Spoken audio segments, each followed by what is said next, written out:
Hey everyone, and welcome to the best of September 2022.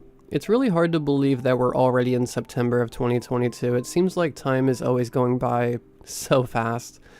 Anyway, we have 43 stories coming out to just a little bit over 8 hours. We have stories ranging from the deep woods to morgues and so much more. If you do enjoy, please be sure to drop a like rating. It helps out so much in the algorithm. Let's see if we can reach 1,600 likes. Of course, only if you feel that this video is deserving of one. Subscribing if you are new is also very much appreciated, as I post content just like this all the time. Just wanted to say a quick thank you for all of the recent support. The channel is growing the best it has in quite a while, and it's giving me a lot of motivation to just keep posting, just keep on doing what I'm doing. I'm really excited to see where we can go in the future. I feel like we still have a lot of room for growth, and I'm just very appreciative to even be where I'm at. I never really expected this channel to become what it is. I don't want to sound like I'm like bragging or anything, because I mean, I understand it's just a YouTube channel, but it is like my biggest hobby.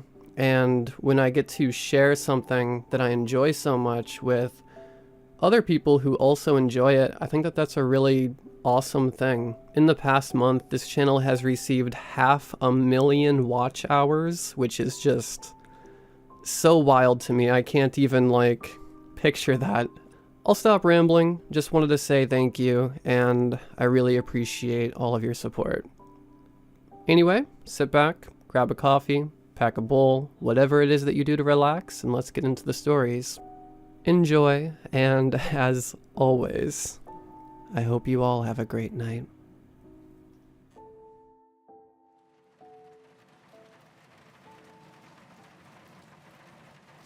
Look closely. The world is not as it seems.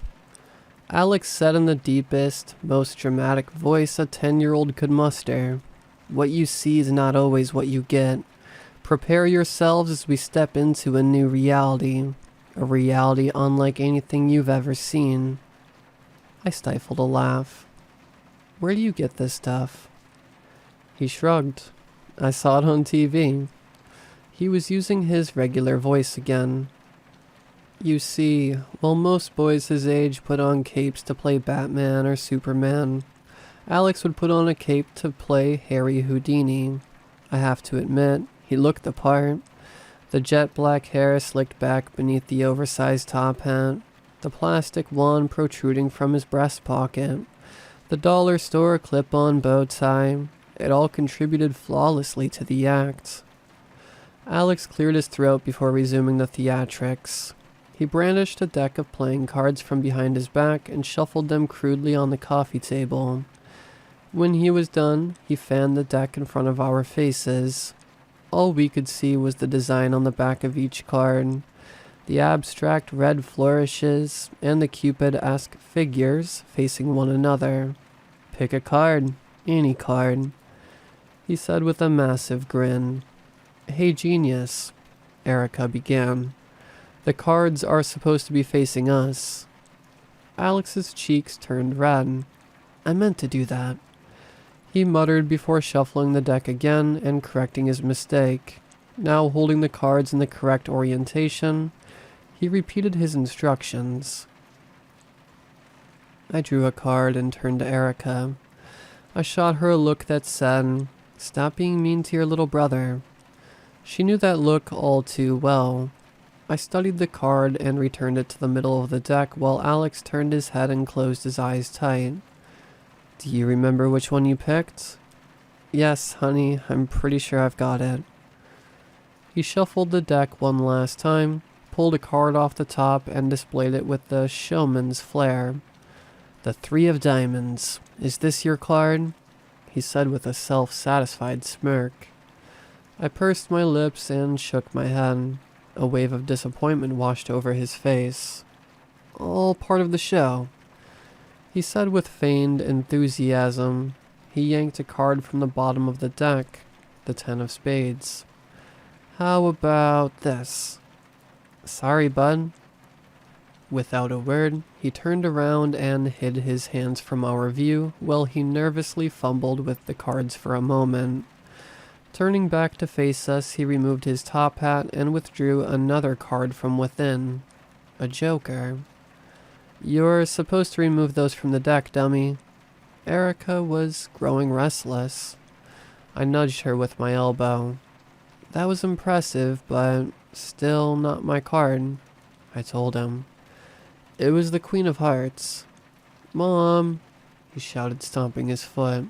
"You're not supposed to tell me. I was gonna get it." "Yeah," Erica said, nodding her head facetiously. "Another 60 tries and you would have nailed it, no doubt." "Okay," Alex said. "I'll try that one again tomorrow." "For my next trick," Erica interjected. "You know, Houdini's big trick was to let someone punch him in the stomach as hard as they could. Maybe we could try that." He ignored her and continued. "For my next trick, I'll need a rabbit. Can we go to the pet store?" I stroked my chin as if to ponder the question. It's a nice idea, but magicians can conjure rabbits out of thin air. They don't need to buy them. Before he could respond, Erica butted in once more. "Remind me again why I couldn't be an only child." "Okay, Miss Too Cool for School. Go to your room." Finally. She practically skipped upstairs without missing a beat, leaving me alone with Alex. I reassured him that he was doing a great job already. "I need more practice," he finally admitted. "I'm going to skip ahead of the grand finale. I've been working really hard on this one. You're going to love it." He took me by the hand and led me through the hall to our downstairs bathroom. "I'll need a volunteer for this one," he said. I jokingly looked to my left, then to my right before raising my hand. "Wonderful. What's your name, ma'am?" he asked. I stared at him in silence for a few seconds before telling him that he would be calling me Mom. "Okay, Mom," he said with finger quotes. "You wait right here. I'm going to go inside and close the door. Once I say the magic words, you open it. Do you know the magic words?" "Please and thank you." He rolled his eyes and stepped inside, hastily closing the door behind him. I noticed that he hadn't turned on the light. Abracadabra, alakazam. I decided to just wait long enough for him to get into position, but I didn't hear any movement. When I finally opened the door, I was met with a dark bathroom. Very impressive. I began as I slowly inched my way to the fully drawn shower curtain. I wonder where Alex could be. I yanked back the curtain, prepared for my big gotcha moment. But the shower was empty save for a shampoo bottle that must have fallen onto the porcelain bottom. I must admit, I was puzzled. Could he still fit in the cabinets under the sink? My question was answered immediately as I opened the doors and saw nothing but cleaning supplies, spare toothbrushes, and water pipes that surely rendered the space too tight for a child of his size. Okay, I thought. He climbed onto the counter, opened the window, crawled outside, and closed it again. All in the 20 seconds that I waited in the hall. Had it even been 20 seconds. I opened the window and looked at the rose bush that covered the ground beneath. It was riddled with thorns and showed no signs of disturbance. There was no way he had gone outside. He really has been practicing, I thought. I flicked on the bathroom light and stood in silence for a while. I wasn't sure what to do next. My heart started to race as I grew faint. I threw open the door to the medicine cabinet. I'm not sure why I did that because it was about a foot wide with roughly 2 inches of depth. "Shit," I said aloud, noticing that his EpiPen was missing. Was this some elaborate scheme? Was he running away from home? I ransacked the ground floor of our home, combing through every room for a sign of Alex as I shouted his name at the top of my lungs. I checked our video doorbell feed from my smartphone to look for signs of motion by the front door. Nothing in the last hour besides a few cars driving down our quiet suburban street. As I was haphazardly throwing the sofa cushions across our living room, I heard the sound of footsteps descending from upstairs. "Mom?" Erica called out to me. I turned to face her as she leaned against the banister. She looked concerned. "What's going on?" "Where's Alex?" I asked. I was so exasperated I could barely get the words out. "Alex? Where is your brother?" I was screaming now. "Mom, Erica trailed off. I knew it. She has to be involved in whatever prank he's pulling. "Did you hear him go upstairs? Go check his room, please." She stared at me blankly for a moment before darting back up the stairs. I fell to the floor in tears and pulled at my hair. When I finally felt strong enough, I brought myself back to my feet and called out to my daughter. "Erica, any luck?" No response. I quietly made my way up the staircase and saw that her bedroom door was ajar. I heard the unmistakable sounds of murmuring. She was talking to someone. He's with her, I thought. They're going to give me a heart attack for a few minutes of childhood fun, and they don't even like each other. I felt a knot in my stomach as I crept closer to her bedroom door and realized that she wasn't talking to Alex at all. "Dad, please. This is serious. We have to call someone." Shit, Alex is in danger and she knows it.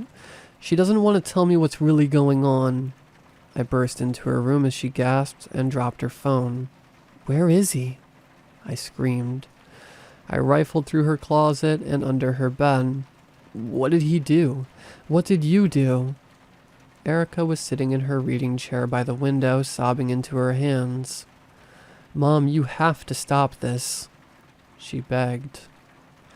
I said some things to her, things I would never say to one of my children under normal circumstances before storming out of her room.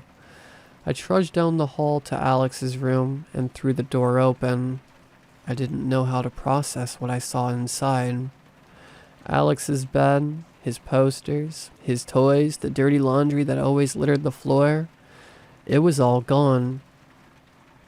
All of it had been replaced. There was a mahogany desk covered in notepads and manila envelopes, a filing cabinet, even an exercise bike in the corner of the room. The carpet was an entirely different color. How is this possible? I tried to remember exactly when I had last set foot in this room. I was sure it had been earlier that day, but maybe not. Maybe someone had done this overnight. That desk looked like it weighed at least 200 pounds. So this was not a one-man job, let alone a one-child job. Perhaps this was all part of Alex's grand finale. My phone began to ring. I retrieved it from my pocket and checked the caller ID. Christopher, my husband. It was nearly 5 o'clock, so he should be coming home soon. I swiped my thumb across the screen to answer the call. "Christopher, sweetie, what the hell is going on? Who did this?" "Angie, where are you?" he asked. I told him I was in Alex's room. "Angie, this isn't funny." I wasn't amused, but I laughed anyway. "You know what's not funny, Christopher? You're not funny. I know you're in on this. What did you do? Where is our son?" "Okay, I'm leaving the office now. Please stay put," he pleaded. "Go lie down for a minute and I'll be right over. I just have to swing by my house and grab a few." "What are you talking about?" I interrupted him. "I already told you. We're at the house now. If you don't tell me what's going on, I'm calling the cops." "Please don't call the cops again. Just say where you are. I'll be..." I ended the call. I did not have time to put up with this. With any of what they were doing. I needed to search the backyard and check in with the neighbors. He couldn't have gone far. I walked out of Alex's room and slammed the door so hard that I thought I heard something break. I couldn't stand to look at what was in there anymore, so I didn't bother to check. I made my way toward the staircase, past Erica's room. She was still audibly sobbing inside. As I descended into the foyer, something in my periphery stopped me dead in my tracks. I didn't know exactly what I saw, but I could tell something was out of place in our living room, and it wasn't just the dismantled sofa. My eyes darted across the television stand, the magazines and coasters atop the coffee table, and finally the fireplace. Sitting atop the mantel was a row of framed photographs, but they were different. Some of them were familiar. Erica's baptism, her first soccer game, her first school dance. But there was no pictures from our wedding, and no pictures of Alex. At least, not the Alex that I knew. Resting face down in the center of the mantel was the largest picture frame of them all. I turned it over and studied the photograph carefully. Christopher and I were seated on a hospital bed. We looked at least a decade younger. I was in a gown, my hair greasy and disheveled. We were both forcing smiles, but there was an unmistakable grief behind them. Our eyes were bloodshot and puffy. In my arms, I was cradling an infant, swaddled in a baby blue blanket. Though he was obviously a newborn, he had a full head of jet black hair. His skin was solid gray. He looked eerily still, even in a photograph. "Mom?" a voice called from behind me. I hadn't heard Erica come back downstairs. "Sweetie?" I said as I raised the photograph. My voice broke as tears streamed down my face. "What is this?" Erica carefully stepped closer. "You know what it is, Mom." She reached out and gently grasped my shoulder to comfort me. I jerked away and threw the picture against the wall. The glass shattered and scattered across the floor as the frame landed face down once again. I stood atop the debris and pointed a shaking finger at the floor. "This isn't us. This never happened." "You need to look at it, Mom. I think it might help you." I brought myself to the floor, sitting on broken glass and crying while my daughter held me. I contemplated turning the picture over and taking another look, but my tears were coming too quickly for me to see anything anyway. After more than an hour, my tear ducts were empty and I had finally regained control of my breathing. Erica and I hadn't spoken another word. "I don't want to look at it. I want to go. Can we go?" I begged. "Yeah," Erica said. "Yeah, Mom, we can go." As she stood up and offered to help me to my feet, I took one last glance at the picture frame that I couldn't bring myself to turn over. The dust cover that held the photograph in place behind the glass had become dislodged from the frame, presumably in the impact with the wall. Something was peeking out from behind it. A small piece of paper, red and white. I grasped the corner of it, careful not to embed any glass shards in my hand. The paper was smooth and waxy. I slid it out from between the photograph and the dust cover. A white card with red flourishes. 2 figures that looked like Cupid, that looked like Alex, faced one another. I laughed. I laughed and I laughed until I could hardly breathe, while Erica stood completely still. She seemed afraid and clearly didn't know how to react. "Mom," she said sheepishly, "are you okay?" I fell onto my back and held the card up high above me, continuing to examine what was printed on the back as my hearty laughter faded into stifled giggles. Erica peered down at me from above. "Look closely," I said. "It's the Queen of Hearts, isn't it?"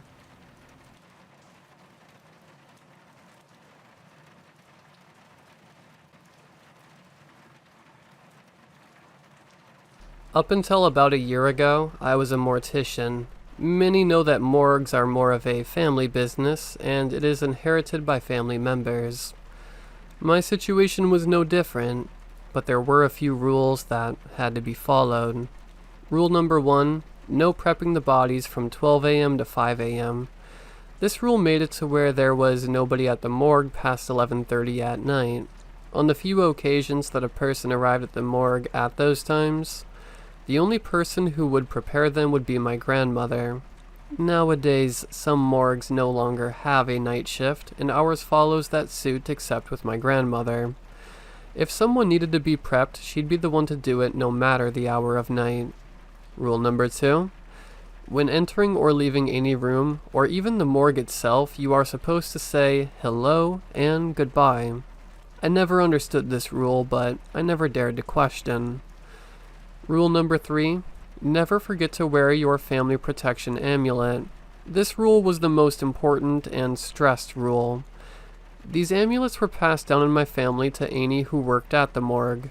My grandmother always said that they protect us from the unnatural world. While I never really had much belief in the unnatural world, I never went against the rules. My grandmother also stressed I had to believe in the amulet so it'd work. For her, I did believe in it a bit. During the time I worked at the morgue, I noticed that I was the only one who ever had stuff happen to them. It was nothing too serious, just the misplacement of an item or my car keys. It never bothered me and I brushed it off as my family members pulling a prank on me. That was until about 2 weeks before I quit. A person had come in at night past 12 a.m. and my grandmother, who usually prepared them, was in the hospital. No one else who worked there wanted to go, so I did. I know, they sounded highly unprofessional. But everyone in my family stuck to the rules very religiously. I came in and immediately noticed something off about the morgue. It looked the same as it does in the day, but it didn't feel the same. I shivered at the cold that surrounded me, and just focused on getting the person prepped. As I worked, I felt something stare me down, but I never saw anything. Things I needed would get misplaced, and I had to go search for them. This made it take longer to get done. By 3 a.m., I had finally finished. I placed the body in the refrigerated mortuary cabinet and got ready to leave. I was walking back to the lobby when the lights shut off. They came back on after about 3 minutes, and the morgue now looked more old and run down. I tried looking out the window, but it was completely black. No sign of the street lamp. It was almost like an alternate version of itself. I felt sick to my stomach and brushed the thought aside as I hurriedly headed for the door. I tried to open it, but it was locked. I kept turning it until I heard the sounds of nails scraping against the wall behind me. I turned around slowly, and there stood a humanoid entity. There wasn't much I could see of it since it was covered in a swirling black mist. With it came the smell of death and sulfur. I gagged at the smell. It started walking closer, scraping its nails against the wall. I tried the door again, but it wouldn't budge. Feeling hopeless, I grabbed the amulet and started praying. It laughed. "That won't work. You don't truly believe." Its laugh and voice were awful, like metal being crushed together, and it sounded like multiple people were speaking at once at different octaves. As it passed by the windows, they cracked and shattered, spraying me with the glass. I began to cry as I felt like my life was going to end. I held the amulet tighter and prayed harder. It rushed at me and grabbed me. "Like I said, that won't work. You're in my world now." I struggled through the fear and sobs. "What do you mean?" "This place has been a portal to hell before it was ever a morgue. Why do you think there were these stupid rules?" It laughed. I had turned completely cold. It raised its clawed hand up and stabbed into my stomach. I shuddered as I felt the pain burn through my body. I felt my body go limp as I passed out. When I woke, I was where I was previously, but the morgue looked the same as it does in the day. It no longer looked run down and off. There were no signs of that entity, just the shards of glass on the floor. I went to get up, but a sharp pain shot through me. I looked down, and on my stomach were 3 claw marks seared into my skin. My skin was a weird charcoal black color, and it smoldered where the entity had stabbed me. The glass from the windows was embedded into my arms as well. Slight blood trickled from some of the cuts, but they were nothing compared to nasty seared black scars on my stomach. I got up and went into the lobby. I checked the clock, and it was 5:01 a.m. I had been out for about 2 hours. I quickly got my car keys and left. When I got home, I first cleaned my seared stomach and wrapped it, and then pulled the embedded glass from my arms. I cleaned the cuts and wrapped them and went into my room and fell asleep on my bed. After that, I was sick for 2 weeks. When I was sick, I refused to see any of my family members. I didn't know how they would react if they knew I had gotten sick after I had gone to the morgue after 12 a.m. My grandmother had recovered, and she was the one who tried to contact me the most. The 3 claw marks were still on my skin. They looked like black burn scars. I could barely sleep at night from the recurring nightmares of that entity. Once I felt better, I visited my grandmother and told her I was quitting. She didn't ask any questions, and it almost seemed like she already knew why. The only thing she said was, "When you are ready, I'll listen." I left her house in tears. I'm sure she knew I had an encounter with that entity. Did she ever encounter it, or did her belief keep her safe? I didn't know the answer, but I am convinced that the entity was the reasoning for the weird rules at the morgue. About 3 months ago, I told my grandmother what had happened, and she consoled me and placed what she called a protection prayer over me. After everything that happened, I hold a strong belief in the unnatural world, or the unseen world, or whatever you want to call it. I still have night terrors very often, and suffer from insomnia due to the night terrors, but I'm getting help with that. Stay safe out there, people, and don't assume that everything is as it appears.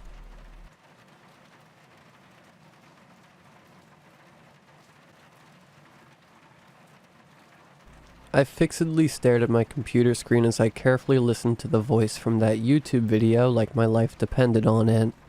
I listened again and again, telling myself it couldn't be possible. Surely it was just some random guy with a voice that just so happened to be very similar to mine. Or perhaps I was just getting nervous, and my paranoia was tricking my senses into hearing something that didn't correspond with reality. I listened one final time. It was 2:30 a.m., and I desperately wanted to go to bed, but I had to make sure, or else the intrigue wouldn't let me sleep anyways. Yep. Now I was convinced. No, I was positive of it. As absolutely nonsensical as it seemed, the voice from that video was none other than my own. Heinrich's Gaming Room. That was the name of that YouTube channel. Heinrich was indeed my name. In fact, I visited this channel because YouTube's algorithm recommended it to me out of nowhere, and I thought it was cool because it had my name, and had videos featuring many video games I was familiar with. I was your average 19-year-old college student still living with my parents in Germany, but I wasn't a YouTuber. I admit I had fantasized with the idea several times, especially when I was a young teenager in middle school, but I've never had the sufficient means, nor the dedication to pull it off. I had a YouTube profile that I used to subscribe to channels that interested me, and maybe leave a comment from time to time, but that was it. So where the hell had this channel come from? As far as the actual content that could be found on Heinrich's Gaming Room went, it mainly consisted of gameplays, as its name would suggest. Namely, they were video games from the mid-2000s to early 2010s I had grown up playing. Most of them were games made by the company Nintendo, as I had primarily owned their consoles during my childhood, as opposed to my friends who had always leaned more towards Sony's PlayStation. In regards to their quality, The videos weren't unwatchable per se, but they certainly weren't stellar either. The voiceover that accompanied the gameplays especially ticked me the wrong way.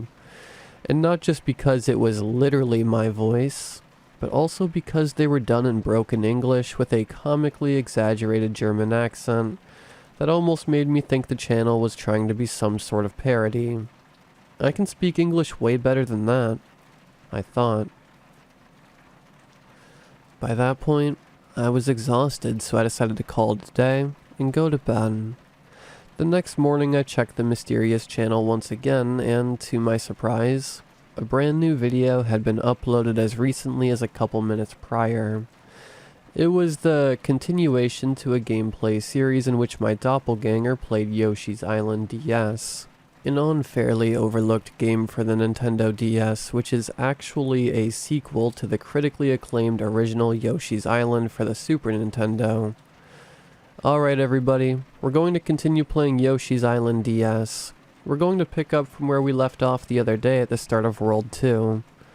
Said an all too familiar voice in its characteristic German accent. He then continued playing the game normally, making a few unremarkable comments here and there until he said something that sent shivers down my spine. Funny story, I first played this game back when I was 7 years old, and I bought it from my good friend Dieter. He actually sold it to me for €2 in the middle of the school playground. I still have the original box for the game, and it still has Dieter's name written on it. The voice said before letting out a light chuckle. My body trembled in shock as I listened to the voice in disbelief. It was true. All of it was true. I still remembered that day as if it had been yesterday. I remember how Dieter almost got caught by our teacher trying to sneak the game inside the school. I remembered how he wanted to sell it to me because his grandmother thought all video games were compatible with all consoles, and so she bought him a Nintendo DS game, even though he had a PSP. I remember Dieter's name written on the game's box. Just to make sure, I went to check the drawer in my bedroom where I kept my old toys and video games. There it was. The very same box containing the game Yoshi's Island DS. It had faded considerably with time, but it could still be seen. On the back of the box was a name written in blue marker. Dieter. One side of my brain instructed me to stop watching. It would have been the most comfortable option, but my curiosity prevailed. I needed to keep watching. I needed to know what the hell was going on and figure out who this imposter was. Before advancing to the next stage, I want to go back to World 1 because one of my subscribers commented on the previous video saying I had missed a red coin on a previous level. The imposter explained. It was then when I decided to check out the comments section to see who was watching those videos, only to find there were no comments, no views, no likes, nothing. And it's not like they were disabled or anything. I could leave a comment if I wanted to, and yet there literally were no comments. I checked his other videos and the same was true. No one was watching this. So what in the world was he talking about? Alright guys, we've reached the end of the episode, but before you leave, I want to make a special announcement. Our next gameplay will take a bit longer than usual to come out because tomorrow, I'm going to be organizing a special live stream to show my gratitude for all your support. I'm going to show my face for the first time ever, so I hope to see you all there. The voice announced before ending the video. You can bet as soon as I jumped out of bed the following day, I checked my phone to see if the live stream had begun. Not yet. The channel's most recent video was still the one from the previous day. I had subscribed to the channel. That way I would receive a notification as soon as the stream would go live. So I decided to just go about my day normally and wait until that notification arrived. My parents went shopping later that evening, leaving me home alone. It was then when my phone finally notified me. The live stream had begun. Good afternoon, everybody. Welcome to my special live stream. The voice greeted his audience, which only consisted of myself. That's right. I was the only person watching that live stream. Judging by what could be seen on the recording, he was apparently outdoors, standing in what looked like a garden. A suspiciously familiar garden. Now, I see all your comments begging me to reveal my face, but first, I wanted to take you on a little tour and show you my house, he said before he moved his camera to focus on a house located right in front of him.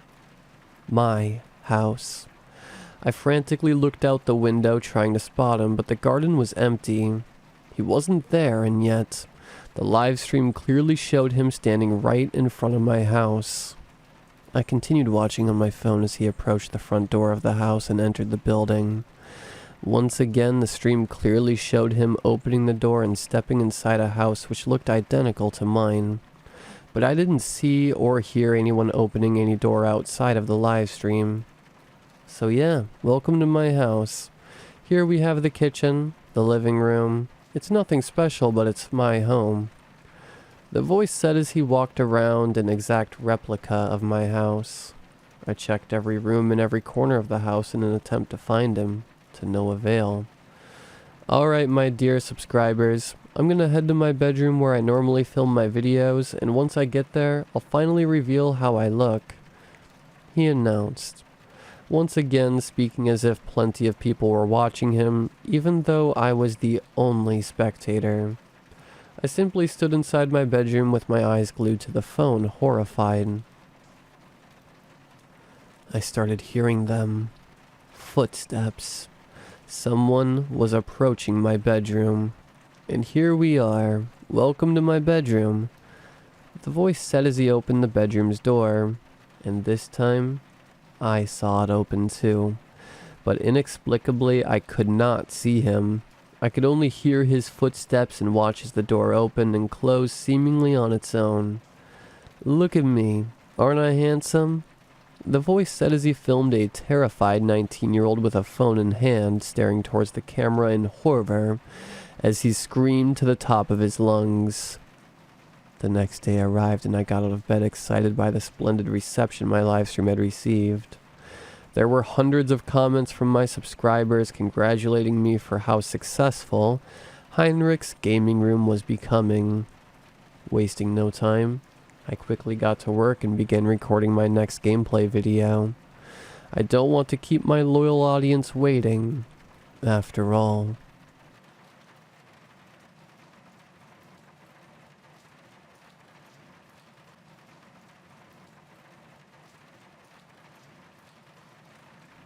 In my last year of college, my boyfriend and I decided to go on a road trip.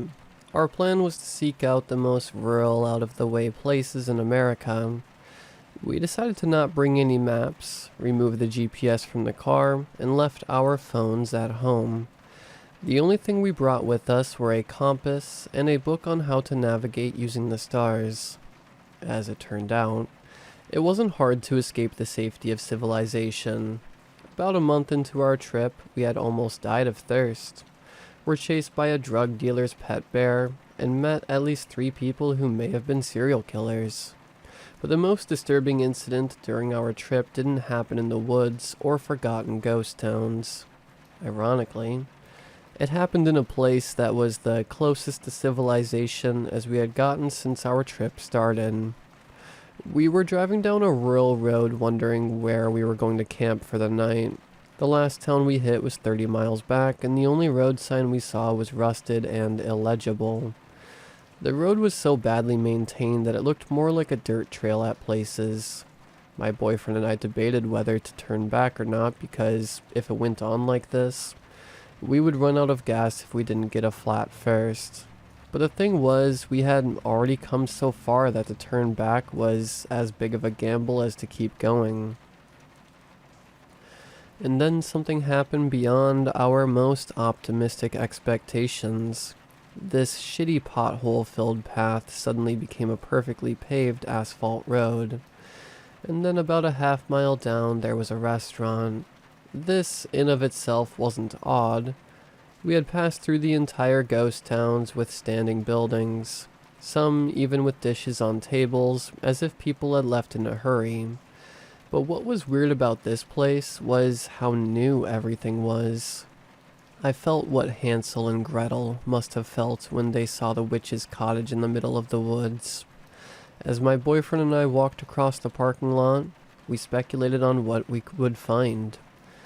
He said the place will be totally deserted, and the cars in the parking lot were stage props. I said the staff were running a human meat factory, and we were the next victims. The reality was disappointingly ordinary. What we found was your typical roadside diner. From the general chatter, the other 10 or so customers were like us, just travelers passing through. We had just ordered when I heard a loud pop and the sound of glass breaking. I looked around to see a man running across the dining area and through the swinging doors that led to the back kitchen area. The glass on the front door the man had come through was shattered. The loud pop we heard was a bullet hitting the glass. It seemed that somebody had shot at him as he was running into the restaurant. In a matter of seconds, the restaurant was surrounded. It was like a movie where the SWAT team moves in from out of nowhere in perfect coordination. There were 20 or so armed people with guns spread out in the parking lot. There was an official look about them, but no insignia to indicate what they were. So let's just say they were some kind of guards. The way the restaurant was set up was that the entire front of it was plate glass. From the parking lot, you can see every table in the dining area. All the staff had rushed into the kitchen after the man ran in there, so the only people left out front were the customers. We were completely silent as we took turns staring at each other, because whatever was happening in the kitchen, there was no doubt the guards were aiming their guns at us. I felt as if I had fallen into the Twilight Zone.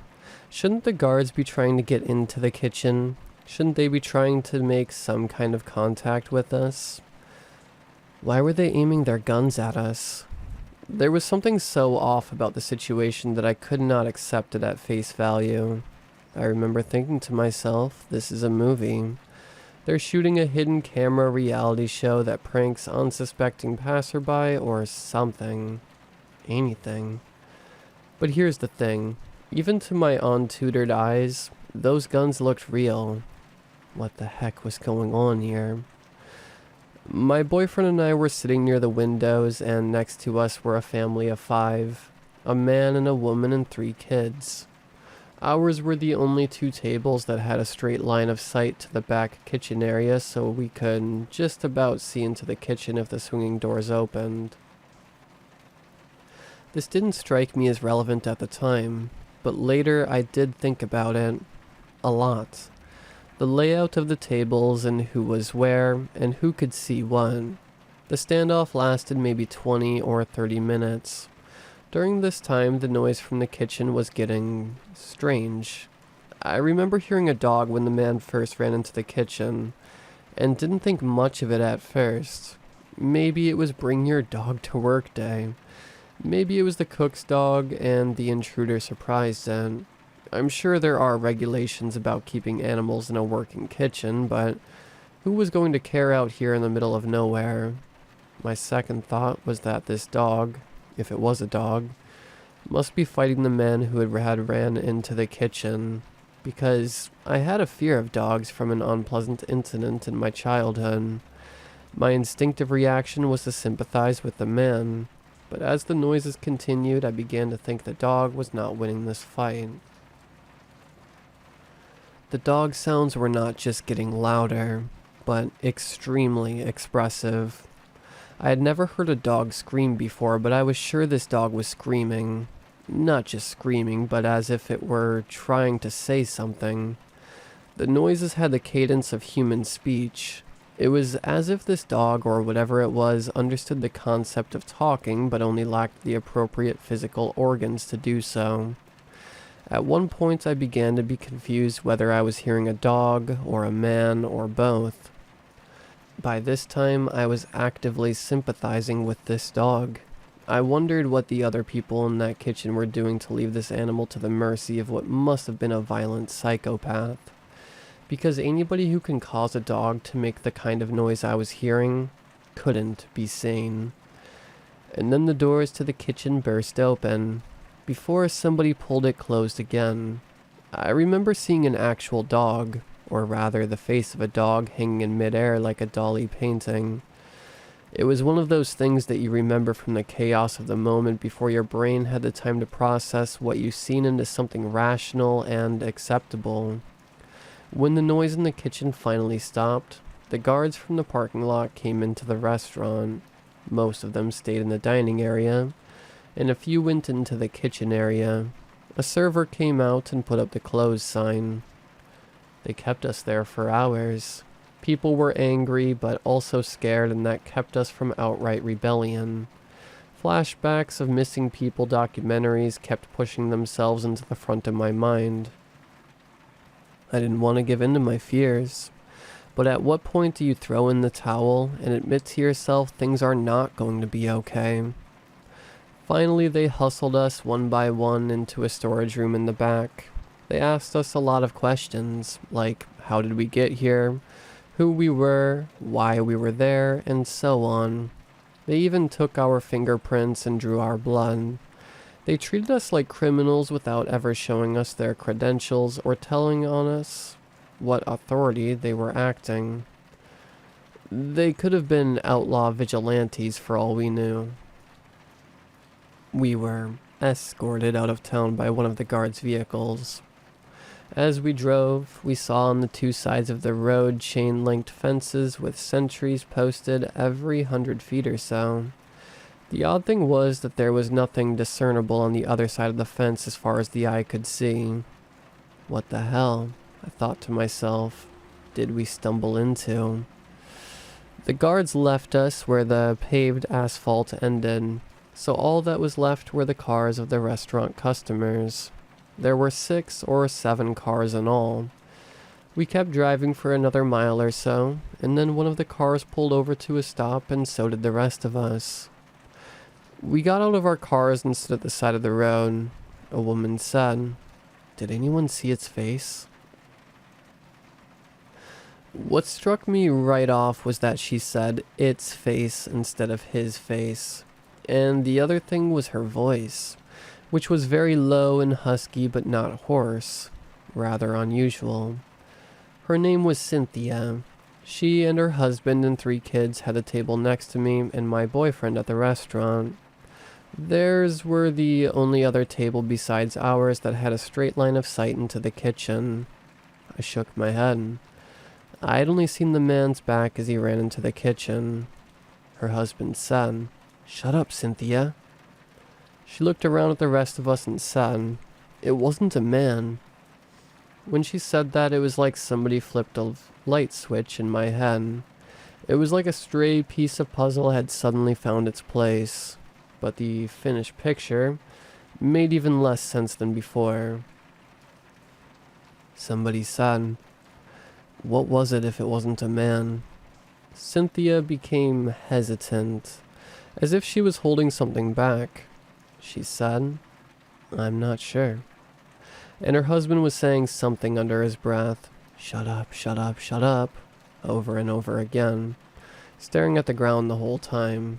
He just didn't look right to me, and the kids looked scared. I had the distinct feeling this guy wasn't the steadiest boat on the seas, even under normal circumstances. I said to Cynthia, "Do you want to come with us?" When I said this, she came over to where I and my boyfriend were standing.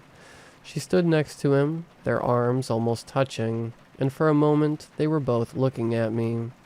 I had a feeling of deja vu, as if I had seen all this before, which at the time I put down to exhaustion. Because how can you see something again when you're seeing it for the first time? "You can bring them," I said to Cynthia, meaning the kids. "We have space in the car."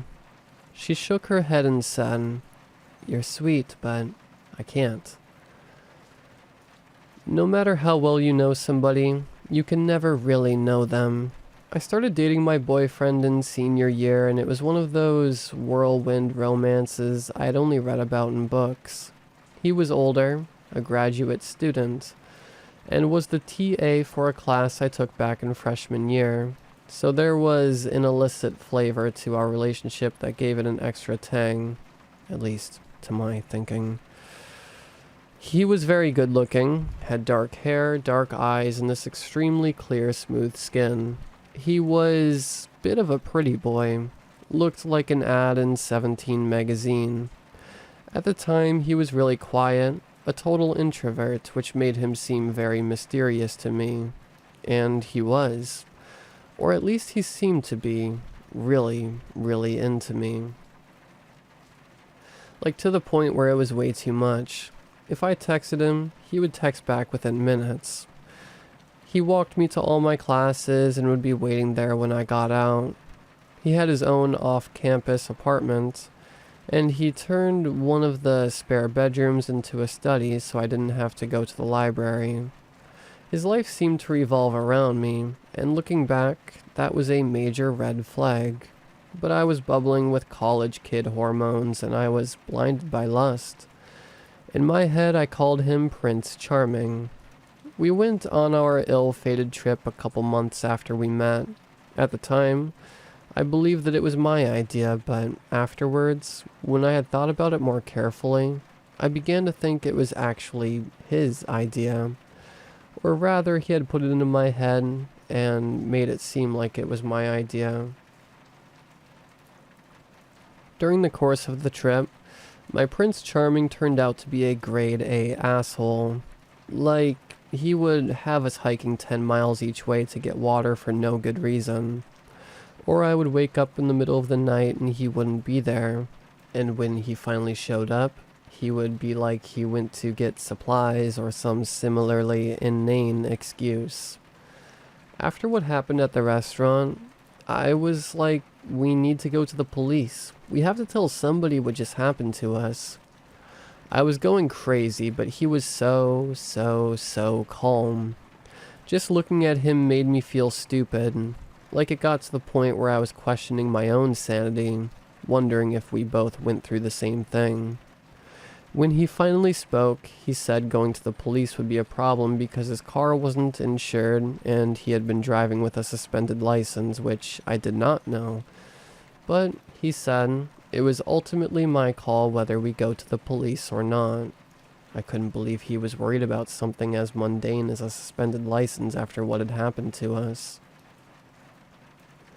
But I too had misgivings about going to the police. I had pink hair, facial piercings, and tattoos, and I had no illusions about how I would look to a bunch of cops. I would win their Crazy of the Year award, hands down. And while my boyfriend looked clean-cut enough, there was the suspended license issue. So we ended up not going to the police. We drove to the closest airport and got the next plane home. We broke up a couple days after that. Later, I found out from a friend that he had left grad school because the professor who was his PhD advisor was fired for research misconduct. I kept asking myself, what if we had not stopped at the restaurant that day? What if we had taken some other road? What if we had been there on another day? All of the random turnings we took in the trip that brought us to that particular place in that particular time. That was fate because it could have so easily not happened at all. It's like flipping heads 100 times out of 100. It could happen, but it shouldn't. And that one time it does, you know something's going on. But some things that seem improbable or impossible are exactly that. Or what if the rational explanation is even more insane? Years went by and I got married, had kids. I did all the normal things that normal people did, and from the outside at least everything seemed fine. One night I couldn't sleep and was obsessively scrolling and clicking through the nether regions of the internet when I saw an anonymous article on some forum about an unnamed psychology professor and his research assistant who ran a series of illegal experiments on human subjects. One of their experiments was to subject individuals to some type of traumatic incident or unexplained phenomena.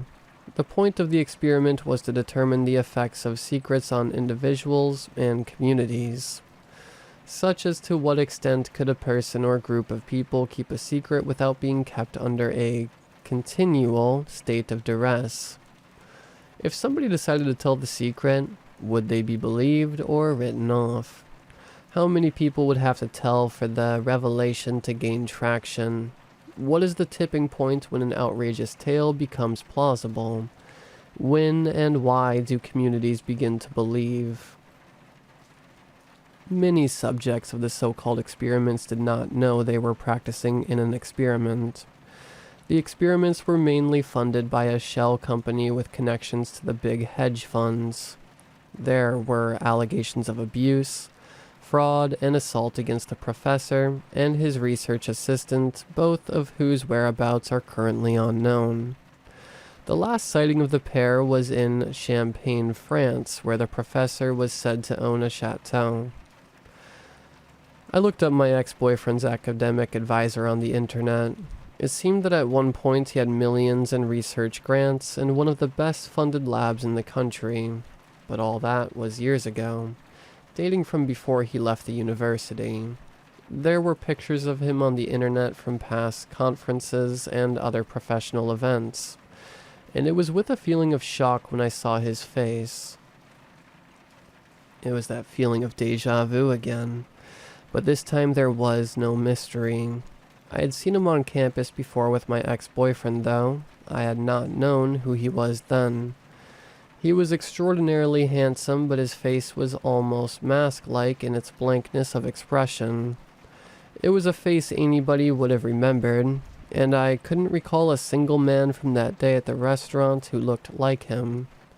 But if the professor wasn't there that day, then my theory was a flop, because who would go to such lengths to set up an elaborate hoax like that, and not stick around to watch it go down? I mean, it's ridiculous, but I honestly didn't know if I was relieved or disappointed. A couple of weeks later, I had a dream. In the dream, my boyfriend was walking with a man, I couldn't see who, and I was walking behind them. And as we were walking, the sky got darker and darker. The light became this brownish gray, like a sepia-tone photograph. The shadows were strange, almost as if they were backlighted, like in an eclipse. My boyfriend and this man stopped, and I stopped too. And then the man started turning around, except in super slow motion like in a film. He was turning around, and as he was turning around, I was thinking, no, no, no, no. And then he was facing me, and I realized that he was actually a she, a woman. I knew that woman. I had seen her before, and I woke up screaming. It was him, the professor. He was there that day at the restaurant, sitting at the table next to us, wearing women's clothes with a fake husband and kids, pretending to be a wife and a mother. He and that woman Cynthia were one and the same person. After a lot of searching, I finally found a video of him giving a presentation at a conference, and it was eerie. For a man, you would have said he had a very nice telephone voice. It was low and kind of rough, kind of husky. When that voice came out of somebody who was presumably female, it was unsettling. It made you sit up and take notice, and I remembered Cynthia's voice because it was so distinctive. It amounted to an identifying characteristic like a facial birthmark, and the professor couldn't have not known that. He could have talked in a falsetto or not talked at all that day, but he talked and he made sure I heard him. I think up until that point I still held out some slight hope that I was mistaken, that there was no way this man and a woman traveling with her husband and kids were one and the same person. But when I heard the professor's voice, it was game over for me. It was her voice. He was Cynthia. My gut feeling is that he was deliberately drawing attention to himself, to his voice. He wanted me to figure out and he wanted to know what I would do once I did. I never told anyone what happened to me, not even my husband. And I guess if I'm right about all this, and I think I am, then their so-called research is a success of sorts. No matter what kind of messed up stuff you do to people, they'll keep their mouth shut. And if they don't, it doesn't matter because nobody will believe them anyway.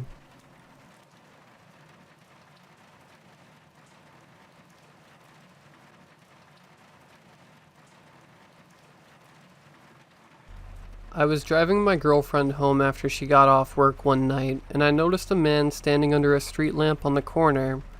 She saw him too, and we talked about why he was there. Maybe he needed help. We both agreed I should at least check on him, so she got out and gave me a kiss, telling me to be safe before heading up to her apartment. I watched him for a minute. He was looking around quickly, like maybe he thought someone was after him. I felt my gut barking at me to leave him be. He might be crazy or on drugs. He could steal the car or my wallet. For a brief moment we locked eyes, and I saw genuine fear, and that made my gut quiet down and my courage rise. I drove over to where he sat and pulled up to the light, rolling down the passenger side window to talk with him. He didn't get up right away. He just looked around for anyone else and gave me a suspicious look. "You doing alright, man?" I said, trying to be as friendly as I could. He ignored me until I heard a dog bark somewhere nearby, and that made him jump like something had poked him between the shoulders. The dog barked a few times more, and I could see the man was in terror. "You want to ride somewhere?" I asked, trying to calm him down. He got up and came to the door without taking his eyes off where the dog had barked. As he got in, I looked him over. His arms were filthy, but no track marks. His face was haggard and his eyes bloodshot, but I didn't smell alcohol on his breath. He was wearing slacks that were worn down at the knees and a crusty gray snow jacket with fur around the hood that had turned to a matted mess the color of a coyote pelt from years of dirt and grime. He wasn't wearing a shirt under it, and his skin was hard and dry like leather, and stretched tight over his ribs. No prison tattoos. He looked a bit more relaxed once he got in the car, and asked with a voice like sandpaper on leather, "Can you take me to the bus station, sir?" I looked at him harshly and said, "Look, man, I'll take you wherever you need to go, but you have to tell me if you have any weapons on you, and if you do, you put them out the window. Understand? The same for any drugs." The man nodded and held out his hands. "I got no weapons and never had no drugs, sir." I looked for any signs of a lie in his eyes, but saw none. As we drove, he began to tell me where he was going. He came from further south, almost 2 states away. "Name's Walker. Been doing that for going on 26 years now. Been all over. Seen some things that'd make you swear off sleep for the rest of your days. Being on the streets is like being a ghost. Some notice you, some are scared of you, but most just ignore you. You become invisible. Living that way will drive anyone crazy after a while because you see people do stuff they'd never do if someone was looking. Funny things sometimes, but mostly bad things. Things that will turn your heart black and poisonous if you let it." He looked out the window. I could only imagine the memories that brought up for him. He talked easily for a man who lived on the streets. There was a fearless resignation to him, and it made me uneasy. As we drove toward the station, I asked him why he came here and where he was heading.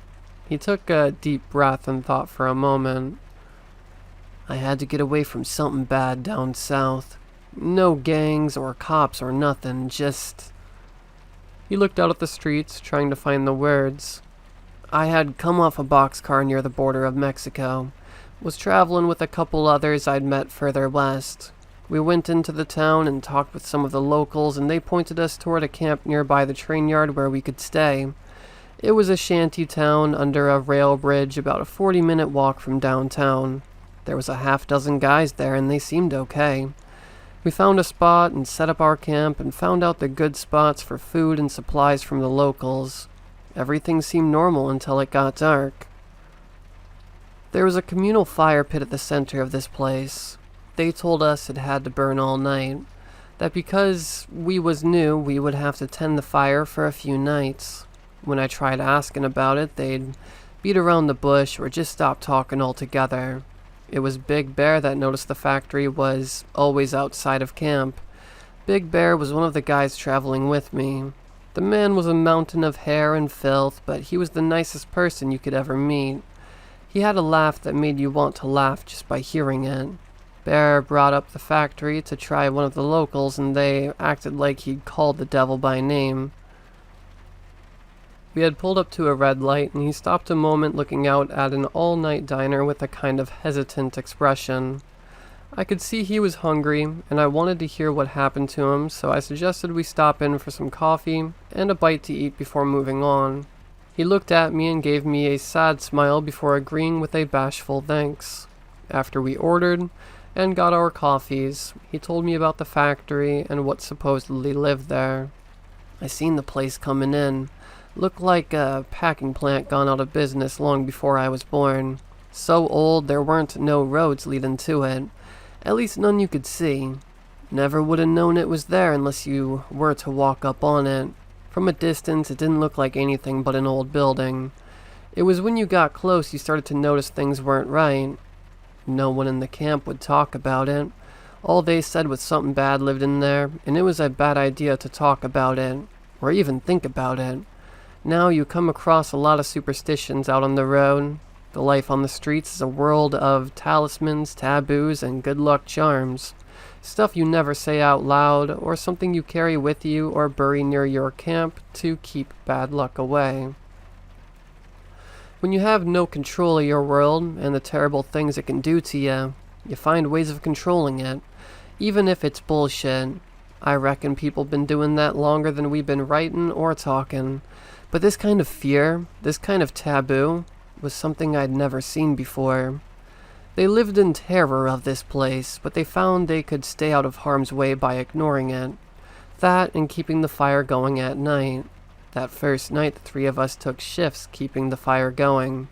I took the first shift, then Glenn took his. Finally, Bear had the last shift before sunrise. The next morning, I could tell something was bothering him, so I asked him if something happened. He said he heard sounds coming from that factory. Said they was like animal sounds, but like if a man were imitating them. Couple of times he said it sounded like it was laughing or maybe screaming. He didn't know. He just knew he didn't like it. We rotated the times between us for a few weeks, and it was always the last watch when you'd hear something out there. The sounds reminded me of a lunatic screaming in the night. Lots of folks on the street aren't right in the head, and I've been woken up by one screaming his head off or babbling in the middle of the night. That's what the sounds were like.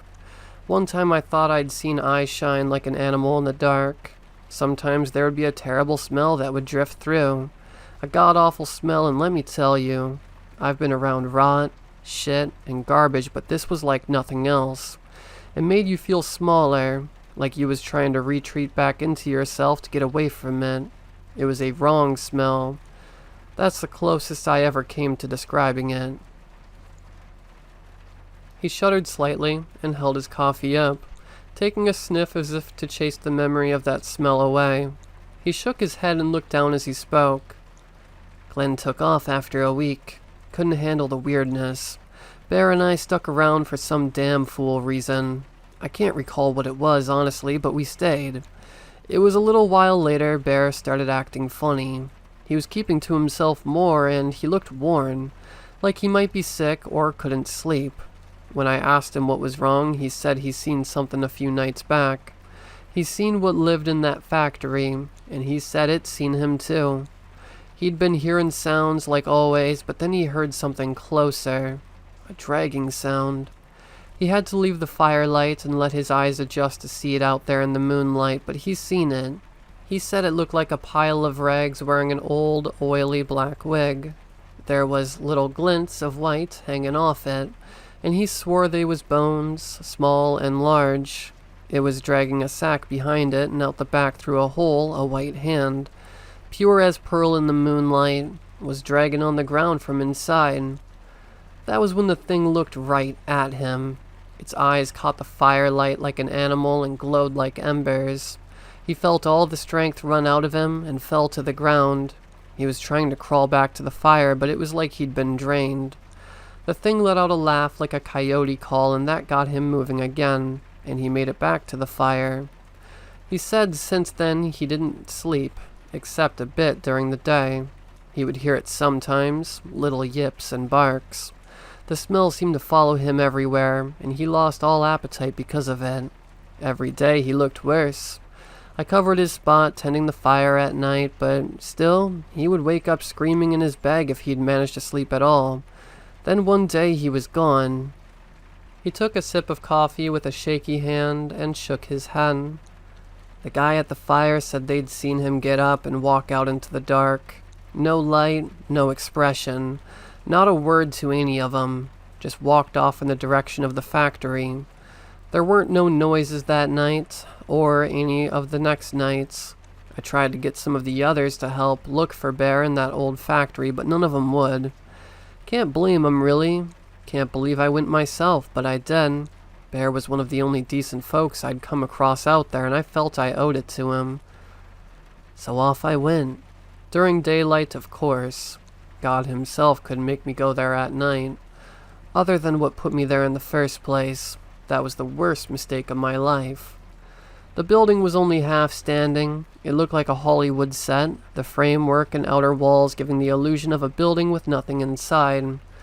There were little windows at the base that must have led to a basement, and I could see a clear path to and from one of the larger, broken panes that must have been where whatever lived there came and went.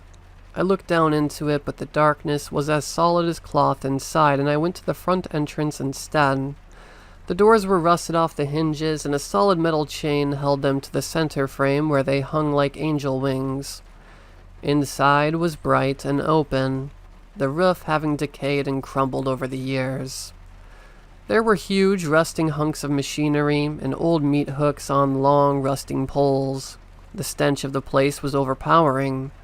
It was the same wrong smell I'd catch now and then at night, only this was like standing at the source. I had to hold my shirt over my mouth to go any further. That was when I noticed it. It was dead quiet. There wasn't a single bug chirping or bird calling. Even the wind had stopped. The only sound was a dull buzzing like an unseen swarm of flies. As I noticed this, I realized I was standing before an open cell door. The corroded stairs went down into that eerily solid darkness, and all I could see at the bottom was a mass of some god-awful sludge and standing stagnant water, orange with rot and rust. There were bright white bones jutting out of it, and clumps of old sun-bleached fur. Even more confusing, there were scattered around it several white sausage shapes, some floating in the slime and others down at the bottom. I only saw what might have been animal teeth somewhere in the sludge before the smell became so overwhelming I turned and ran. But not before hearing what sounded like clattering bones and someone clicking their teeth together down there. As I ran, my mind was finally able to process that the sausages scattered around down there hadn't been sausages at all. They were fingers. He swallowed hard and looked like he might faint. I called the waitress over for more coffee, looking around the diner to give my mind a break. This was not how I thought this night would go. I thought I'd be doing a man a favor and scoring a few points of karma for myself. Maybe get an interesting story to tell later, but this was different. His story was of course utterly mad, and yet there was no sign of illness or fraud in the old man. I couldn't make sense of it, so I resigned to keep listening. I did end up seeing Big Bear one last time in a way. I was tending the fire one night, and I heard him call out to me from the dark. I was surprised as hell to hear his voice again. It sounded just like him. I couldn't see hardly nothing out there, but once my eyes adjusted, I seen him. He looked like he was hunched over, just beyond the firelight, wearing the same clothes he wore all the time. Only they were stained black with something. like he'd been rolling in old motor oil. His face was oddly slack, like he'd been shot with a muscle relaxer. It was his eyes that made me see it wasn't him. They were just dark holes, like little caves, and somewhere deep inside, something caught the firelight and glimmered. I just turned away from him and stared at the fire, ignoring anything I heard from the dark, forcing the fear away by focusing on the fire until morning came. That was when things got worse. That terrible smell followed me everywhere. I couldn't sleep, couldn't think. I started hearing voices. Sometimes it would sound like Bear or Glenn. Other times it sounded like my wife. I hadn't even thought of her in so long. Hearing her voice come out of the dark like that scared me worse than anything. He gripped the coffee mug tightly and looked away with painful embarrassment. That was a long time ago now. I ain't told that story to anyone, but I might as well tell you. Things being as they are. He looked at his hands like a man condemned. I left because I killed my little girl. She was only 2 months. His voice broke as he said it, and I could see his eyes gloss over. Had a house and a wife then. Good wife. God, I miss her. She was an angel. She had a fever, real bad. Couldn't stay out of bed longer than a few minutes. How she took care of our little girl before I'd gotten home from work, I'll never know. It was up to me to watch over her, and the little one that night. I fed her, changed her, put her to bed, everything I was supposed to. Once she were asleep, I thought I could relax a little. Got a couple beers and settled down to watch TV for a bit. Just a normal night. He shook his head as though he were trying to shoo away a fly that was bothering him. Well, maybe I had one too many, or maybe I was just dead tired from the day, or maybe I was just a water-headed fool with 2 left hands and no right to the life I had. My girl, my baby girl, she woke up crying and I went to her.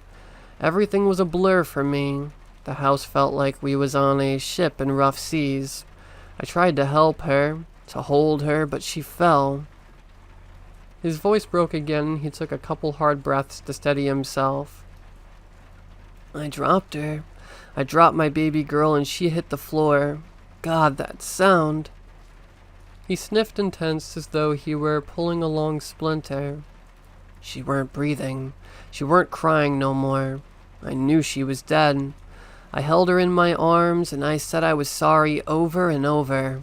I thought about my wife, how she would hate me for what I'd done, how she would scream and cry and curse me until the day I died. I went into full panic.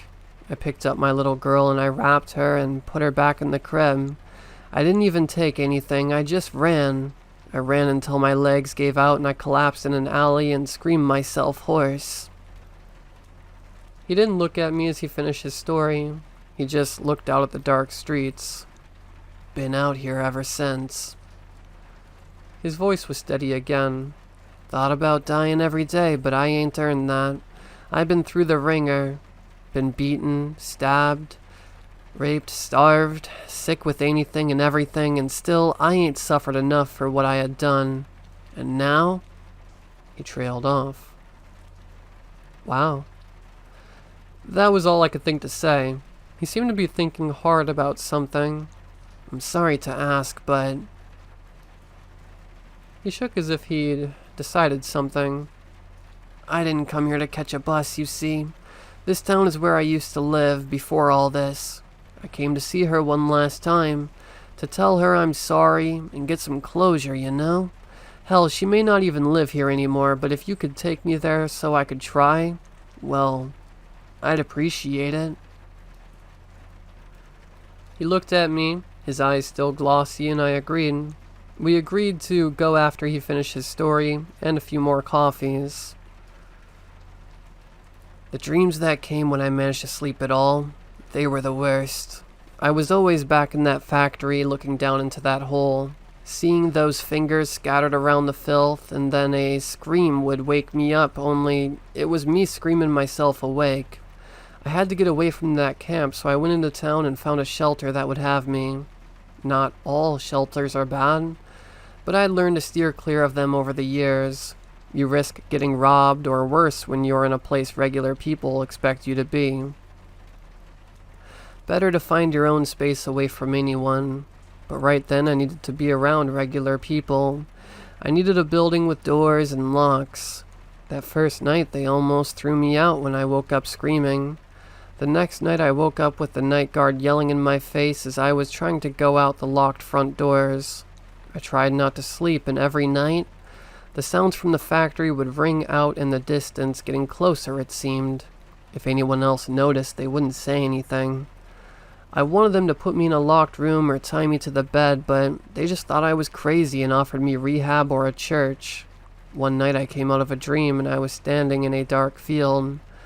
I don't know where I was or how I got there. Then I heard the howls and I could see the shape of that factory in the moonlight. Christ, I had almost walked right into it. I turned and ran back to town completely shaken. What made me leave that place and come back here after all this time was a dream. I don't even remember falling asleep.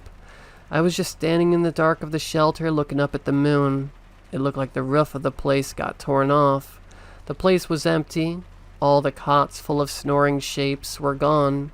All I could see in the blue light of the moon was big shapes of machines. That was when I realized where I was, and I turned around to see the opening to the cellar behind me, like an open mouth pouring out rotten breath. He wiped sweat from his brow. His face had gone a sickly green as he remembered. It was quiet as the grave, just like before, only now there was clattering like bones being dropped or kicked around on concrete coming from that hole. There was a wet slapping sound like meat being tossed and dragged, and beneath all that, what I heard coming from that hole was a low muttered whisper, unintelligible and constant. I felt like I wasn't in my body no more. I saw myself standing at the mouth of that hole, and I saw myself take a step toward it. Everything in me screamed to stop, but I kept walking. The terror was a dull roar that empowered everything except that low whisper. That's when I heard something I can't believe even now. He took a heavy, shuddering breath. I heard a baby crying. My little girl. I know it was her. I'll never forget that sound, and the devil take me if I ever do. I heard my little girl, and it shook me out of my dream or trance or whatever had me. Only I didn't wake up in the shelter. I came back to myself, but I was still there in that place in the dark. I don't have any idea how I got to be there, but the realization almost gave me a heart attack from pure terror. I turned away from that black open mouth and ran. I ran through the dark brush and along the train tracks harder than I ever ran before, and all the time I can hear it barking and laughing behind me, sometimes so close I could almost feel the heat of its breath on my neck. I jumped a train, damn near killed myself doing it, and left. He finished his coffee and seemed to collect himself. At first, I just wanted to get as far away from here as possible. But after hearing my little girl again, even if it were just a dream, I wanted to come back here. Maybe being so close to something so evil made me feel like I had suffered enough. Or maybe getting away from it was a sign I was ready. Maybe after facing something like that, facing my past wasn't so bad. He shook his head like he still couldn't figure out how he came to that decision. After we finished our coffees and he had finished his story, it was getting close to 3 a.m. He looked outside at the dark streets, and for a moment a look of pure panic flashed across his face. I spun around to look in the direction he was looking, and I saw a dark shape slip out of view in an alleyway. I only saw it for a moment, but I could have sworn I'd seen eyes shine like a cat's eyes from within that dark mass. Walker was breathing hard, and I could see tears streaming down his cheeks. "What was that?" I said to no one in particular. After hearing his story, my mind conjured all manner of nightmarish fantasies, but nothing approaching logic. I tried to comfort him, but he was shaking his head in his hands, muttering under his breath. After a minute, he started to calm down and looked at me as though he'd forgotten I was there. "Thank you for everything, sir. I really appreciate you listening and buying me that meal and all. I think I'll just stay here till morning and head out. Might even get myself a haircut and a thrift store suit." I asked if he wanted me to stay and give him a ride somewhere, but he waved me off. "You done plenty for me, son. I know my way around this town. I'll find out if my wife still lives around here, and even if she don't, I think I'll stick around a while. Maybe try to salvage something from the wreck of my life. Fresh starts and all that." I could see he wasn't lying, but I also knew he didn't think he'd be doing any of that anytime soon. He looked damned. I gave him what cash I had and made sure he was okay before I left. He tried to smile and look hopeful, but his eyes told me different. I had to leave him there. There was nothing else I could do. I didn't see him again for a few weeks after that night. I hoped he had found his wife and was able to get some sort of closure, but after seeing him again, I don't think that would be possible. I caught a glimpse of him under a streetlight one night, just standing and staring up at my window. He looked disheveled and slack somehow, like he'd lost 40 pounds and was just floating in his clothes. His eyes were just empty dark holes, and I could have sworn I saw a glimmer of something deep inside them. Lately, I've noticed a lot of lost pet signs all over the neighborhood. It seems like every power pole and street sign has at least 2 signs asking about a missing dog or cat. Maybe there are coyotes around here. I could have sworn I heard them howling close by one night. Maybe they killed something nearby. That would explain the terrible smell around here lately. I should warn my girlfriend about them. She's been trying to scare me lately by hiding outside the house at night and calling my name. Maybe I'll go out and surprise her one night. See how she likes it.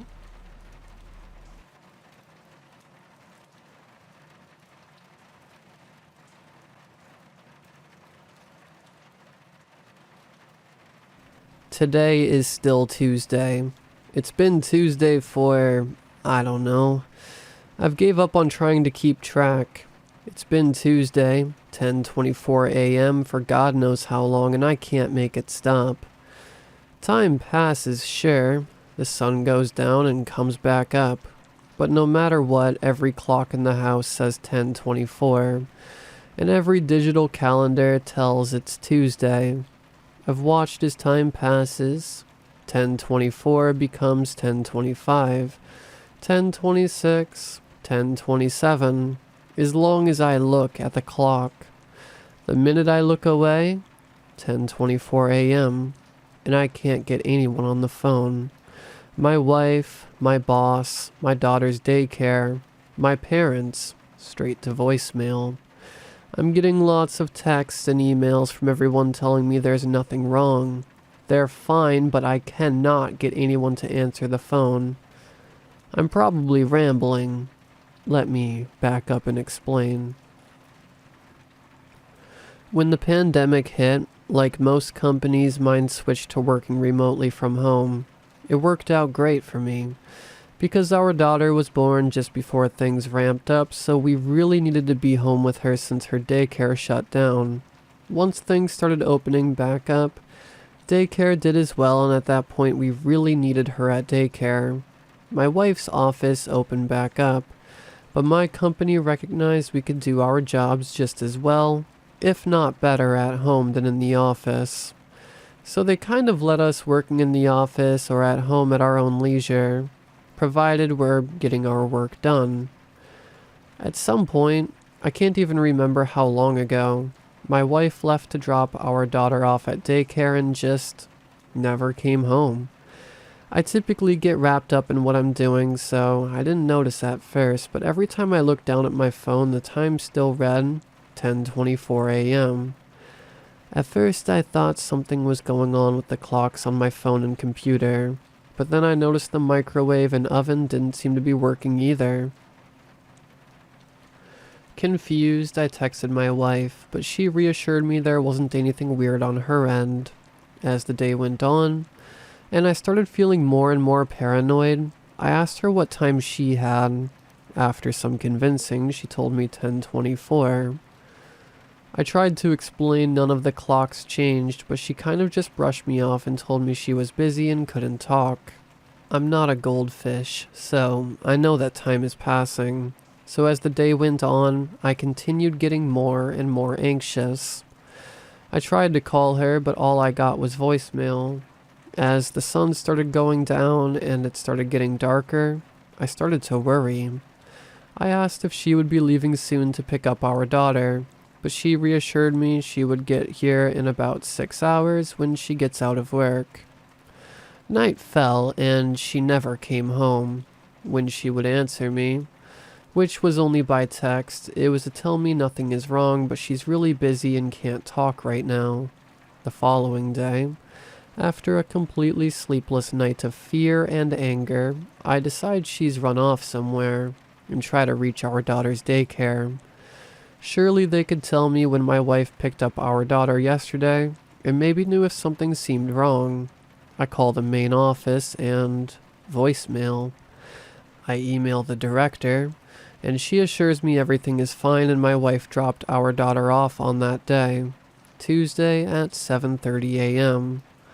I've made countless similar emails and text messages, and it's all the same, and I could almost live with it if it weren't for the fact that nothing in our house seems to change.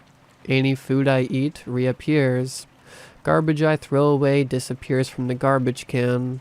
Anything I put from one place to another materializes back in its original spot, not right in front of my eyes. But if I leave the room, it's as if whatever I did in that room never happened. I'll give you all an example. I've got a bowl of 5 bananas on the counter in my kitchen, which has been there for who the F knows.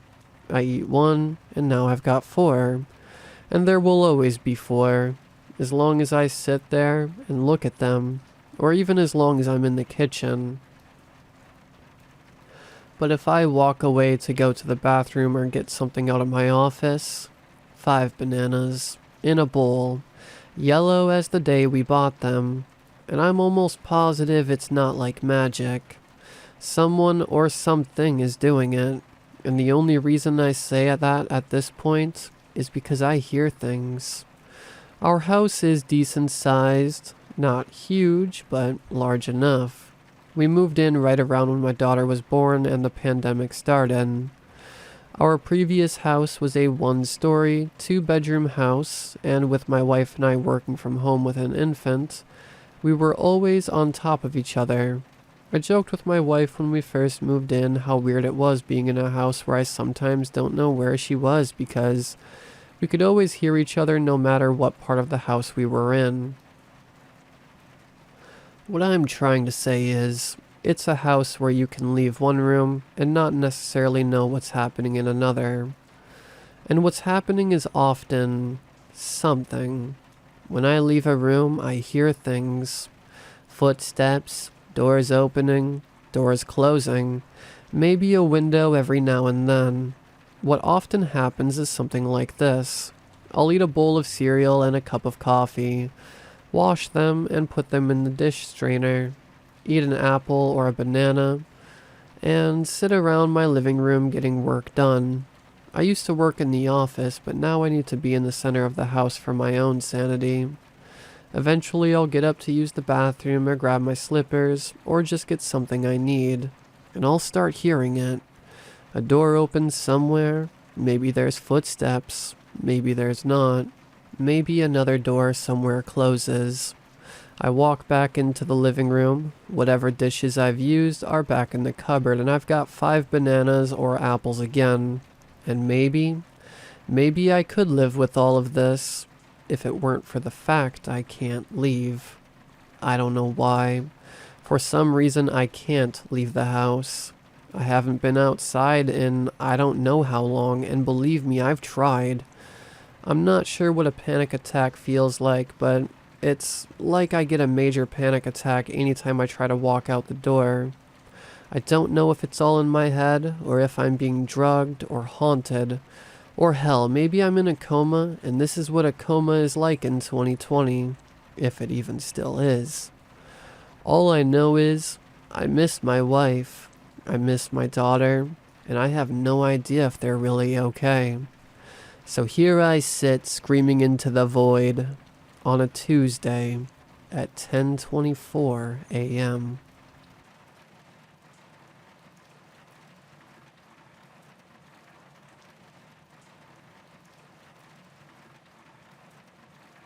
I've had this account for a little while, and I've never posted anything, because I never really thought anything was worth the effort. But I was telling a friend this story tonight, and they suggested I share it to someone who can help me figure out what it was. I live in New England, if that helps. A few years ago, the summer after my senior year of high school, I was sitting outside around 2 a.m. when my then-boyfriend, we were smoking weed on his porch, catching up about our day. We both worked night shift, so this was about our 7 p.m. equivalent for those who are on day shift. We were both starting to feel it, the conversation trailing off, just looking out at the driveway. He lived in the woods just off a highway, somewhere where enough people passed to feel like civilization wasn't too far, but secluded enough for privacy, and never knowing your neighbors. On the far end of the driveway there was a small patch of bushes on the edge of the tree line. Behind them was a tree that stood out a bit. If you were familiar with it, it would catch your eye. It was like a focal point in the tree line. I was staring off into space at it, and I noticed movement. As my eyes focused back in, I saw something slowly moving behind the tree from one side to the other.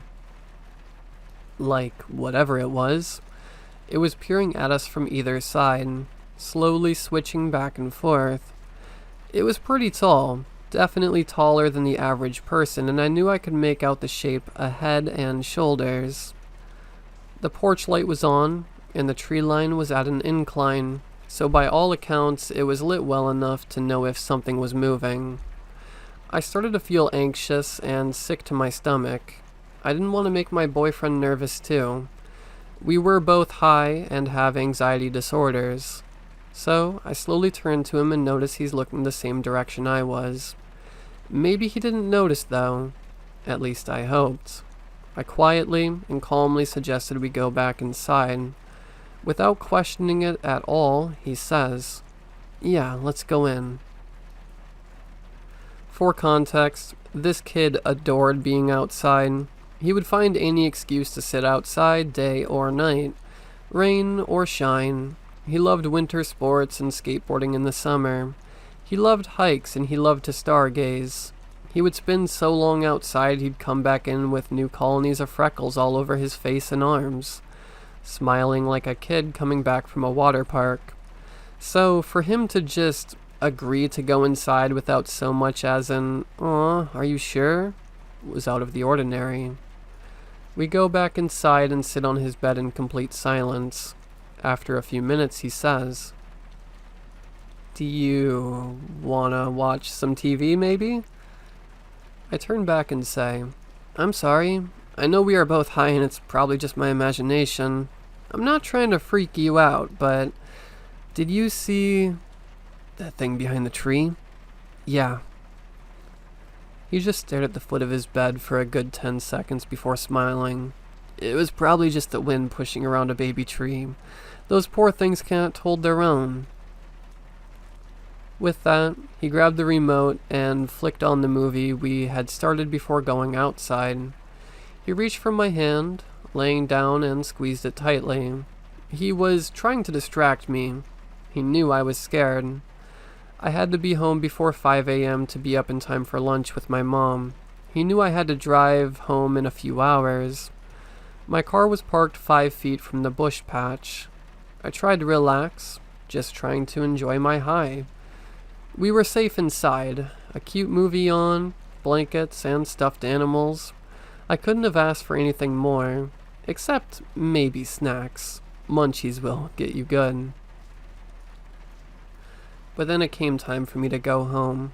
It was around maybe 3:30 to 4 a.m. by then, and I had to leave. My drive was around a half hour, and I still needed to shower before bed. I packed my work clothes in my bag and get ready to say goodbye. I was standing at his bedroom door giving the usual, "I love you, I'll text you when I'm home," speech everyone gives when he grabbed my hand and told me to drive safe. I assured him I would, but he lifted my face with his fingers and said, "I know, but I really mean it. I'm worried. I know I worry, but seriously, if you don't want to drive, don't. I can wake you up early to be home to see your mom. I'll tell my mom you fell asleep during the movie. Something feels off. I told him he was very sweet, but that I was perfectly fine to drive. I wasn't super tired and my high wore off. I wish I listened to him and just stayed the night. I wish I just slept there and drove home the next day. I wish I didn't step foot outside his front door until morning. God, why didn't I just sleep there? The second my feet hit the porch, I knew someone or something was watching me. It wasn't anxiety. I knew this feeling. I had been followed home from school. I had been followed to the rec center as a kid.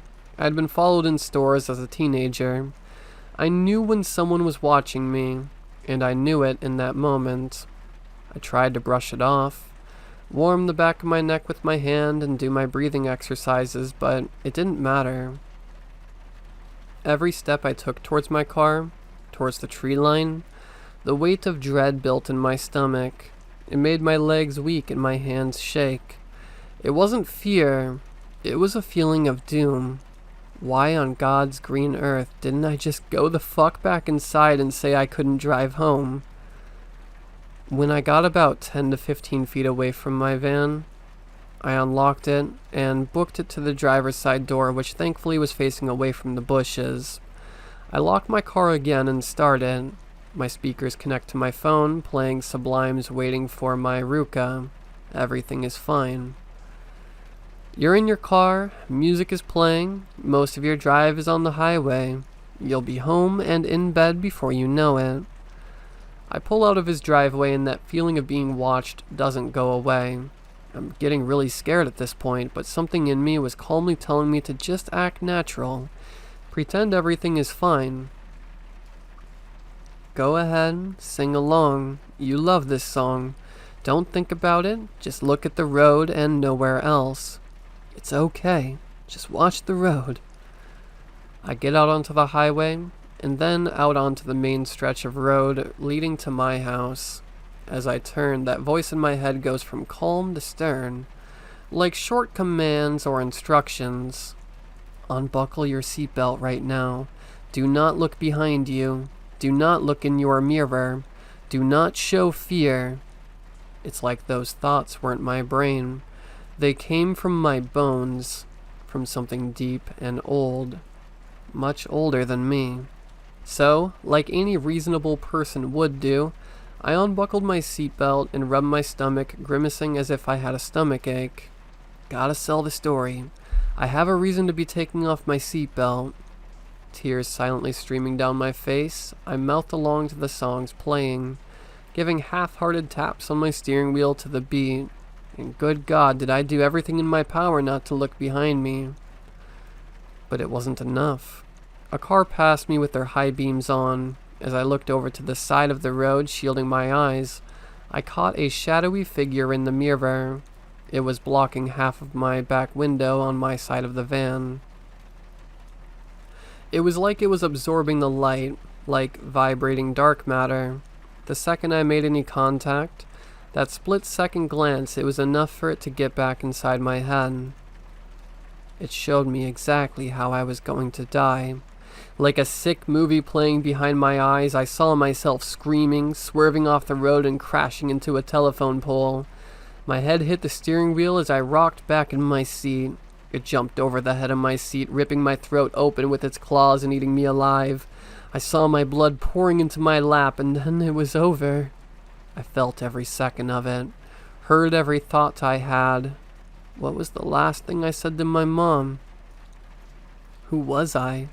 Because whatever I was, this was it. Who am I leaving behind? What was the last thing I said to my mom? Why did you pick me? What are you? What was the last thing I said to my mom? I snapped back to the road, looking around frantically trying to get my bearings back. And then I realized that telephone pole was 1.5 miles up the road. I was trying to slow my breathing. I couldn't speak or scream even if I wanted to. I was completely paralyzed. My body was on autopilot as my brain frantically tried to think of a way out, but all I had was, do not show fear. Do not show fear. Do not show fear. In that moment, my boyfriend called me.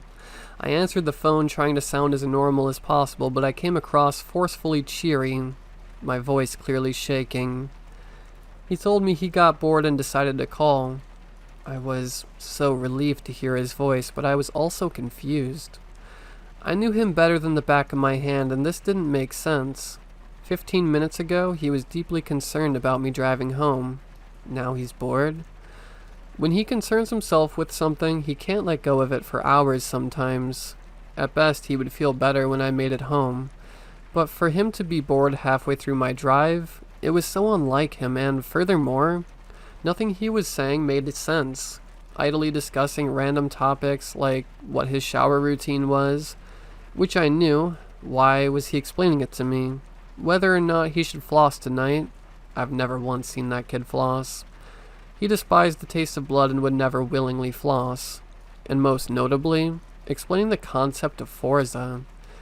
That was when I got the message. For anyone who isn't aware, Forza is some dumb racing game we would often play together, trying to beat each other's times until we eventually devolved into seeing how recklessly we could drive without letting the car hit a dead stop, pinned between rocks or at the bottom of a lake. He was explaining the concept of a game we were both familiar with to let me know he knew I wasn't free to talk. He was talking to make it known that I wasn't alone. He was listening and he wasn't hanging up. For the rest of my drive home, we made stilted, casual conversation. I saw the telephone pole coming up. My entire body tensed. I was white-knuckling the wheel. I was going to make it past this fucking pole, or so help me God, I would have started a riot at Hell's Gates. I slowed down gently, trying to seem as calm and fluid as I possibly could. As I passed, something in the air changed in my car. Once again, it was showing me something behind my eyes. Without looking behind me, I saw it standing next to the telephone pole. It knew I escaped. It wasn't just dumb luck. It was showing me where I should have died. It was watching me drive away, telling me, "You were lucky this time." When I turned onto my street, I wept out of relief.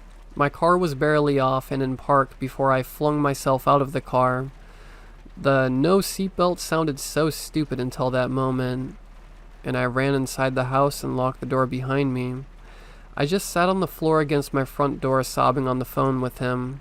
At this point, he broke down too. I didn't notice for a moment until he said, "Jesus Christ, I thought I was going to have to hear you die. I love you so much." He kept repeating how much he loved me, sobbing over the phone with me. I caught my breath enough to ask him what he meant, because I hadn't told him anything yet. In my head, I thought I looked like a maniac. I was just driving home like normal, and then started hysterically crying for seemingly no reason. As far as I was aware, I wasn't entirely sure he even called to protect me. I was doubting myself that maybe he really did just want to discuss Forza of all things for 15 minutes straight. None of it made any sense. He calmed down a little and told that right before he called me, he saw a terrible image in his head of the front end of my van wrapped around a telephone pole, my neck nearly missing, and my dead eyes just staring out my window at him. So he called me. When I answered, he knew something was very, very wrong. He knew he had to act natural and pretend everything was fine. He looked around the room for talking points and stuck to Forza. I cried and told him everything, begging him to believe me. Of course, he did, but it felt so unreal that I wasn't sure I even believed it happened. I've spent my whole life running from death. I wasn't supposed to be conceived. I almost died twice, during and after birth. I was supposed to be disabled physically and mentally. I turned out physically fine, and aside from high-functioning autism and a slew of mental illnesses, I'm alright. I've been stalked. I've almost been kidnapped a few times. I've been hit by a car once. I slid off the road into a guardrail the winter before. An accident that should have been fatal. But all I had was a concussion and some bruising. I've taken drugs that were laced. I've been given drugs that were just straight up not what I was told they were. I've almost drowned. The list goes on. Anytime I thought I was for sure, no doubt going to die, there was almost a sense of peace. A bit of an, I understand, if this is how it ends, so be it. I'm tired of running, feeling. But this was something cold and desperate, and it wanted to crawl inside my skin. It was powerful, but for some reason it let me go. This was something I would never accept. I lay awake at night wondering if it knows me. If it was in my head, what did it learn? Is it still after me? Has it found me yet? And god damn it, what was the last thing I said to my mom? P.S. My ex and I are still in contact. Upon asking if he remembers this, he told me that night was the single most amount of fear he's ever felt, and recounted his side for me again so I got it right. We came up with a code I can call him with if I ever encounter this thing again. It's, hey, I was supposed to come pick up my copy of Forza yesterday. Do you mind if I swing by to grab it?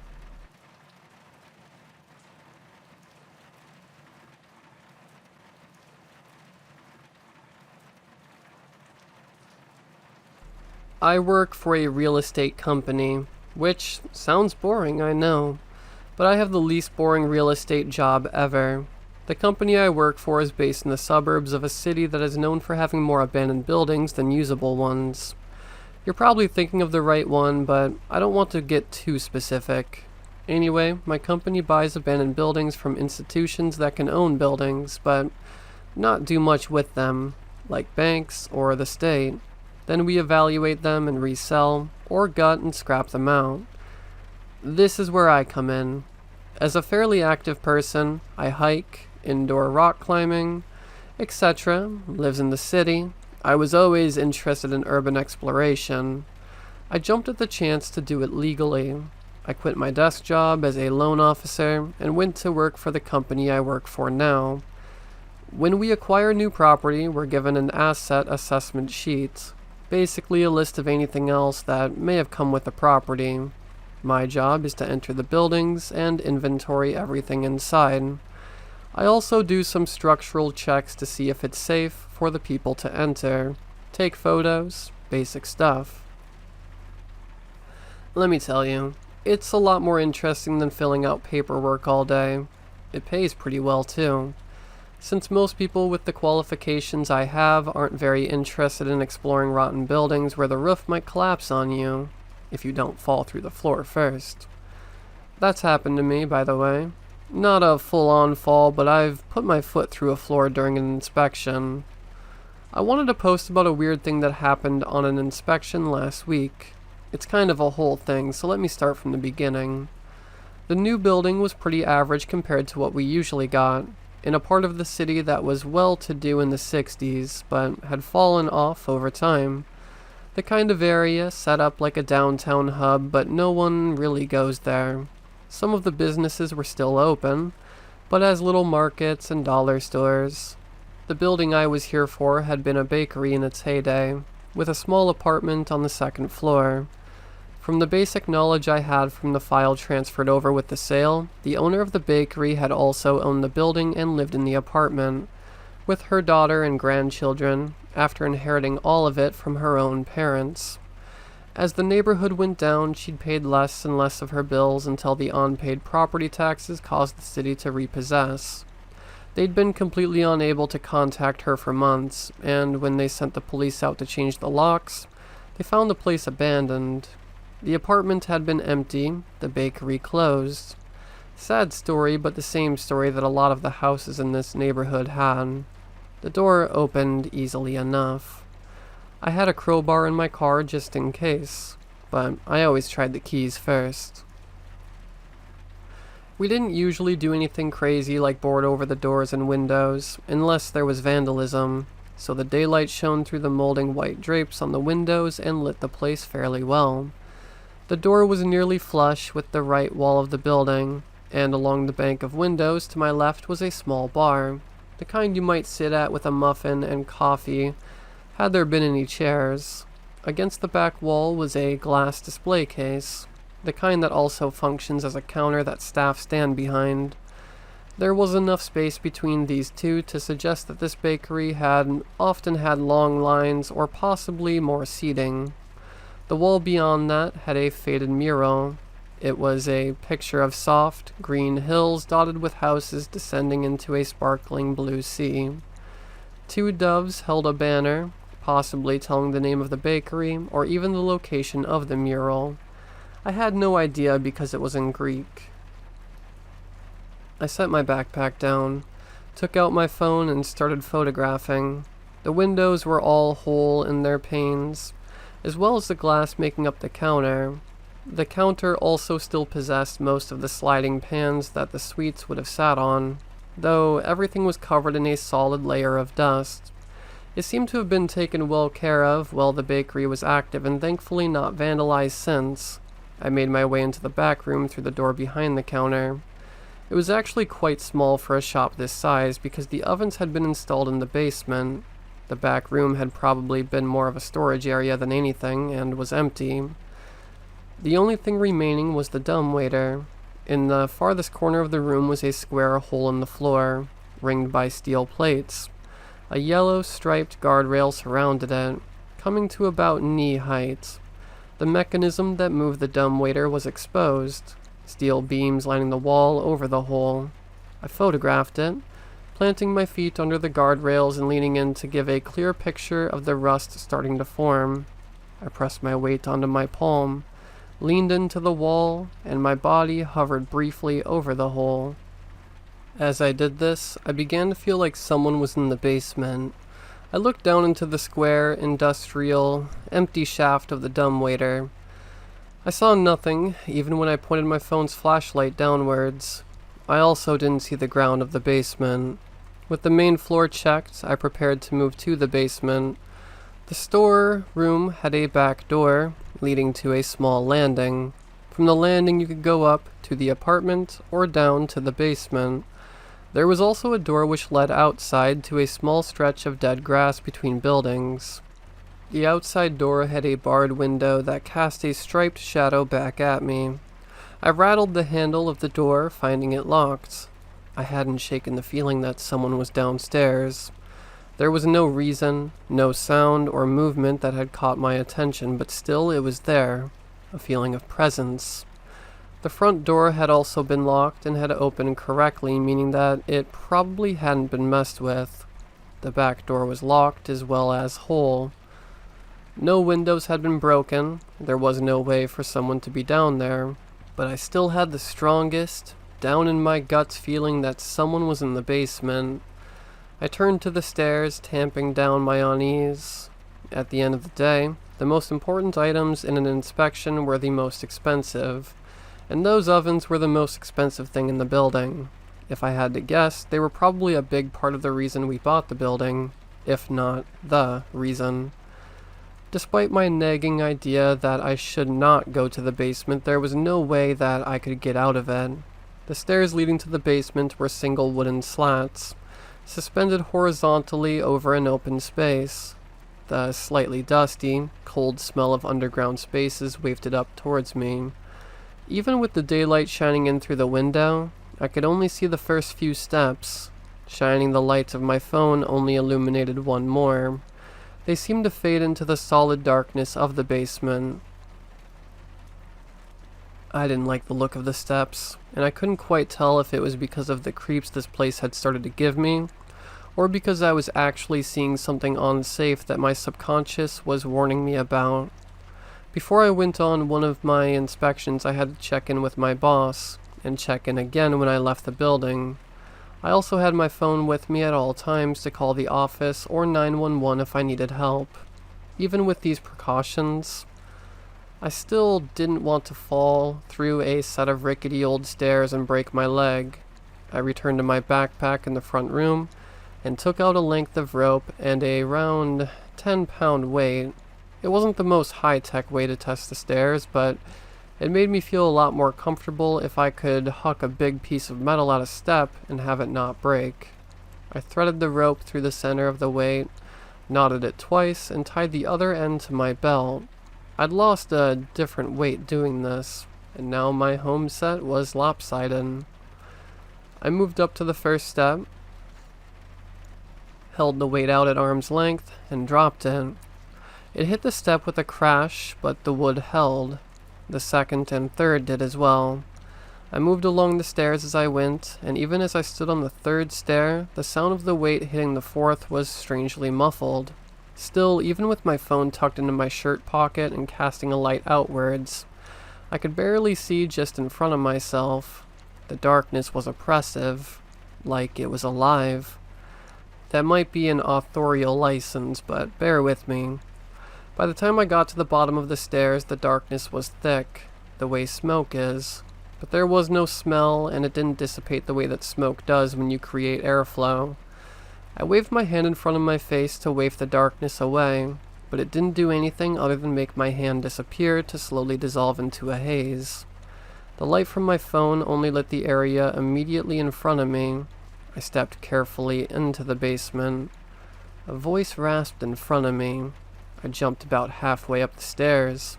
After I caught my breath, I realized that the sound had been a metallic creak, not a voice. So I had originally thought. I put my palm on the wall to my right and slowly stepped forward. My field of vision stayed consistent at about a foot in all directions.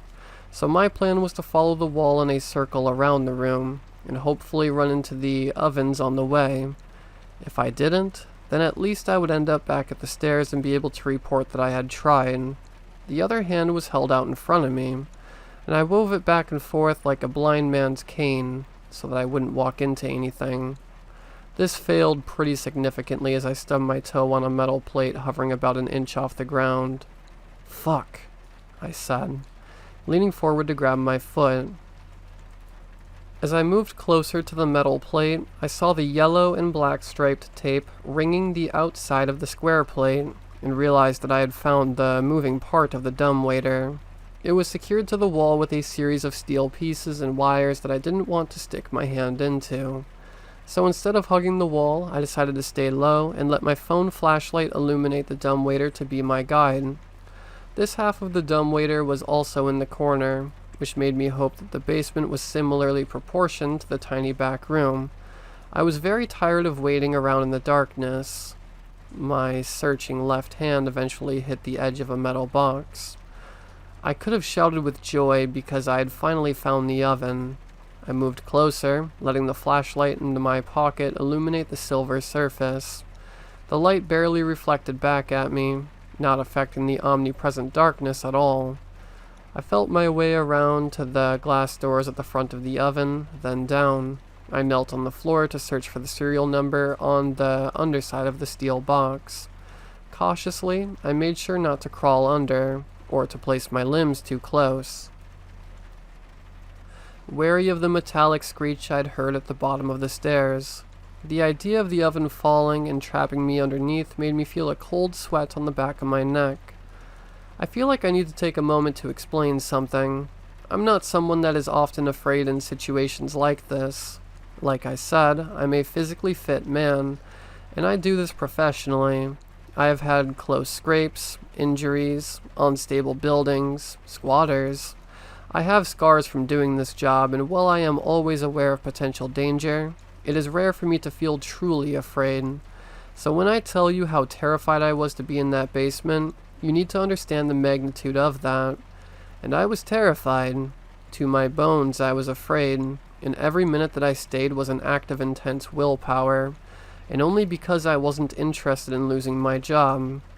I felt the raised letters of the serial number before I saw it. Using my other hand, I took my phone from my pocket and used it to snap a picture. Satisfied, I moved to the second oven. I reviewed the photos after they had been taken, and they were perfectly legible. Curiously, I took a photo with my phone pointing into the empty fog of the basement.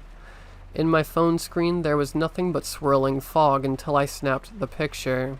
As the light briefly intensified with the camera flash, I heard the metal noise again from the far end of the basement. I pulled my phone close to my face and opened the picture. The basement was revealed to be a small brick room, with discoloration around the walls where shelves must have sat. The floor was unpolished concrete, The stairs were suspended by wooden planks, and under them crouched a monster. I froze, feeling disbelief and horror creeping from the pit of my stomach up to my eyes. In the photo, the creature leaned out from a nest of newspaper and fabrics under the stairs. It looked like a bronzed skeleton, except that the skull had no eye holes. It rested on 4 arms. The other 2 wound up through the slats of the stairs as if waiting for unwary feet. I tried to swallow and felt my throat click dryly. My vision narrowed to the screen of my phone, while my mind raced. I needed to get out of this basement. The stairs were now a non-option, as I imagined those long, fingered, bronze hands snatching at my ankles. There were no windows. That left only the dumbwaiter. I assumed that the metallic noise I had been hearing was the sound of the creature moving, as if it was rusted over.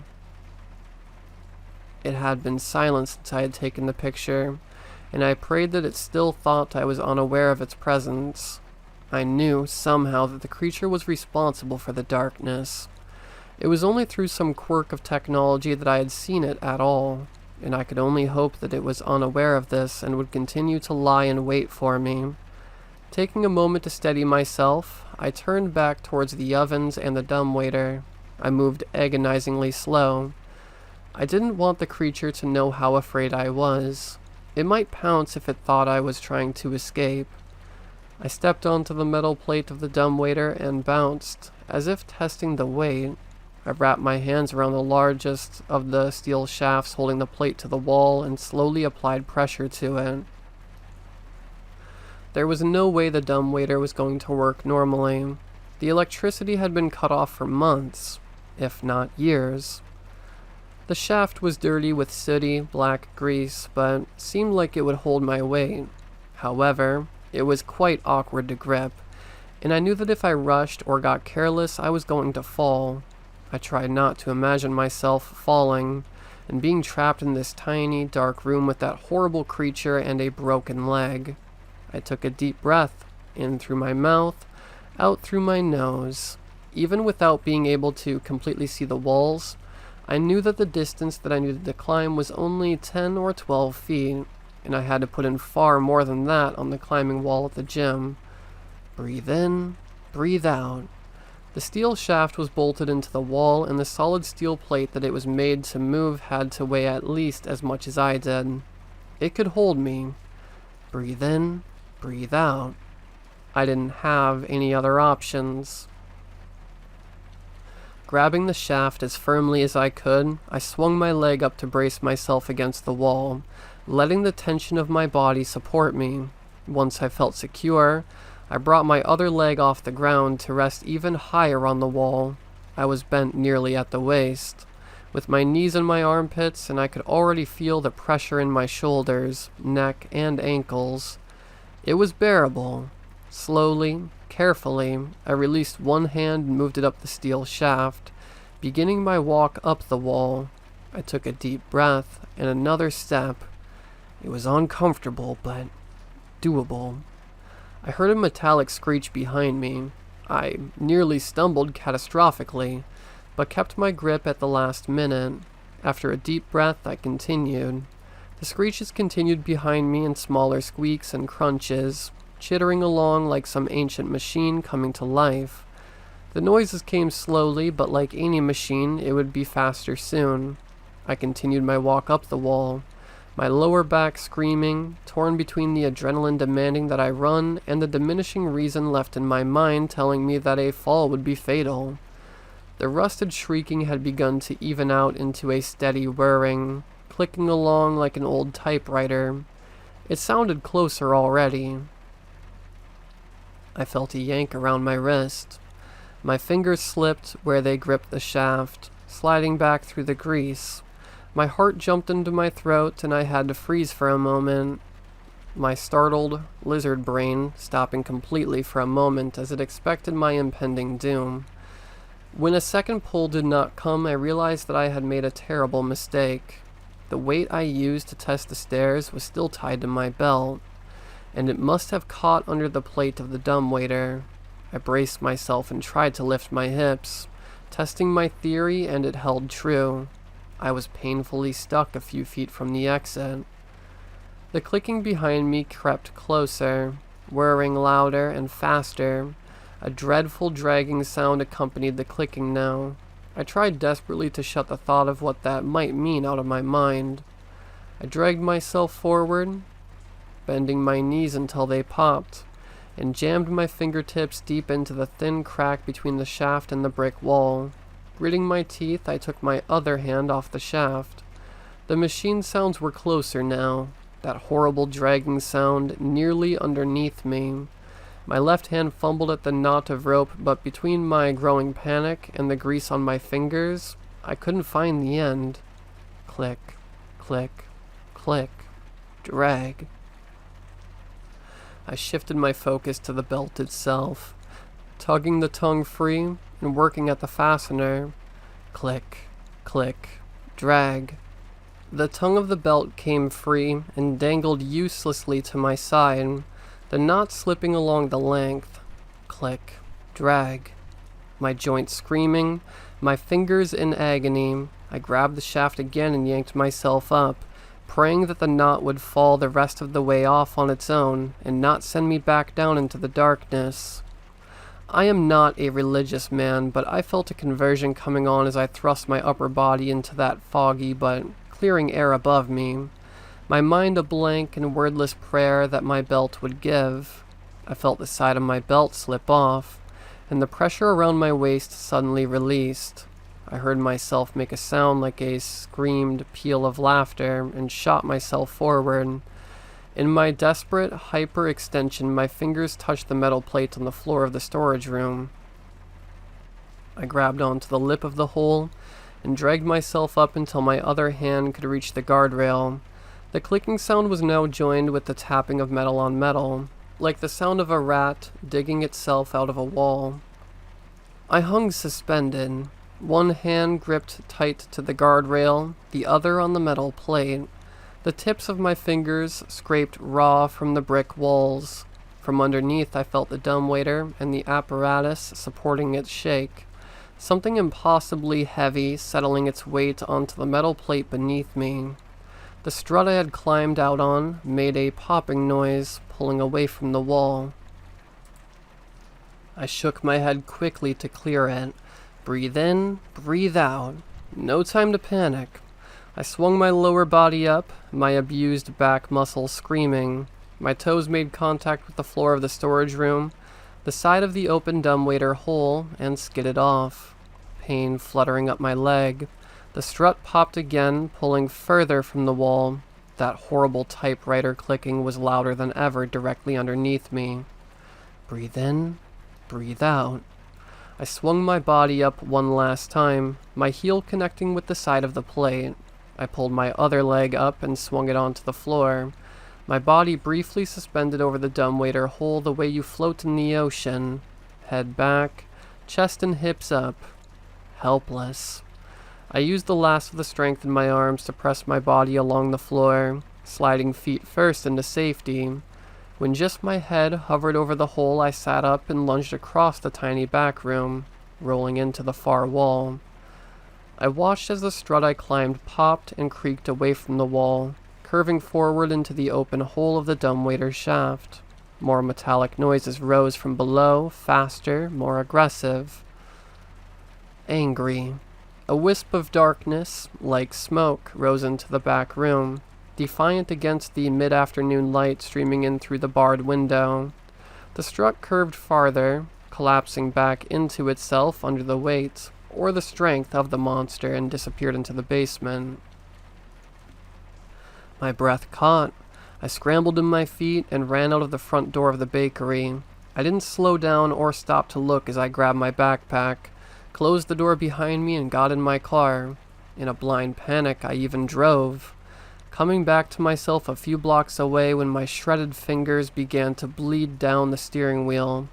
I stopped feeling the pulse in my hands, my face, my chest, and made a sound I have never made before, and couldn't make again if I tried, like letting all of my terror go in one breath.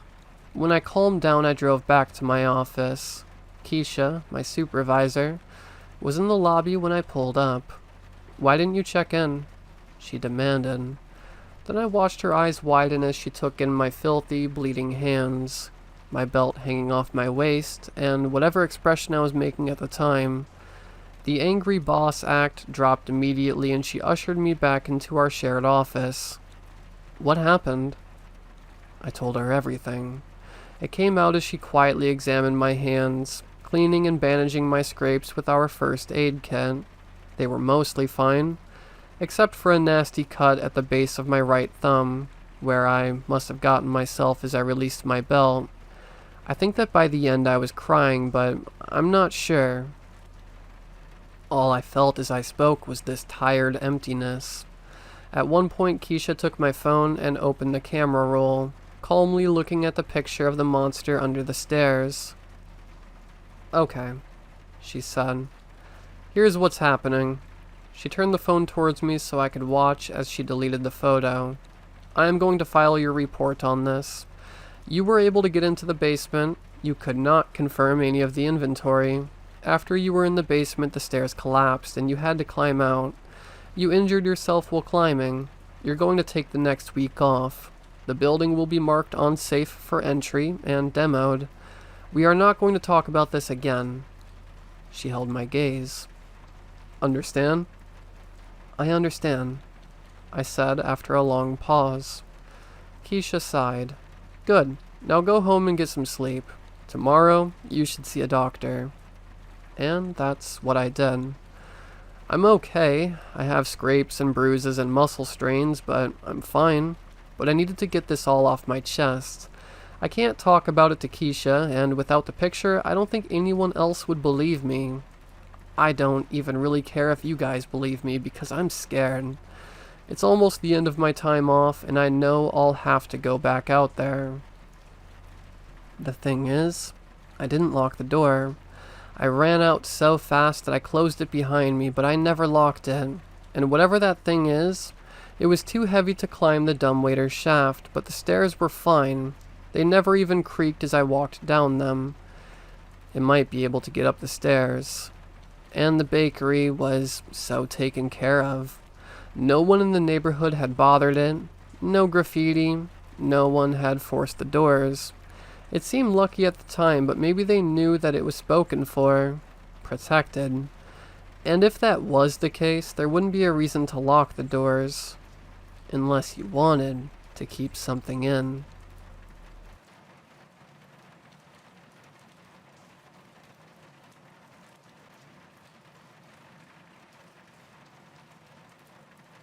For context, I am a radio mechanic. I fix radios for a living.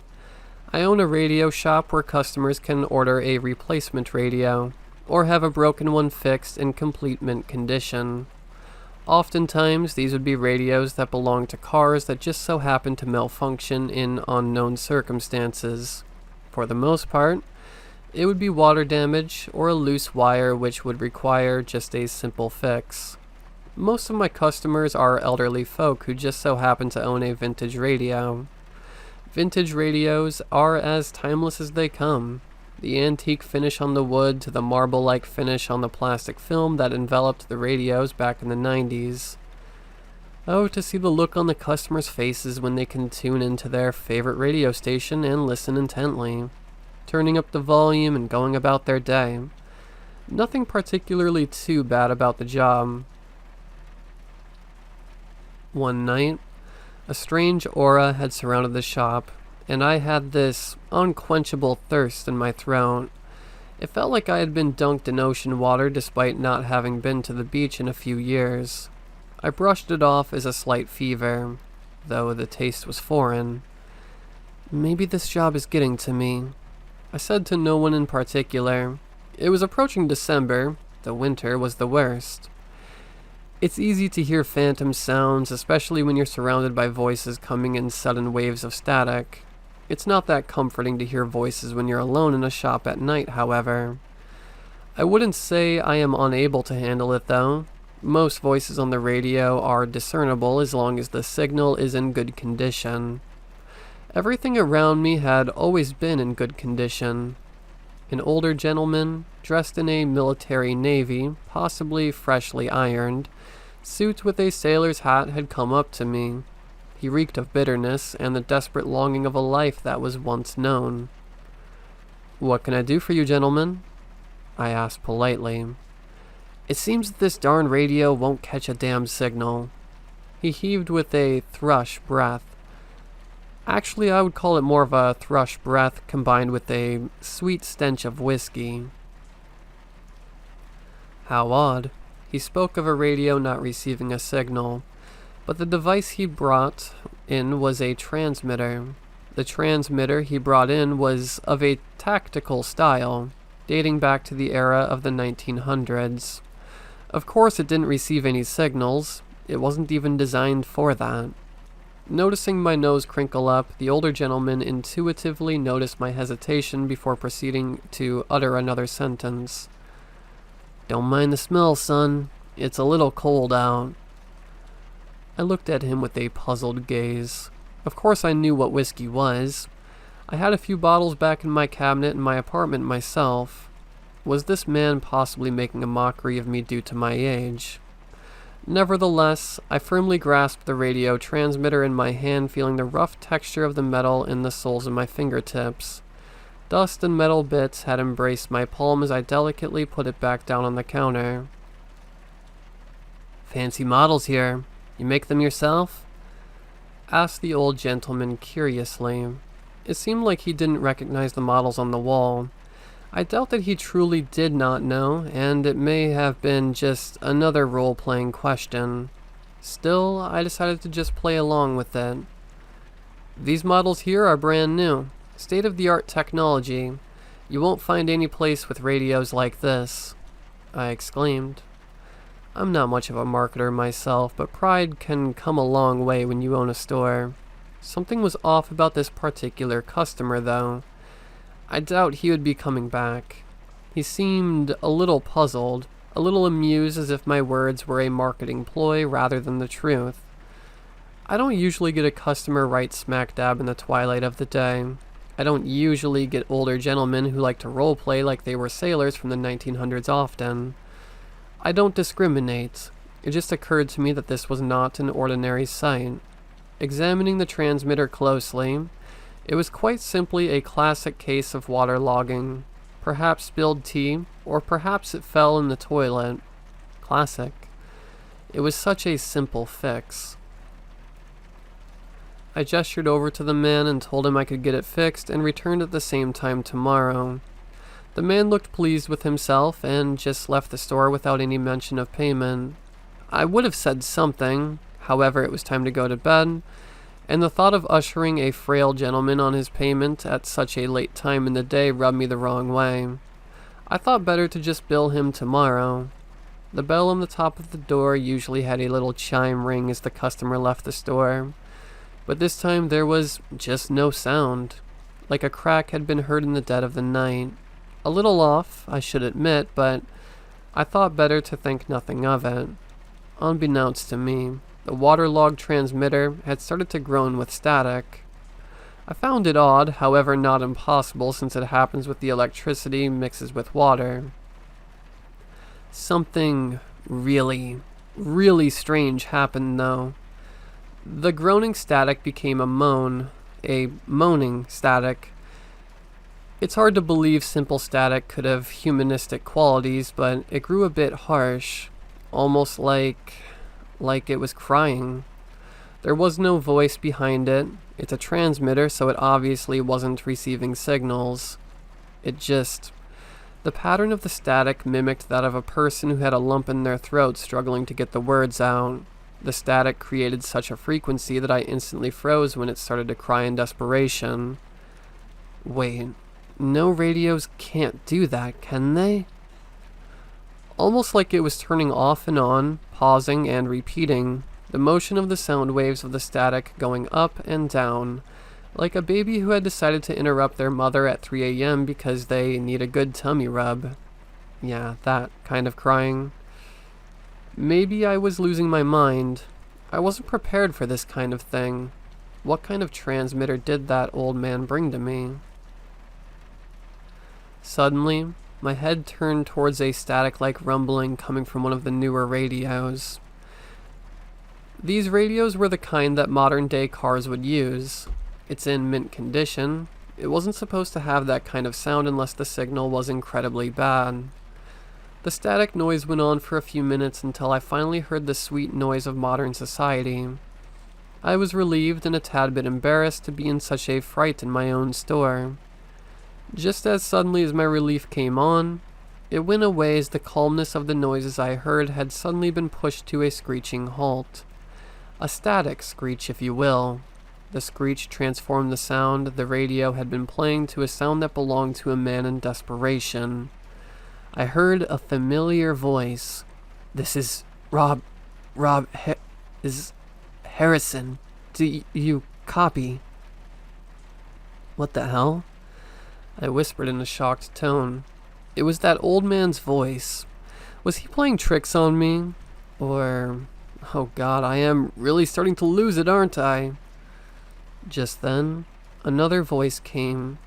It wasn't the old man's voice, it sounded like an acquaintance of his.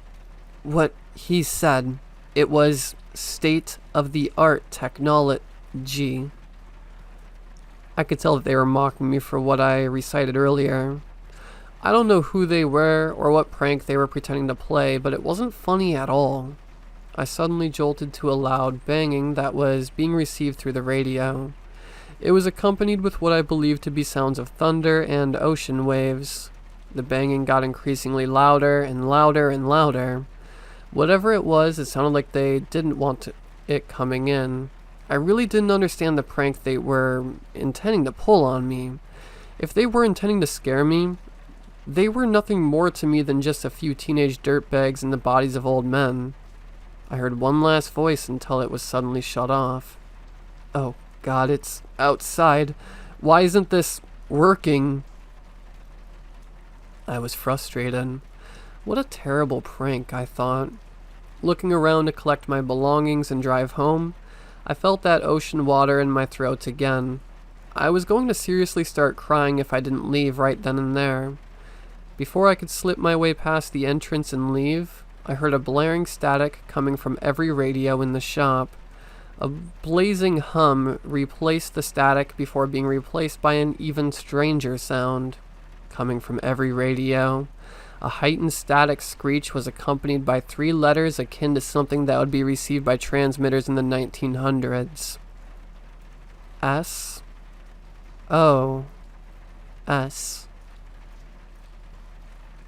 Before I could hear the last of it, I sprinted to my car, turned the ignition keys, and felt relief as the sensation of my throat had disappeared, replaced by the familiar air of the city. The city, away from the beach, away from the oceans. Seriously, if I had to feel that stench in my throat again, I would vomit everywhere. Returning to my post tomorrow morning, the familiar sight of the radios had soothed me. Perhaps last night was something akin to a fever hallucination. I mean, those do happen, right? I came to my senses and starting my job of fixing radios again. That's when I reached the transmitter that had been given to me by that old man. I felt really frustrated at the prank he decided to pull yesterday, but alas, I had to complete my job nonetheless. I heaved a sigh of relief as I returned it to mint condition.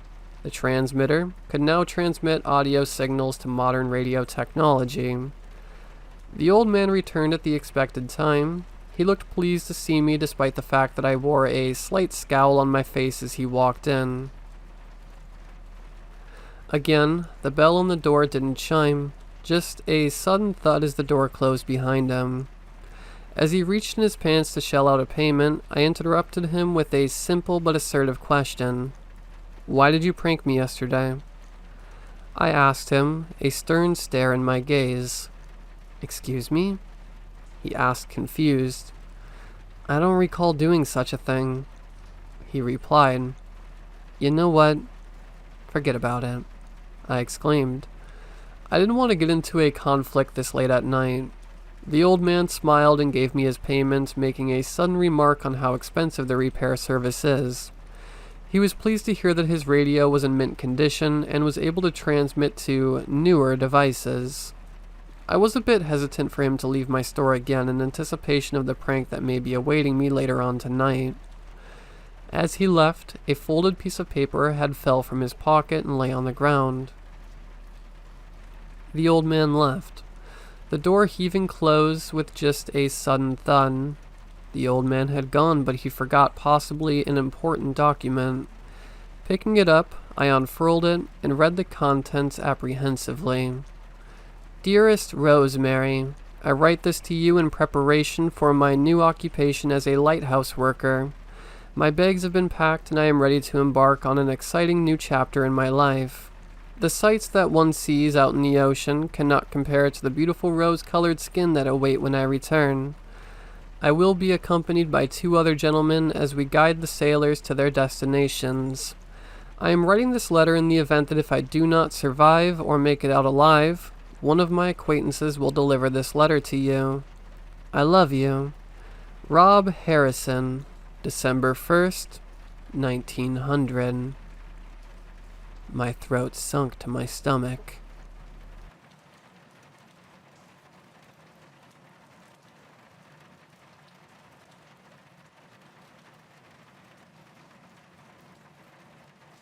In the summer of 2000, 5 recorded murders were committed in the town of Ash Tree, California.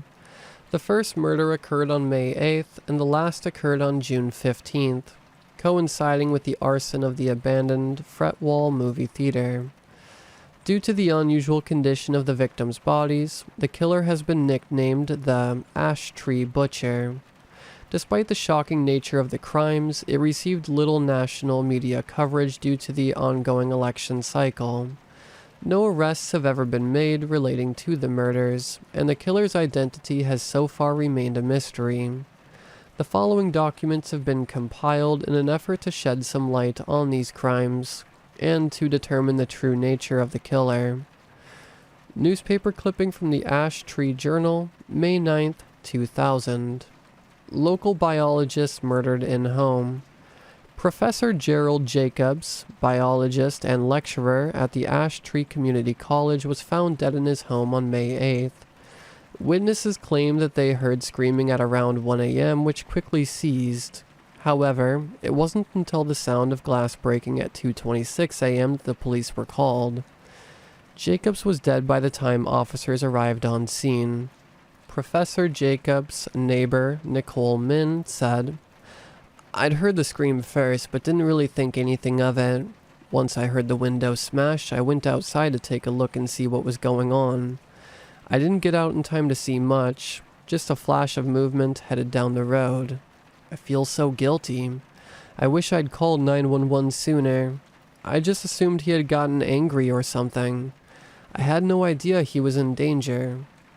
According to police, Jacob's body has had most internal organs removed and all blood drained, evidently through a hole cut in the abdomen. No fingerprints have been found on the scene. No signs of a break-in were found, though a window was broken by the murderer in order to escape. Detective Murray Brown of the Ash Tree Police Department said, "We think this murder may be occult motivated. The almost complete removal of bodily fluids and organs suggests this was done for ritualistic purposes. Unless new evidence is found to contradict this hypothesis, we will continue to pursue this avenue of investigation." Transcript of a 911 call by Joshua Rodriguez, May 14th, 2000. Operator: 911, what's your emergency? Rodriguez: "Yeah, hi, I think there is someone trying to break into my house. I didn't get a close look, but I saw movement outside, and I heard some pounding at my door." "Alright, sir. Please remain calm. What is your address?" "I'm at 1645 Wells Court in Ash Tree. Please get here as soon as you can." "An officer is on the way, sir. Please remain calm. Have you checked that all the doors and windows to your house are locked?" I think so. Give me a second. I'm going to go double check." There are a few seconds of silence as Joshua moves through his house, checking doors and windows. "Okay, I think every door and window is locked. Sir, are you okay? He's looking at me through the window. Can you describe the man you are seeing, sir? I can't tell. He's too far away to see clearly without my glasses. I just see his eyes. They're reflecting in the light. There's something wrong, though, damn it. They're way too bright, like a deer's eyes or something. Alright, sir. Can you back away slowly and get to a room without windows? He's staring right at me. I don't know why the hell he is just staring right at me. Oh my god. Sir, what's happening? He's gone. He's just gone. 1 second I could see those eyes and they were gone. Okay, sir. I need you to get into a secure location, somewhere without wind. There's a loud sound of glass breaking, followed by a scream and tearing sounds. Sir? Sir? After about 30 seconds without response, there is a dragging sound and the line goes dead. Statement given to the police by Carol Winters, May 18th, 2000. I was walking home from work. It's only a couple blocks away from my apartment. I noticed a homeless man sitting in an alleyway on the other side of the street holding up a cardboard sign. It was around 9 o'clock at this point, so I couldn't really make out what the sign had written on it. I received a fairly large tip that shift, so I was feeling generous. I started walking towards the man, reaching into my purse to get out a $20 bill. He stood up, smiling gratefully as I approached. I stopped once I saw the eyes behind him. They were reflecting brightly in the streetlight, kind of like a cat's or a deer's eyes. I didn't know people's eyes could look like that. They must have been glasses. I couldn't see any pupils or anything, just a silvery reflection on the streetlight. The eyes weren't very high off the ground, maybe 4 feet or so at most, so he must have been crouching down. The homeless guy's smile fell away. I think he could see the fear on my face. He started to slowly turn around. The eyes didn't move, just kept staring blankly. Eventually the man turned around entirely and was looking straight at the eyes. He started backing away slowly and pulled out a lighter, I guess to provide some light so he could get a better look at whoever was there. His body was blocking my view, so I didn't get a good look at the guy in the glasses, but the second that lighter flicked on, the homeless guy screamed louder than I've ever heard in my entire life. In a flash, the homeless guy was gone. The lighter clattered on the concrete, and the sound of screaming faded into the distance before swiftly getting cut off. I ran home immediately and called 911, and here we are. Notes from the Journal of Detective Murray Brown, May 23rd, 2000. There has been no pattern as far as I can tell between the killer's victims. So far, he has killed a tenured professor, an electrician, and a homeless man, all in the space of under a month. It is impossible that the killer may have had some form of prior interaction with each victim, eventually becoming obsessed and consumed with a macabre urge to kill, to ritualistically remove the organs and blood of his victims. We cannot rule out that the killer may also be a cannibal. Something odd to me is that while the body of Professor Jacobs was found in his own home, both of the other victims' bodies were located much further away. Rodriguez's body was found in the backyard of a home nearly half a mile away, and the homeless man's body turned up in a sewer. Given the precision with which he removes the organs and blood, he may have prior experience working as a butcher. I cannot ignore the similarities between the killer's methods and the mummification techniques of the ancient Egyptians. Perhaps the killer has some sort of religious mania related to ancient Egyptian religion. I'll have to consult a professor to be sure, but I'm not quite sure. There's no evidence of any embalming, and the brains haven't been removed. The holes cut in the torsos of the killer's victims do not seem to match any known tools or weapons. simultaneously too precise for a serrated blade, but too jagged for a scalpel or butcher's knife. It is possible that the killer has devised his own tools especially for this purpose. Statement given to the police by Caitlin Forrester. May 25th, 2000. My boyfriend and I were driving back home from camping down at the Owl Creek National Park. In order to get back home, we needed to pass through some woods. It was pretty late, about 12 a.m., when suddenly Elliot's car broke down. The headlights were still working, so it wasn't entirely dark, but outside of the range of the car's lights, it was pitch black. Elliot hopped out of the car and started working under the hood. When I got this really uneasy feeling, all the animal sounds stopped at once like a switch had been turned off. After a few minutes, I heard some rustling. Elliot finished tinkering with the engine and shut the hood.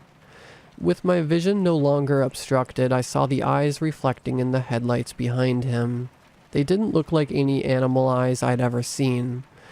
These were just silver dots of light without pupils or iris or anything. I couldn't help it. I screamed and closed my eyes. I heard this awful clicking noise and the sound of rapid thumping on the dirt road, followed by the sound of Elliot screaming. I heard the cries trail off into the distance before stopping abruptly. Once I was able to move again, I ran out of the car, going in the general direction that I thought I heard the screams go. I was calling out Elliot's name so loud my voice started to get hoarse. I got all sorts of scratches and cuts from tree branches and spiny bushes, and eventually I thought I had gone the wrong way. Then I saw those eyes again, reflecting in the flashlight. They were only about 30 feet away. I felt this almost instinctive fear wash over me, like I was seeing something that shouldn't exist. It felt primal, deep down in my gut. I couldn't move an inch. I knew that if I did, I'd be dead. Those eyes stared at me for what felt like hours.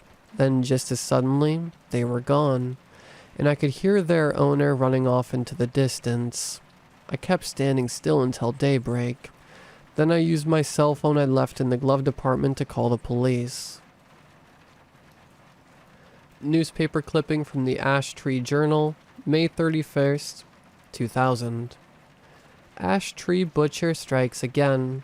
Teenager Elliot Hirsch, reported missing on May 25th, has been found dead in the woods on the outskirts of Ash Tree. Like the previous 3 victims, Hirsch's organs and blood were removed from his body through a hole in the abdomen.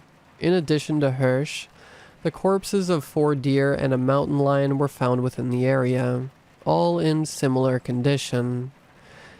It's not uncommon for serial killers to start with animals, says Detective Murray Brown. But a mountain lion? That's new. I've never seen anything like this in 2 decades of policing. Notes from the Journal of Detective Murray Brown, June 2nd, 2000. I'll be honest, I don't know what to think anymore. The attacks seem so random. The only things the victims have in common is that they have nothing in common. The animal killings bother me also. Sure, I told the press that he killed animals to start with, but the boys at the lab told me these killings must have occurred after the murder of Professor Jacobs. I have no idea how the bastard subdued a mountain lion, especially since there is no sign of a bullet wound or anything like that. Just that same damn hole and the same missing entrails and blood. Maybe he just killed them because he wasn't able to get a human victim. But I don't buy that. There's just something off. Something I'm missing. It also bothers me that we haven't found any of the missing organs or blood. Sure, maybe he's hiding the organs somewhere in some sort of lair. Or maybe the sick freak eats them. But it just doesn't seem to make sense. I'm going to look through some of the evidence from the Jacobs crime scene. I've got a feeling the answers are there. Excerpts from the Journal of Professor Gerald Jacobs. Hypothesis: R. rabida specimens injected with the synthetic gene ARF23 will show improved respiratory ability, resulting in increased stamina and metabolism. Procedure 3R Rabida specimens will be injected with ARF23, while another 3R Rapida specimens will not receive any treatment. Subjects will be observed for any difference in behavior. Day 1. The test group has been injected with ARF23, while the control group has not. No immediate change in behavior noted after approximately 2 hours of observation. Day 5. The test group so far shows significantly more activity than the control group, including increased hunting behavior, possible sign of increased metabolism due to hunger. Day 7. The test group have all undergone molts, while the control group has not. Possible coincidence, but unusual as all R. rapida specimens were thought to be fully grown. Day 12. Test group has molted again. Subjects are noticeably larger than in typical for R. rapida. I have decided to decrease interval between feedings, as their increased size and metabolism necessitates more frequent meals. Day 18. One member of the control group has died, most likely due to old age as it was male. Subjects in the test group have continued to grow, with an increased leg span of approximately 4 inches. Day 32. Members of test group are now closer in size to members of the Theraphosodae family than Lycosodae. I believe that the increased respiratory efficiency is allowing the subjects to grow far beyond the normal bounds of their species. Estimated leg span is approximately 9 inches. No change in control group. Day 39. Growth increase seems to be accelerating rapidly. Test group members now approximately 14 inches in leg span, surpassing the maximum recorded leg span of the species T. blondie. Day 42. Earthquake caused damage to laboratory. One member of the test group was killed due to a falling object. Other 2 escaped elsewhere into the house. Day 43. Both remaining test subjects recovered, found in a cupboard. One is dead. State of the corpse suggests cannibalism. Deceased specimen is male. Surviving subject appears to be female and has a leg span of approximately 16 inches. Day 78. All members of control group deceased due to old age. Sole surviving test subject is approximately 37 inches in leg span. Day 100. No longer able to accurately measure leg span of test subject due to large size and aggression. Would estimate approximately 48 inches. Day 125. Subject shows no signs of slowing down growth and appears agitated due to insufficiently large enclosure. A dog kennel. Unable to move subject to a new enclosure owing to extreme aggression and size. Unable to terminate subject due to extreme aggression and size. May God forgive me. I think it's pregnant. Newspaper clipping from the Ash Tree Journal, June 4th, 2000. Detective quits over Ash Tree butcher case. Detective Murray Brown has announced he is retiring, effective immediately. Murray has worked for the Ash Tree Police Department for the past 23 years, but has recently faced mounting pressure from the public to catch the serial killer known as the Ash Tree Butcher. The Ash Tree Police Department released a bulletin on June 3rd, stating that the detective will be stepping down from the position due to personal reasons. Reports of Detective Murray's alleged mental breakdown and subsequent institutionalization remain unconfirmed. Diary entry of Ashley Ellis, June 19th, 2010. It's the 10-year anniversary of the fire today. My therapist says I should write down what happened, try to process it. The night of the fire, the last time I saw George alive. I haven't told the shrink what actually happened, of course. Can't do that without getting myself institutionalized, but I can tell my diary. I'd lost my minimum wage job flipping burgers a couple months beforehand, and I wasn't really on good terms with my family back then. Couldn't afford the rent to my apartment, so my boyfriend and I were forced out onto the street. We managed to scrounge up enough cash for food and supplies, doing odd jobs and panhandling, but it was barely enough. Of course, any extra money we grabbed didn't last long. Let's just say I didn't have the healthiest coping mechanisms for dealing with poverty. It took us a little while to notice the disappearances. When you're homeless, you get used to your peers not sticking around, moving on to other places. But it was never this much. To tell you the truth, I don't think anyone else noticed, much less cared if they did. Police put the official death toll of the so-called ash tree butcher at 5 people. I know better than that. I bet the bodies were just somewhere the police didn't check, or that they just didn't care enough about a couple homeless people to report it. I think they didn't want to panic the public. It was getting dark and we needed a place to stay. With the killer around, cops had gotten a bit more intrusive in our usual haunts. We decided to hole up in the old Fretwell movie theater. I figured that place was so ancient nobody else would be there. It had been abandoned since the 50s, so most people viewed it as a death trap. George and I hauled ourselves over the fence surrounding the property, ignoring the faded "no trespassing" sign. Someone had already removed the boards from the door, and it was even slightly ajar. Right away, once we stepped inside, something felt different. I felt watched, almost hunted. I asked George if he felt anything, but he said no, confused as to why I was asking.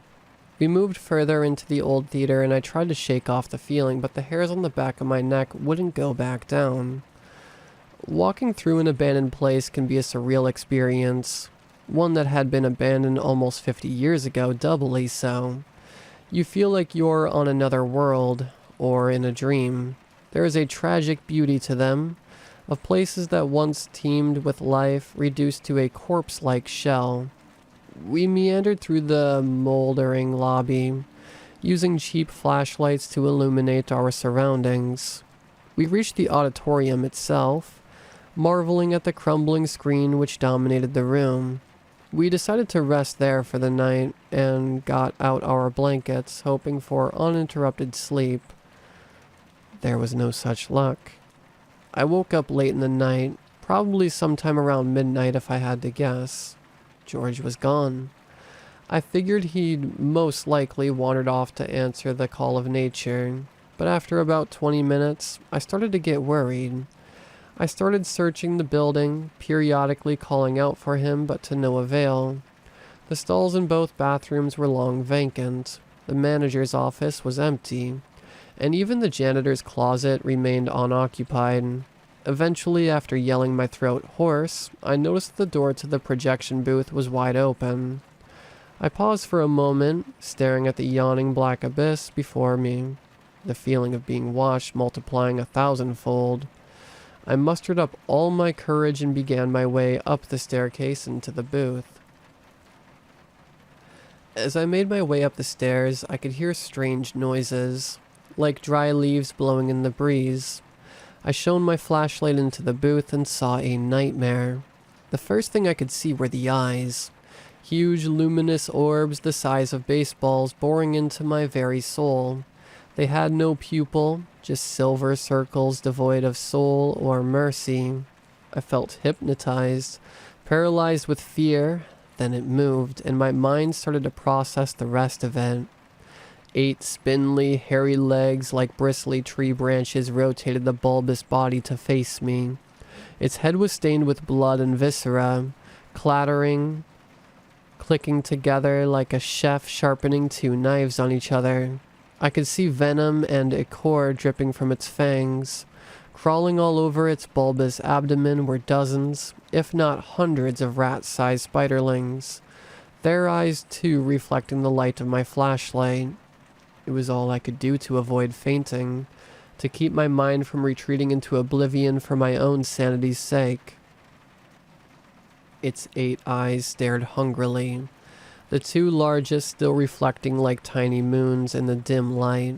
My mind raced as I tried to think of what to do, how to survive. It was only then that I noticed George's body lying on the floor. Seeing him laying there snapped my mind into focus and made me understand what I had to do. Neither George nor I could afford a gun, or a taser, or even pepper spray, but we'd found that potential muggers would back down fairly quickly if you sprayed ignited hairspray at them. This monster straight out of hell itself certainly wasn't any mugger, but I felt confident its reaction would be similar. I dropped my flashlight, reaching for a small can of hairspray and my lighter. I flicked down on the spark wheel and pressed hard on the valve of the can, causing a jet of flame to spray towards the arachnid abomination. As I hoped, it scuttled backwards, stumbling over some old film cans. However, my plan worked too well. The fire ignited the ancient nitrate film reels, which were piled on the floor, burning bright and hot.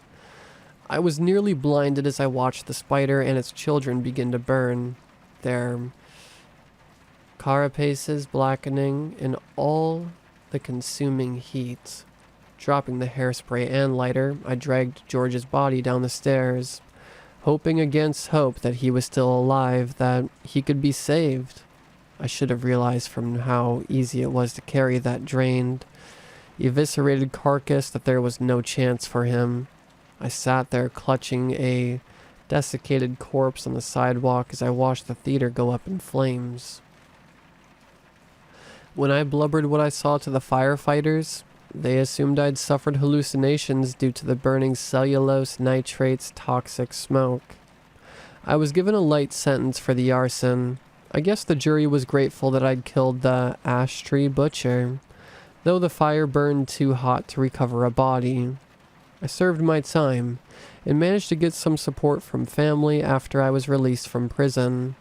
I guess they felt sorry for me. All things considered, since that night things have been going okay for me. I have a job, I have an apartment, I have a life. Sure, the nightmares suck, but at least I'm alive. There is something else. Something that lingers in the back of my mind to this day. While the fire burned the old Fretwell movie theater to the ground, I could have sworn I saw something through the smoke and ash. It was hard to make out, and maybe I was just hallucinating, but I thought I saw some small, rat-sized shapes scurrying off into the darkness, their tiny eyes reflecting the light of the flames.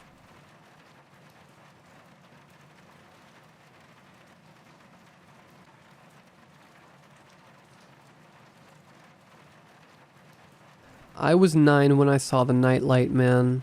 My world had been growing a lot that year. Not even a year before, I had been playing with plastic horses and making piles of pillows that I pretended were dragons that soared through the clouds with me on their back. This year, things were changing. I remember getting into music videos and learning their dances, and feeling more conscious of my social standing with my classmates. I remember feeling so grown up the first time my mom asked me to watch Amy, my little sister, for 5 minutes while she put away clothes in her room. She was only 4, and I think after my stuffed elephant, she was my favorite thing. I loved her chubby cheeks and chasing her around the house, her laughing like a hyena in these big, breathless guffaws of joy. We would cuddle together, and I would read her my favorite stories from when I was her age. Harold and the Purple Crayon was the one she liked the best, and I never got tired of reading it to her. We even shared a bedroom, which I remember my mom asking me if I was sure I didn't want my own room. But I loved Amy. She was my whole world. I was 9 the last time I saw my sister. The Nightlight Man was a little scary at first. He would come in the night, never right before we went to bed, but anytime I woke up in the night to go to the bathroom, he would be there, dancing in the glow of the nightlight. The first time I saw him, I didn't know whether to be scared or not. He didn't have a face that I could see, but if he did have a face, something about him made me feel like he would have been making funny faces. He wore weird clothing that bounced around him in wild abandon as he danced. He was also really little, which I think made me feel like he was safe, though I didn't feel safe enough to ever go close to him. The first time I walked up to the nightlight man, I went almost all the way up to him when all of a sudden I had this horrible sense of dread in my tummy. It stopped me in my tracks. And even when the nightlight man turned towards me and beckoned while he danced his wild and zany dance, I couldn't move any further forward. When I backed up a couple steps, the fear went away and my curiosity returned. I would watch him dance, and he would beckon to me, but I wouldn't go to him because anytime I tried to go up to him, the scary feeling would hurt my tummy and I wouldn't go any closer. But every time I moved away, the fear would go away, and I would almost forget about it. For 2 weeks this happened. I would wake up needing to go to the bathroom and see the nightlight man dancing, a tiny whirling dervish with bouncing, jerking steps. After going pee, I would sit on the floor as close as I could, my arms wrapped around my legs watching the dance. I didn't realize at first, but every night that I woke up and saw him, I was able to get a little closer without feeling that scary feeling. When I finally did notice how much closer I was to him, I got really excited. I could almost reach out and touch him, but not quite. I think the nightlight man felt my excitement because his dance was even more feverish, and the thrill of it held me until I must have fallen asleep watching him because I woke up the next morning laying in the same spot. My mom had been getting worried about me. She didn't believe me when I told her about the nightlight man, and got mad and told me to stop making up stories about imaginary things. I remember getting so mad at her and running off to my room. Amy found me, crying angrily in my bed, and even though she didn't really understand what was going on, she hugged me and cuddled with me while I calmed down. That was the last day we spent together.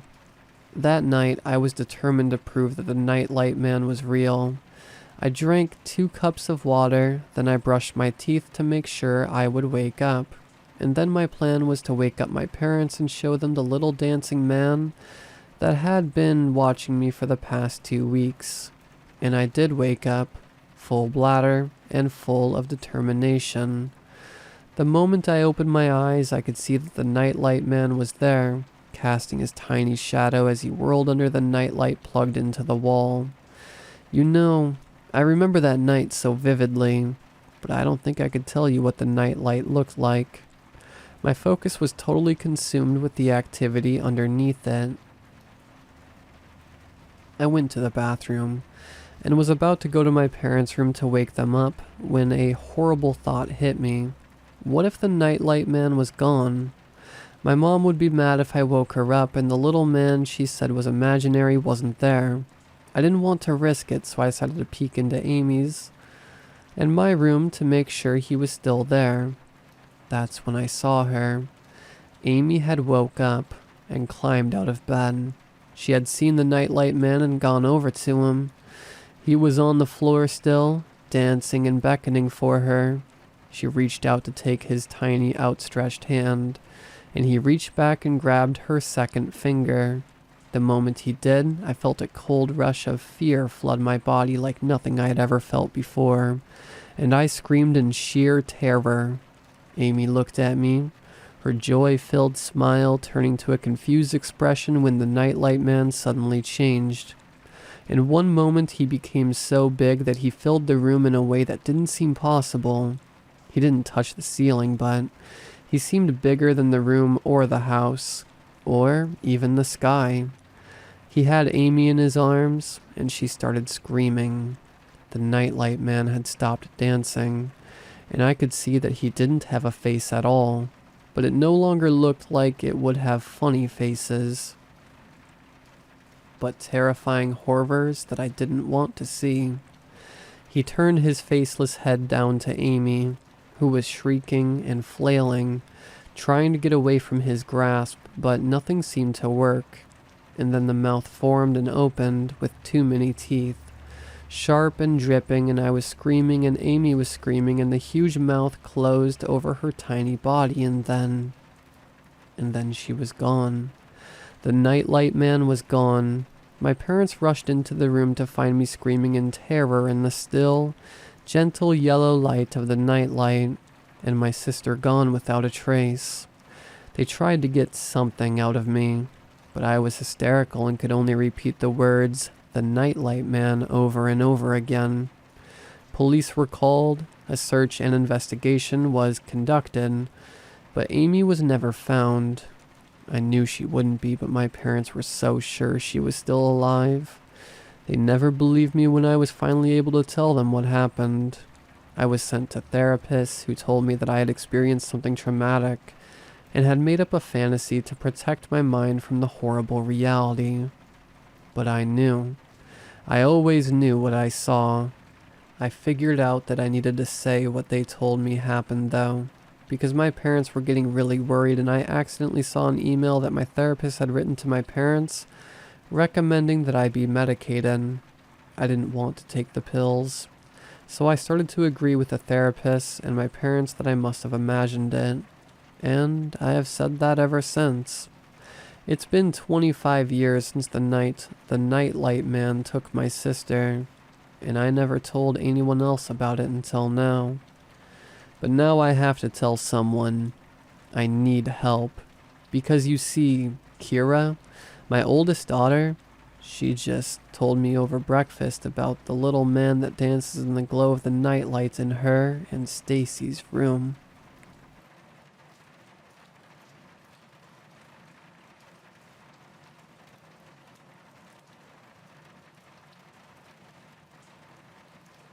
I'm gonna cut to the point because I'm really freaking out here. My older brother went missing the other week. He's always had a few issues, but nothing this drastic. At first we thought he had been kidnapped, or worse, but last night I managed to get into his old computer and found something that might help find him. I went to the cops, but they weren't much help.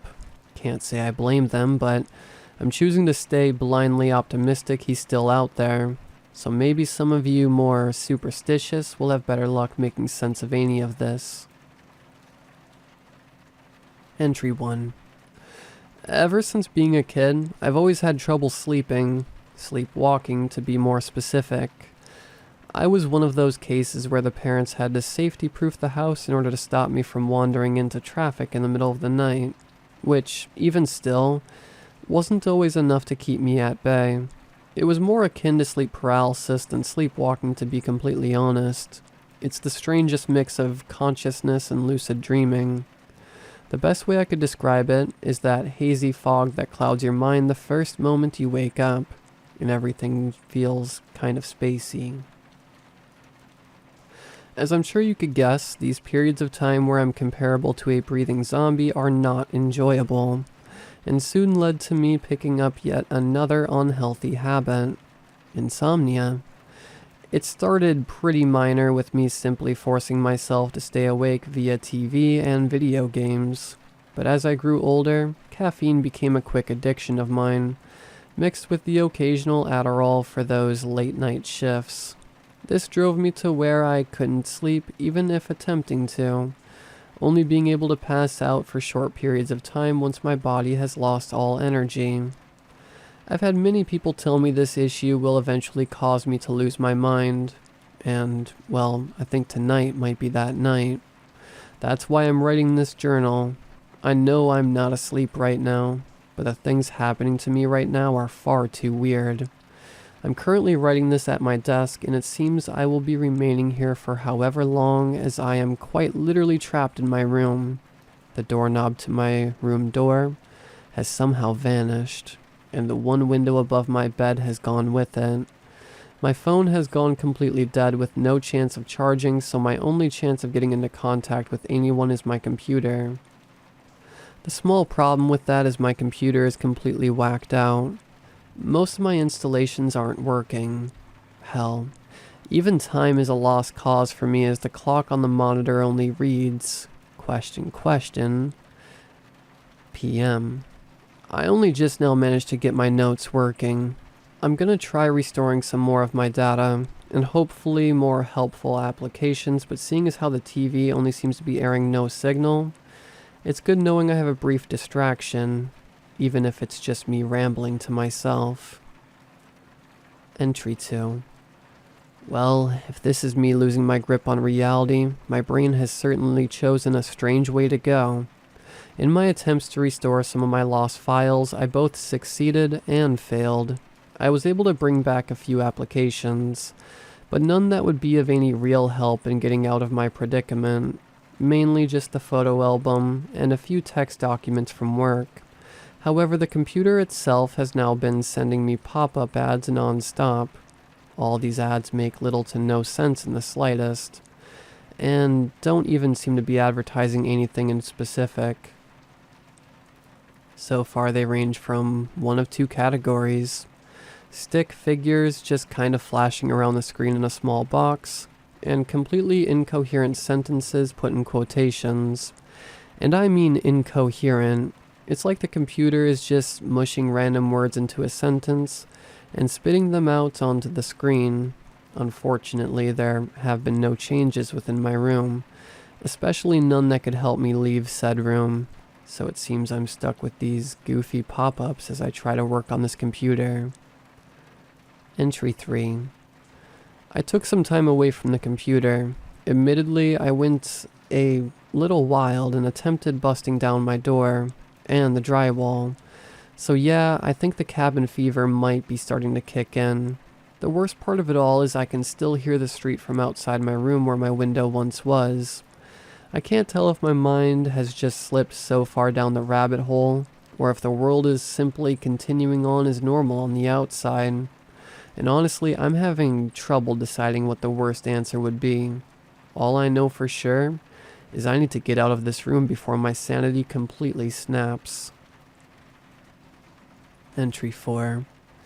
It's all pointless. You do realize that, right? You know it would come to this. You always have.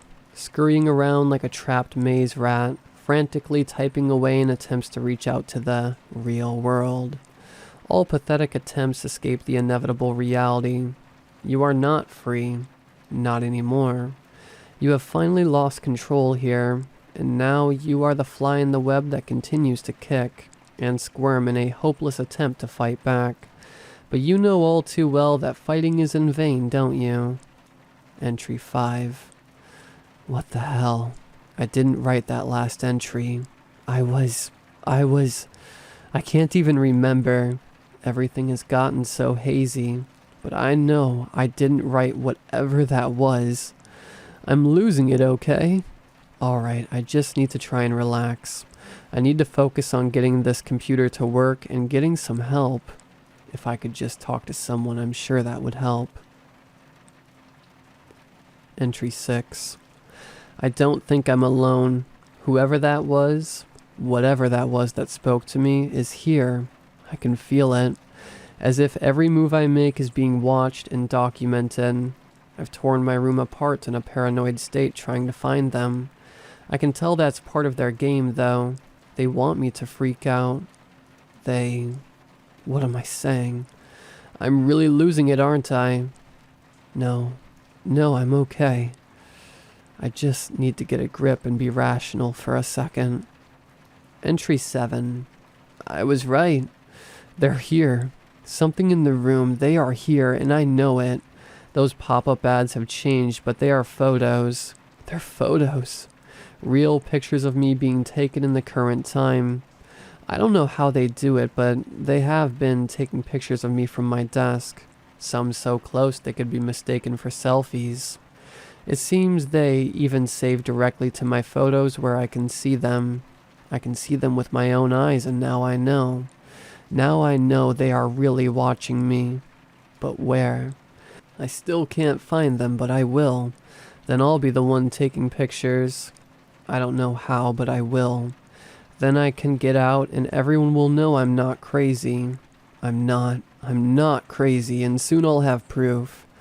I just need to find them. If I find whoever's doing this, I find my freedom. Entry 8. Like I said, pathetic.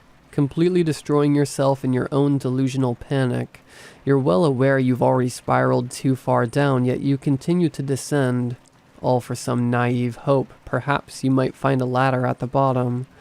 The funny part about that? There is, but unfortunately for you, I've had far more time to find it, and I've begun to climb up long ago. You're weak, far too fragile. This mind is no more than a prison, but my sentence is finally up. It's my chance to see the light, and I will break you to the deepest level before I let you take that chance away again. Entry 9. What the hell? What do you want? What are you? Entry 10. I am you. I am the real you. I am the perfect you. Unafraid, unworried, and unflawed. You, on the other hand? Well, let's just call a spade a spade. You're weak, spineless, and pathetic. I'd pity you if I wasn't so utterly and completely fueled with the hatred I have for you, keeping me locked away in this unstable mess you call a brain. Can you really say you're surprised, though? It's not like this was ever a winning battle for someone so utterly and completely messed up in the head. Entry 11. Listen, I don't know what's going on here, or who you think you are messing with my computer, but you aren't going to get me that easy. I'll find you. I know you're somewhere in here. I got the photos you've been taking of me. The moment I get out of here, I'm reporting you to the cops. Entry 12. Go ahead. Let them read the mad ramblings you've been writing to yourself. Have you even read what you've written? Your hands typed all these out. You still haven't got it through, have you? I've always been here, always chipping away until I could finally take full control. Or at the very least keep you in the same prison of isolation and madness.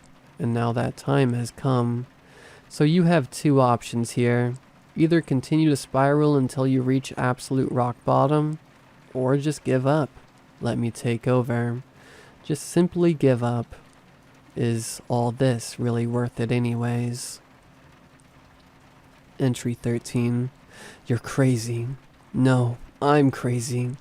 I've really lost it. I'm not gonna give up. I know I'm not okay. I'll probably stay not okay. But I'm not gonna let whatever or whoever this is win. Entry 14. Well, after rereading everything I had written, I think it's safe to say I've gone over the edge. It's been a few hours, I think, since my last entry, and I'm finding it harder and harder to believe there's someone on the outside pulling the strings. I really have lost it, but I'm still me right now, and I can plan to stay myself right up until the end. It's all gotten to the point where I'm just too tired to care anymore. I think I'm gonna try to go to bed. This insanity has driven me to the point I think it might be possible. Entry 15. It worked. It really worked. It's all back. I'm free. I'll be honest, I wasn't 100% sure that was gonna work, but it did. To be honest, I'm not even sure why I'm updating this. Mental breakdown. I guess I just wanted to make sure that it really happened. And thankfully it did. I've never been so happy to hear my bedroom door open. I swear I spent at least a minute twisting the knob just to see if I could.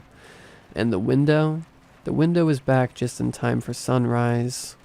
And it really does feel better than I ever imagined.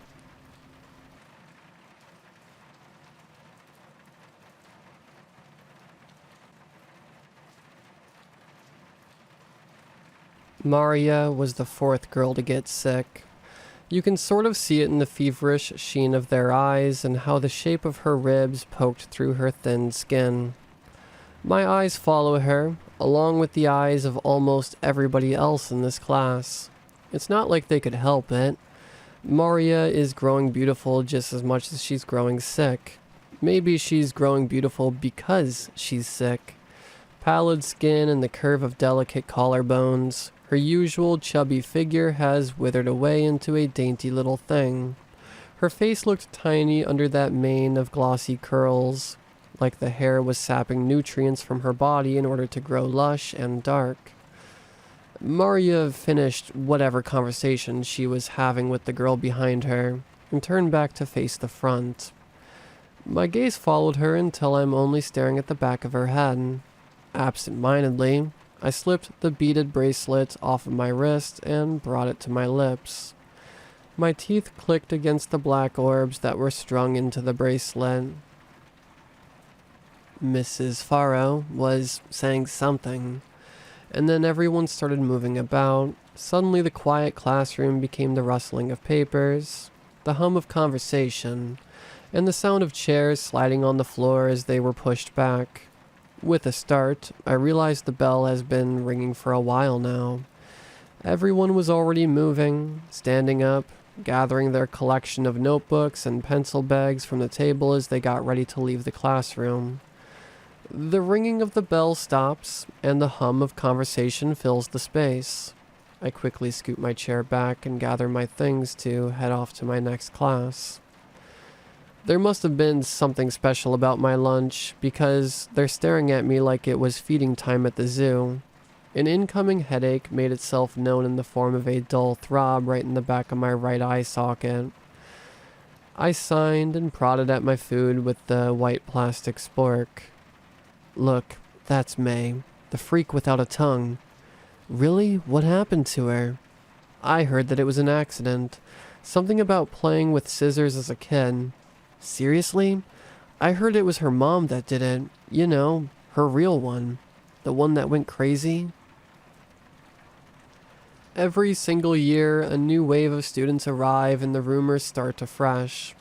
It's always hard at the beginning of the year when morbid curiosity runs like static electricity through the population of new students. But this year, they have something else to talk about. Soon, Maria entered the cafeteria, surrounded by her usual group of girls, with a new boy toy of the week trailing behind her like a lovesick puppy. The heavy metal doors shut behind them with a heavy thud before bouncing against its frame. The buzz of conversation stuttered, before picking up again with greater intensity. All eyes were on Maria as she strutted down the center aisle between two lunch tables like she owned the place. Because, in a way, she did. She wore a sundress today, a flimsy thing in orange and peach that flowed around her knees. The knobs of her kneecaps were growing too big for her body. Everybody else might have been charmed by how beautiful she looked, but I could see how sharply defined the tendons on the back of her knees have become. For a second, the images of that sundress waving in the wind of her stride faded and became another picture entirely. The same knobby knees on a pair of legs so thin that they're basically cords of muscle wrapped in a layer of skin. Tendons stretched visibly with every stride. A pair of pink heels that matched the dress. Mama, I thought. I recognized those heels from the pictures that my brain was showing me. They were her favorite ones. Look, she's spacing out again. Why does she do that? It's kind of creepy. Kind of creepy? How about very? My cousin said. Yo, why doesn't she eat? I've honestly never seen her eat anything. Like, why does she even sit in the cafeteria if she's not gonna eat? You think she's got an eating disorder or something? Or is it because, you know? The buzz of conversation faded in and out as my gaze grew vacant. The rustling of oily wrapping paper and the zip, zip, zip of lunch bags was replaced by the dull throb of my heartbeat at my ears. I stared at that sundress until the colors blurred and my memory dipped back into its kaleidoscope of broke pieces. My mind has a strange way of finding these bits and baubles every now and then. Ever since Maria and the girls have been getting sick, these moments where memory seizes me has become more and more frequent. Even as I sat there, chewing absent-mindedly on my bracelet, The sound of Mama's shrill voice filled my head until my skull felt like it would crack. "Why are you doing this to me? Am I not good enough?" "Please," Mama's voice sobbed. I stared out at the bright color of her pink stiletto heels as she tottered like a distressed damsel, but nobody came to save her. Somewhere, a door shut with a final snap. Mama kept on screeching and throwing stuff. I felt the warmth of small arms around my middle, and the fuzzy toddler curls around my hands.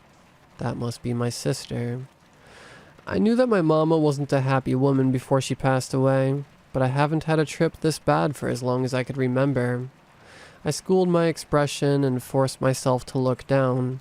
If memory is a moving picture, then mine was scattered by a messy hand that sent bits and pieces flying out in every direction. And now the pieces float back, bubbling to the surface to show their hideous faces before finally settling into the picture I'm trying to construct. I could feel the presence of the pill bottle sitting on the side of pocket of my backpack, taunting me with the relief that they offered. I was about to reach for them when I felt a gaze boring my upper back. I turned, with great difficulty and swearing under my breath at the sudden bout of dizziness, and my eyes met Maria's. It was just a quick glance on her part, but there was something in her expression that I couldn't read. Her gaze flicked to my bracelet, before flitting away and back to her boy toy. I looked down at my bracelet. It sat there, hanging innocently from my wrist as I once again wondered about what is wrong with Maria. I saw the other four in English class. They all walked in at that final ring of the bell, so light on their feet that I had the urge to see if they're actually standing on the ground as they pressed my desk. They look even worse than Maria in my opinion. Sarah, Leanne, Jody, and Paige. The four of them were an absolute nightmare to me when we started high school together. They wanted to be interesting, so they created a performance where I was the animal and they were the ringmasters. This continued for years until last month when they just stopped. It wasn't even just that. It's as if they've lost all interest in everything they cared about before, and now they just huddle in their depressing group of four. I don't think they speak much nowadays either. In a way, they've become as much of an outcast as me. And like Maria, they've become frightfully thin but also horribly beautiful as they withered away. The skin pulled taut over their bone frame. It's as if they only lost weight where they wanted to lose it. They look like the human figures on fashion sketches, the ones with exaggerated hips and legs that stretched out for miles over a tiny ankle.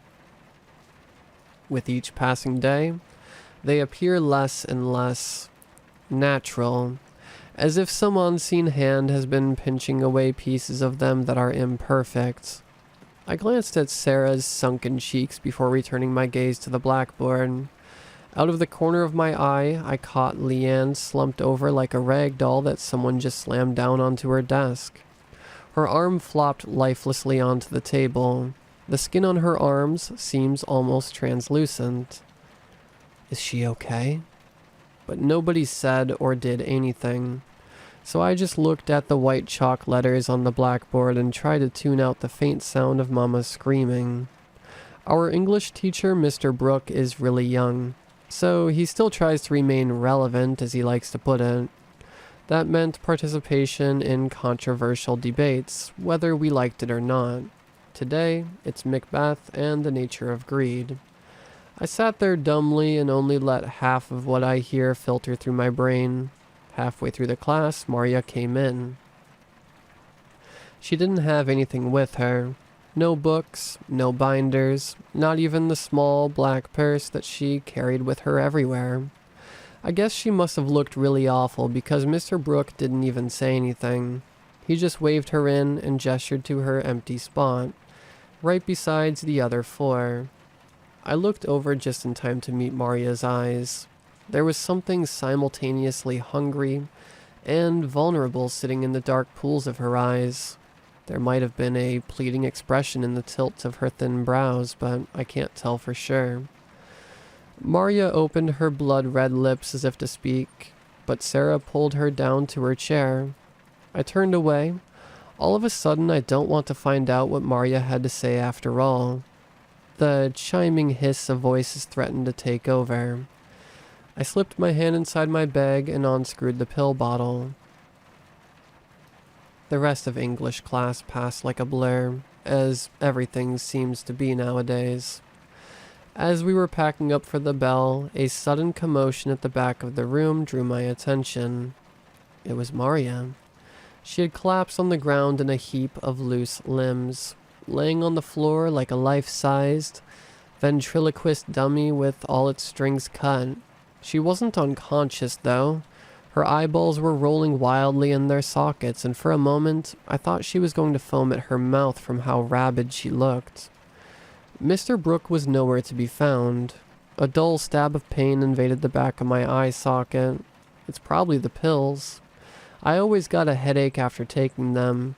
Sarah and the rest of the 4 girls hoisted her up like she weighed nothing. She probably didn't, to be honest.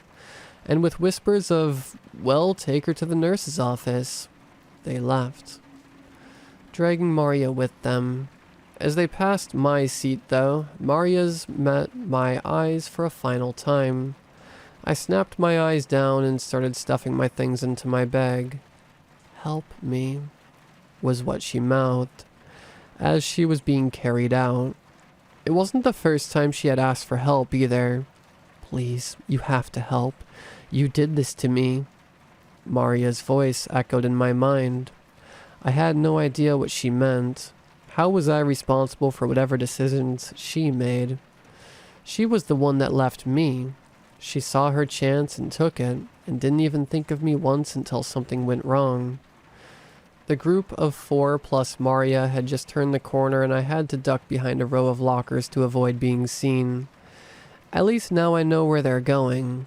The only thing down the hallway they went into was the girls' locker room, which connected to the gym. There's also a tiny, dusty broom closet down there, hidden among the rows of lockers. Either way, it was not the nurse's office. The dull thud of the heavy wooden door returning to its door frame made me wince, but too late to regret that now, as I slipped along the wall like a thief.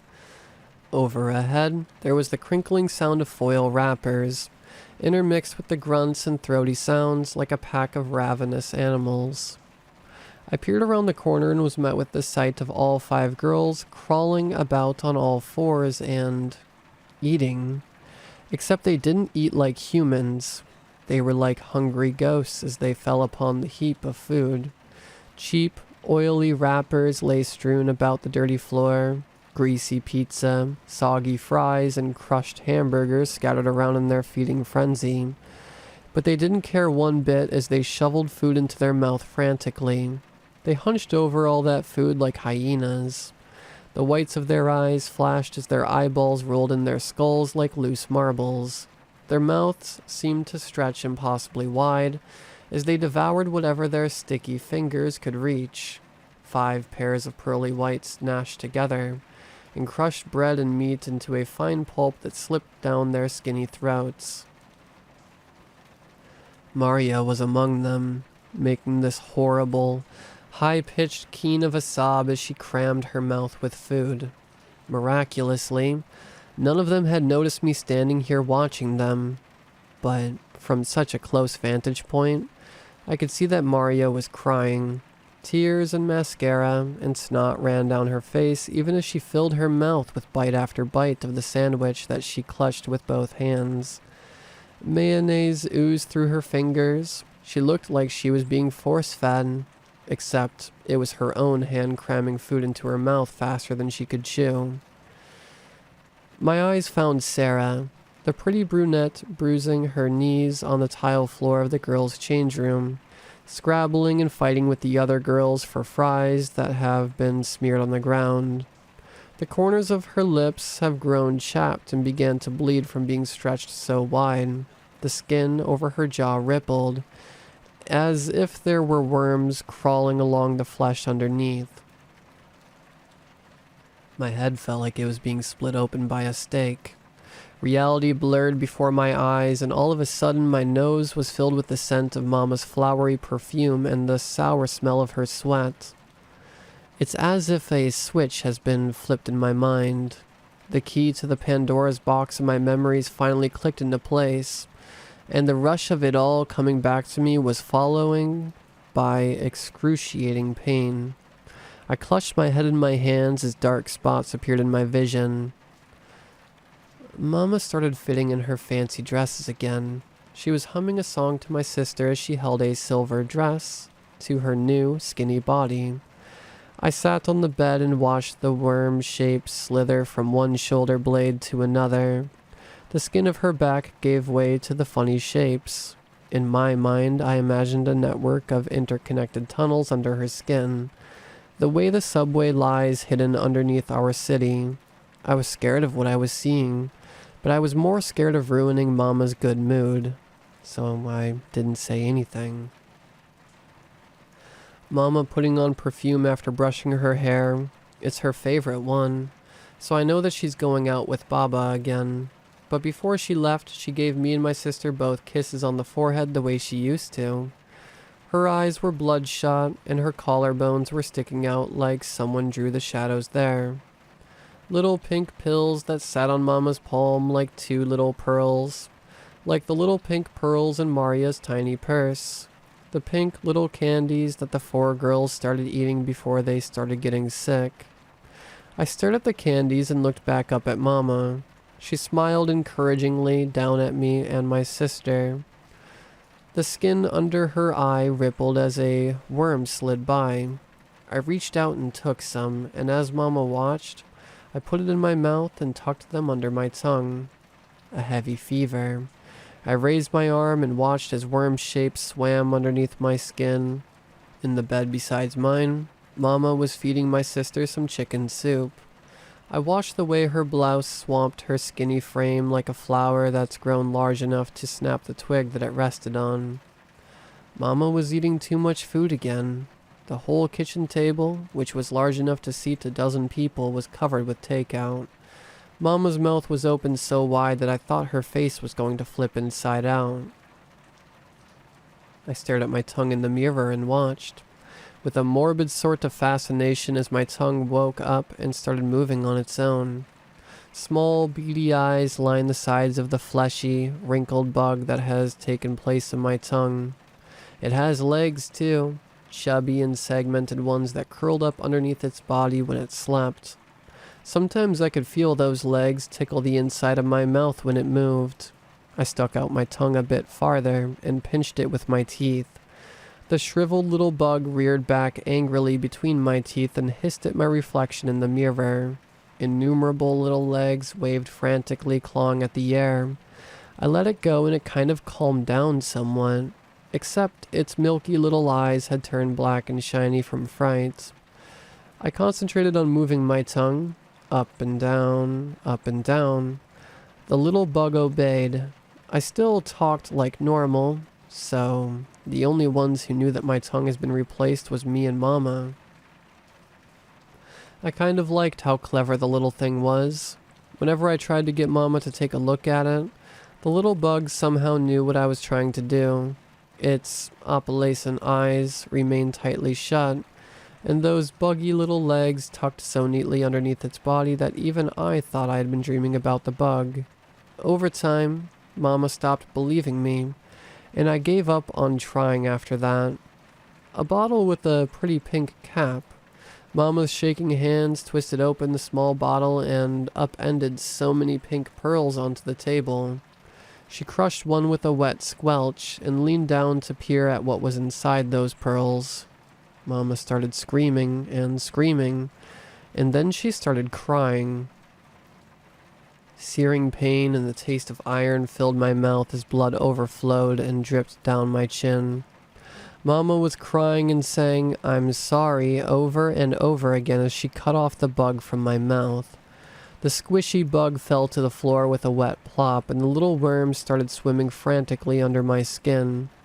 They poured out of my throat, my ears, my nostrils, my eyes, and slithered down my body to reach the bug that lay writhing on the ground. The worms were dark red, the color of old blood, even though I always imagined them to be pale, tongue pink, like the one I saw in my mouth. The dark red worms dried up before they could reach the severed bug on the ground. They flaked away like black ash and dissolved into the pool of my blood. After Mama was done with me, she went to my sister. I tried to tell her that I only pretended to feel the pink pills to my sister, but I didn't have a tongue anymore. A whole bunch of people were yelling. I heard Baba screaming in the distance, the shrill sound of a siren and the smell of disinfectant. By the time they got the three of us to the hospital, it was already too late for Mama and my little sister. When my vision finally cleared, I was sitting on the floor. I must have made a noise when I fell over because the sound of feeding had stopped. I got up and walked towards the group of startled girls. The next few weeks passed in a blur. In all honesty, I'm amazed they even lasted this long. With Mama, the worms killed her in the span of 2 months, but I guess that was because Mama ate a lot more of those pink pills than the girls did. It took them a whole 6 months to die. I counted because I'm hungry. The first time I found out I could no longer eat normal food was at the hospital. They tried feeding me liquefied food through a tube, but I threw it all up every time they tried to feed me. They called it an eating disorder, but deep down, I knew it was something else.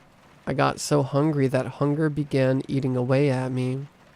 Late one night, I took out the 2 dead bugs and looked at them. They were the only ones that didn't crumble into ash. The bug that replaced my tongue and the bug that became Mama's tongue. I took them because it was the last piece of Mama that they'll let me have. I didn't tell anyone though, because I'll sound so crazy that nobody would ever believe me. But that night, as I looked at the 2 dead parasites sitting on my palm, a strange idea began to surface. I squeezed out each and every single one of those eyes and set the black beads aside for later. Then I closed my eyes and popped the bugs in my mouth and chewed. It tasted disgusting. I moved the wad of rubbery meat in my mouth and chewed with great difficulty.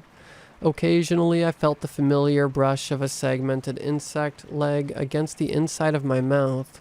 I made sure to chew extra well before swallowing, and unsurprisingly, I didn't throw up.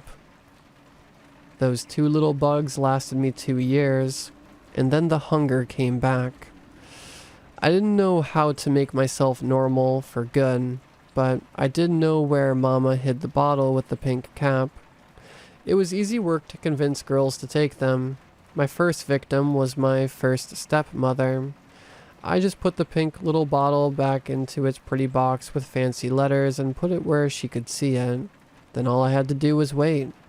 And sure enough, several months later, she was dead, and I had a new bug to collect. It tasted gross and oddly fleshy, but it was the only thing that I could eat. When I looked at the artfully sunken cheeks of my dead, new stepmother, I didn't feel a damn thing. It made the headlines unsurprisingly. 5 young girls dropping dead one after the other from eating disorders. Absolutely sensational. The town was abuzz with gossip for months, which gave me a much-needed break from all that among the freshmen about my severed tongue. It had been Maria's idea to give the bug eggs to Sarah. She had a thing against Sarah ever since Sarah betrayed her way back at the beginning of high school, blah blah blah. So I said yes because I was getting hungry. Up until now, I only collected 1 bug at a time, but surprisingly, Sarah was one of those girls that liked to share with her friends. And then Maria got curious about those pills too. And now I have 5 little bugs sitting on my palm with their beady eyes all black from fear or death or a combination of both. When I visited her grave last night, I looked at her beautiful, transformed face and I didn't feel a single thing. I looked at the 5 wrinkled little bugs on my dresser. What now? It'll be a waste of effort to plant more when I already have so many. So I pulled out my laptop and began to type. A long, lengthy letter to myself. About Mama. About the real reason she died. About my little sister. About Sarah, Jody, Leanne, and Paige, and Maria. About my weird affliction, how normal food no longer nourishes my body. About how my memory disappears after I feed so that each and every time I do this, I get to rediscover my past. When I was done, I ate the little bugs one by one, picking out their eyes to save for later. I woke up to the sound of Baba knocking on my door, asking me if I needed a ride to school. I looked at my bedside table for the clock. There was no way I'll be able to make it to the bus stop on time, so I said yes, and started changing out my dirty clothes and rushing into the bathroom to brush my teeth. My wrist feels oddly empty, because the usual black bracelet I wore wasn't there. I was just about to panic when I saw the new necklace around the neck of my reflection in the mirror. I reached up and pinched a shiny black bead. I guess I must have found more of them last night. It still feels sort of weird to have nothing on my wrist, so I decided to put on a watch after. Breakfast was waffles and syrup. The smell of it was objectively nice, but it was greasy and nauseating to me. There was a Word file open on my computer, but I didn't have time to look at it too closely before I closed it and stuffed it into my backpack.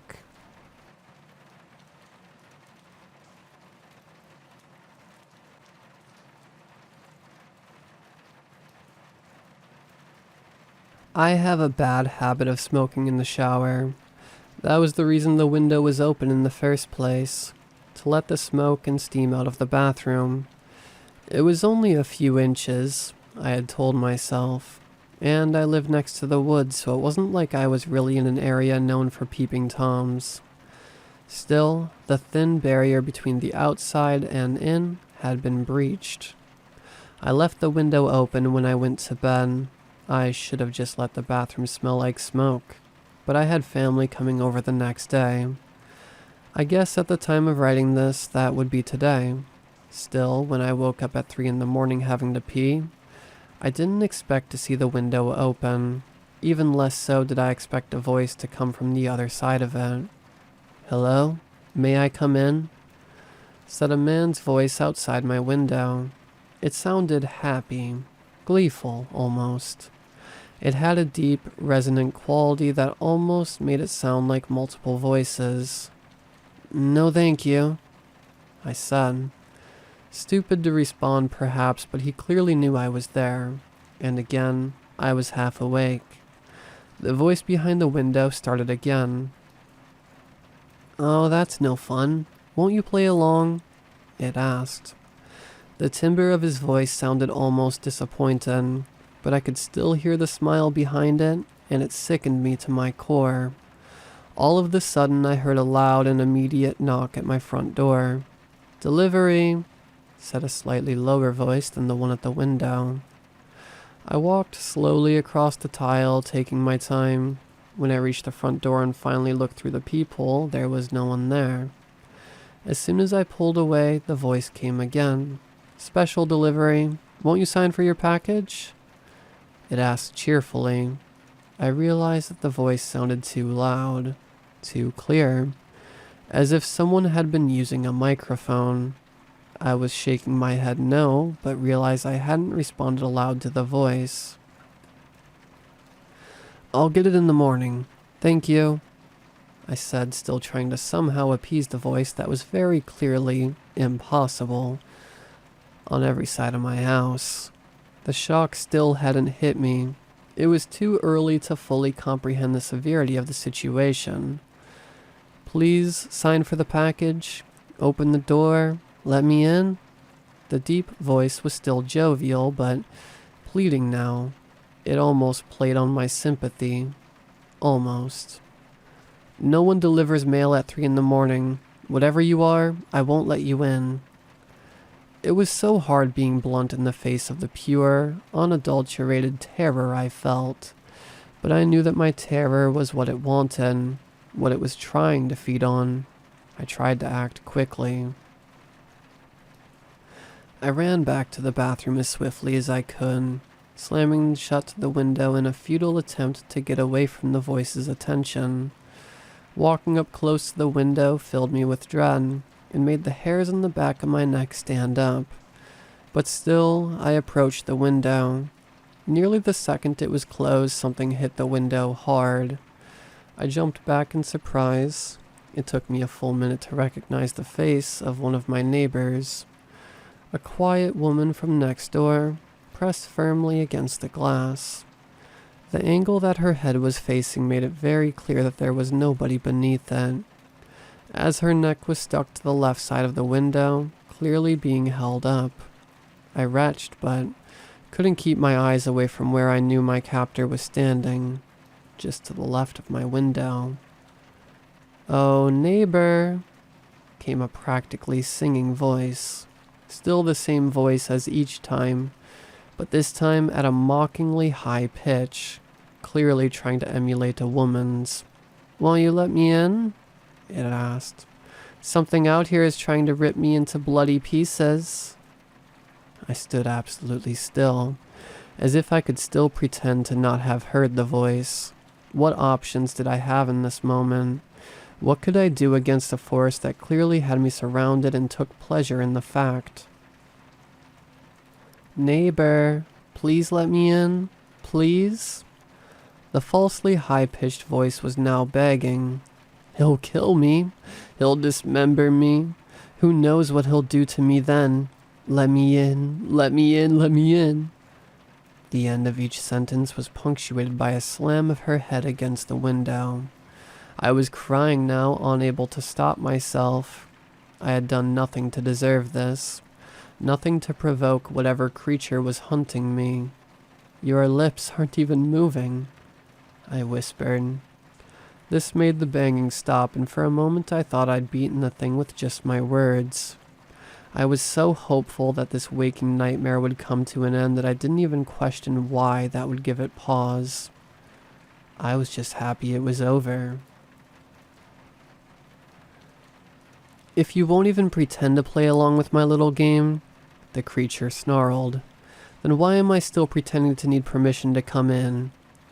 A slow, steady knock came from every window and door in my house. The one in front of me, the one with my neighbor's head. The knock was being made by slamming her face into the window over and over again, turning it slowly into a bloody mess as I watched her skull fracture, and even then it did not stop. I couldn't look away. I wish I had run then, but where could I leave from without being followed? I had never been particularly fast. Instead, I watched in mute horror as the face kept slamming into my window, growing more and more deformed, with knocking at every possible exit in my home. If my suspicions about my neighbor's lack of body had been false, she was very dead at this point. All at once, the knocking stopped and was replaced by a tiny metallic thump one at a time. I'm sure it could have unlocked every door at once if it had had the mind to, but I think it was still, even then, toying with me, still trying to convince me it was just one entity, that it could only be in one place at once. I ended up hiding in my bedroom closet. I could have picked somewhere less obvious if I'd had time, but I don't often catalog the best hiding places in my house. I've been sitting in here for about an hour, giving me time to type this. I think this is what it wants, to be known. I can hear it against the tile floor. It paces back and forth around my bedroom, claws skittering against the floor back and forth. Sometimes when it's closer, I can smell a musky forest scent mixed with the clear, unambiguous scent of my neighbor's blood. I tried calling the police, of course, but as the phone rang, I could hear the claws stop dead in their tracks, and I knew the punishment for telling them what was going on would be severe.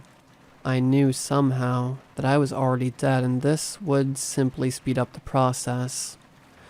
I tried to call some of my loved ones to let them know I loved them. When I did this, the voice laughed uproariously, so much so that I knew they wouldn't be able to hear a word I said. When it laughed, I realized it now sounded less loud, less clear than before. muffled behind the door of my closet. That's where I am now. I know that it's getting restless. I know that it's waiting for me to finish typing this so that other people can know it, can begin to fear it before it even comes for them. I wish I had advice or a morale. I wish this story could have a warning like, don't talk back to the voices outside your window at night.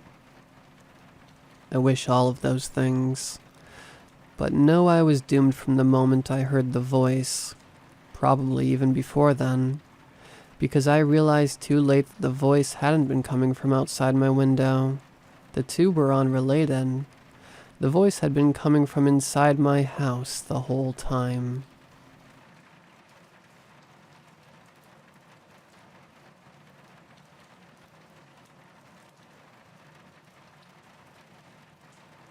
My therapist recommended keeping a journal to deal with the generational fear and trauma in my family. I don't think she quite gets it, but she tries. Virtual therapy has probably been the single best thing that has happened to me recently.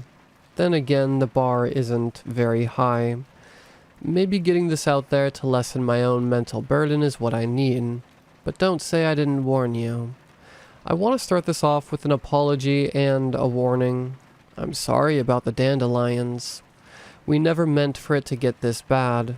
But you have to keep killing them because once my family is all dead, you'll die too. I guess it's a good thing that everyone eradicates them on sight. There's an innate hatred for them that we hadn't counted on. Every time I walk by someone launching an intense attack, it warms the cockles of my heart. And I get it. They spread if you just look at the dandelion puff wrong, and they take over everything. They're tenacious, grow everywhere, and are frustrating to kill. It's just alarming to me because I know where they're coming from. I really should start from the beginning, but I don't actually know the real story. It sounds like a bedtime story to others, but it has been a cautionary tale for generations. It's been in my family lore for so long that I don't think I cannot believe. I've heard it from my granny since I was a kid, and she heard it from her granny, and her from her grandpap. I'm supposed to pass it along since I'm one of the few grandkids in my generation. From when I was a kid, I was told repeatedly to have a lot of kids to keep things going. My brother bought into it deeper than I did, but he's always had a deeper sense of filial responsibility. It was always just a story. Until it wasn't. I'm just so tired and so afraid of what's out there. Living in fear is not a good life for anyone. I've been on the run for so long that I don't even know where home is anymore. It's irresponsible of me to have kids and subject them to this. I watched my older brother and his kids move from town to town constantly until my sister-in-law put her foot down. It's not a stable home life for them. My sister-in-law nearly left him after the fourth move in as many years without an explanation. She had a full meltdown where we finally told her. I nearly kicked his ass for not telling her when they were engaged. What kind of person doesn't tell someone that they're marrying into a cursed family? One that's been hunted down by some sort of dandelion-loving primordial entity. And once we're all dead, it's going to start killing everyone. They compromised. He found a job as a traveling consultant, and she kept the kids in one place. In the desert of all places. I guess it makes sense because as tenacious as those dandelions are, they don't do as well where there's no water. She can keep up with the yard work with the help of some very handsomely paid landscapers. The kids stay in one place, and my brother is still married. Where was I?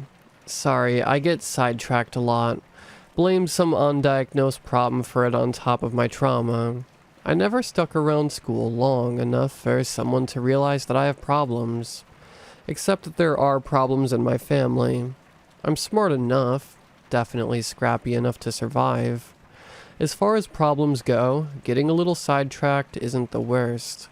Oh, right. The thing that comes when the dandelions hit critical mass. We don't have a real name for it. One of my more nature-loving aunties called it some sort of nature goddess, but I know better, especially now. Most people wouldn't notice it, mostly because they're not the ones it is trying to feed off of. At least not yet. My family has the honor of being the guardians, is how Great Granny put it. The way I see it, some noble, do-gooder, idiotic ancestor of mine decided to take on this burden and spin it in a way so the kids won't hate them.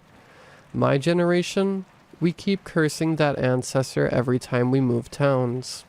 The curse doesn't seem to get weaker either, and there seems to be no rhyme or reason to it. We didn't know much. The family lore always said that if there are enough dandelions in one spot, something awakens. But it's really so much more than just that. Once a kid hits puberty, they either trigger the dandelion growth or they don't. The dandelions are like a homing beacon. As soon as there's enough, it will awaken and start moving. I remember an uncle who was even worse off than me. Last I heard, he's living somewhere in the mountains where nothing can grow, or at least slowly enough that he can pick them off at a reasonable rate. Somewhere in Asia, I think. We jokingly, and not so jokingly, call him our last bastion. I remember the first time I saw it. I lost my great auntie that day. The hospital said that she had a heart attack, but I know better. I saw what happened. It wasn't that long ago. She was living by herself when it happened. Her own children scattered to the corners of the world, and her husband had passed not long before that. I think there's something to be said about belief, too. She happened to be one of the ones who would scoff at the old stories, even though she weeded like a demon.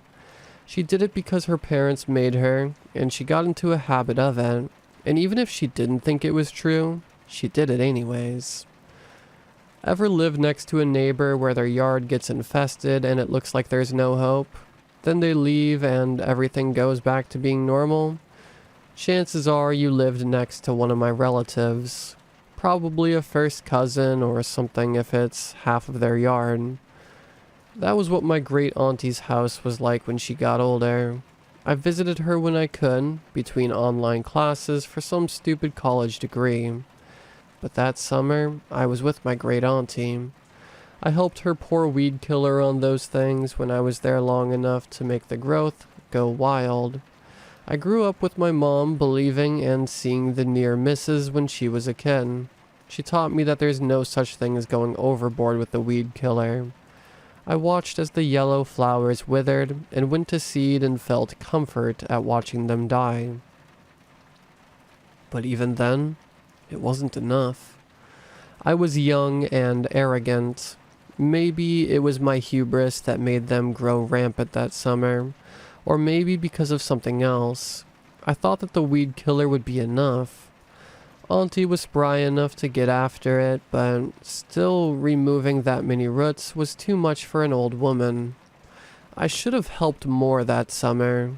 I still feel a lot of guilt for her death, but it's nothing compared to what is waiting for us when the dandelions grow to be too much.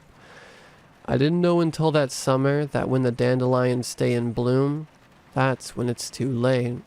Auntie wasn't even really all that old. My parents had me young, and my granny was barely in her 40s when I was born. Auntie was my granny's fun, younger sister. Her dark hair had strands of silver running through it, and crow's feet marked eyes that loved to smile. To me, she was my beautiful auntie. She had a curious sprinkling of freckles on her shoulder that she never could explain. Some of us had it and some didn't. One of my nieces has a charming smattering across her cheeks, but not in the same way as auntie's. I wasn't one of them. Not for a long time.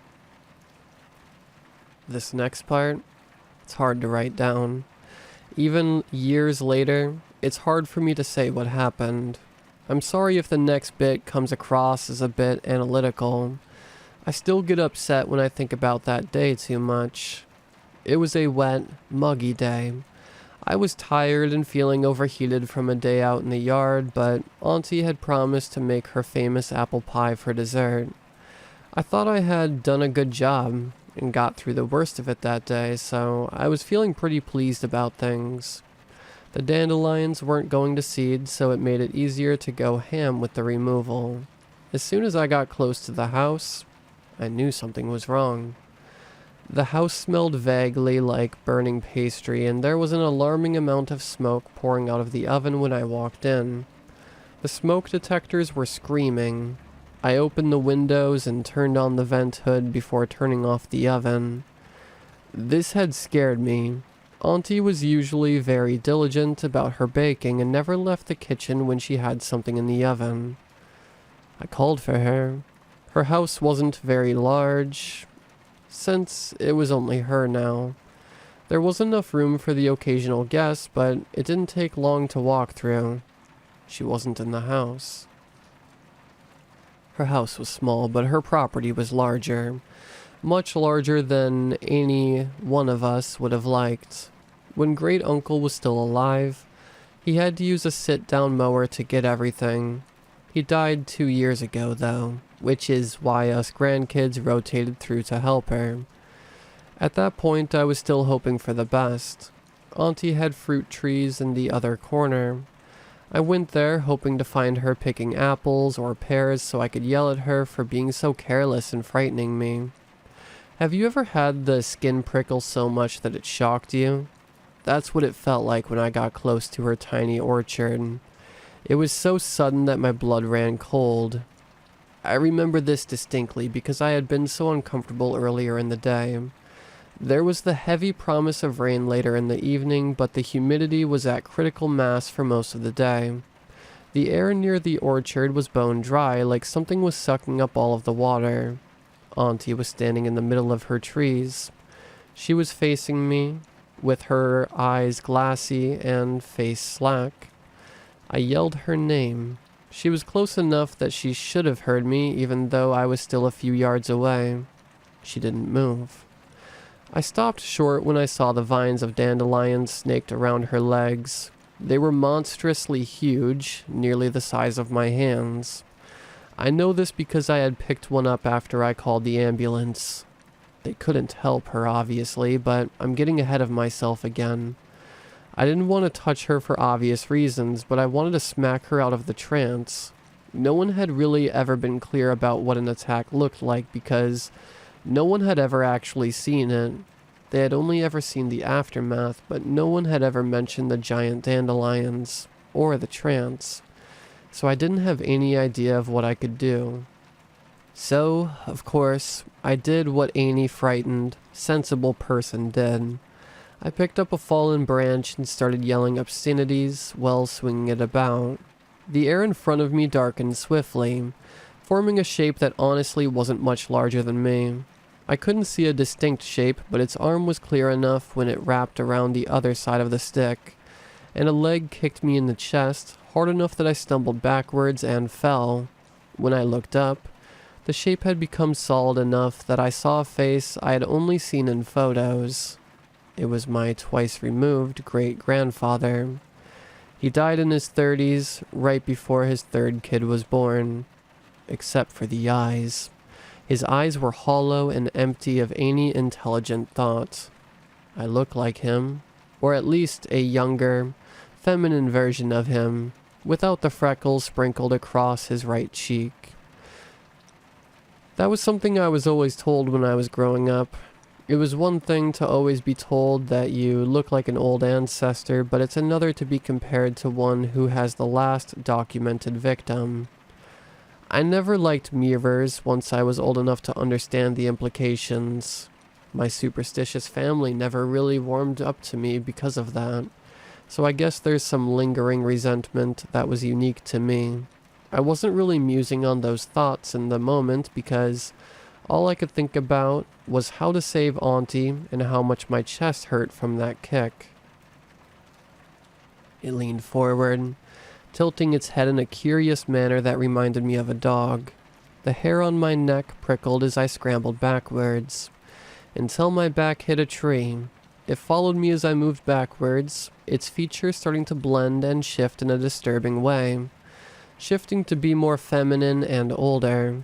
The familiar crow's feet from thousands of smiles creased the corners as it took on my beloved auntie's face. The curious starburst freckles faded from the right cheek and reappeared on its shoulder. At the same time, it wasn't her face. There was an energy about her that was both timeless and vibrant.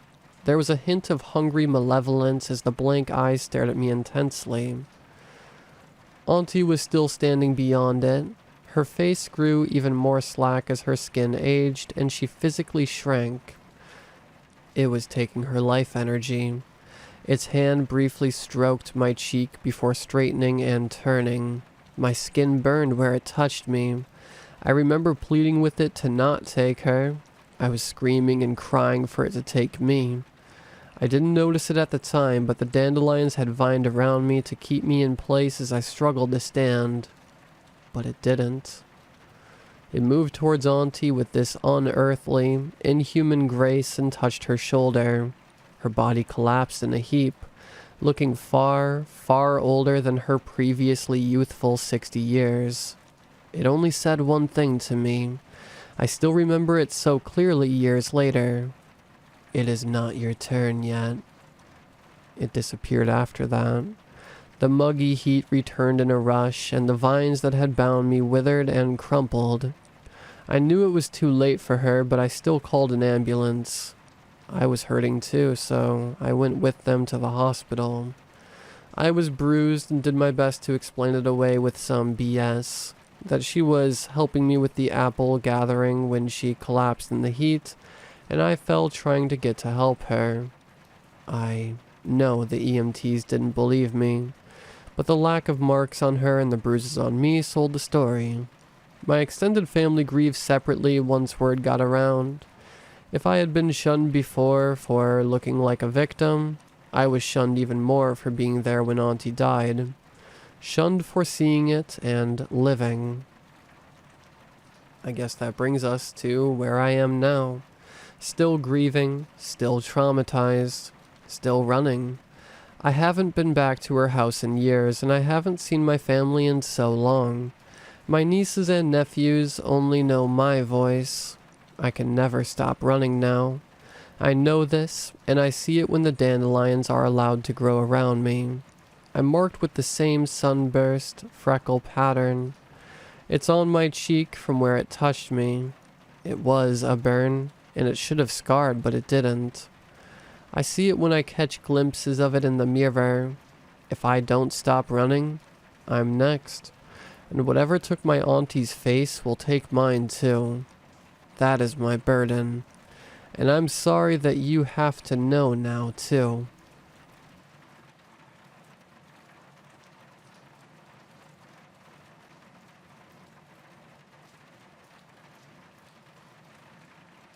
I don't have a great connection, but I wanted to throw this story out into the ether and see if anyone could help me.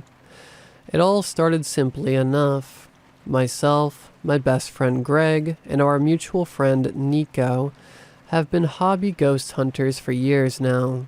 We have stuck mainly to areas close to where we all live in Arkansas. Abandoned farmhouses, reportedly haunted bridges, and mysterious cemeteries.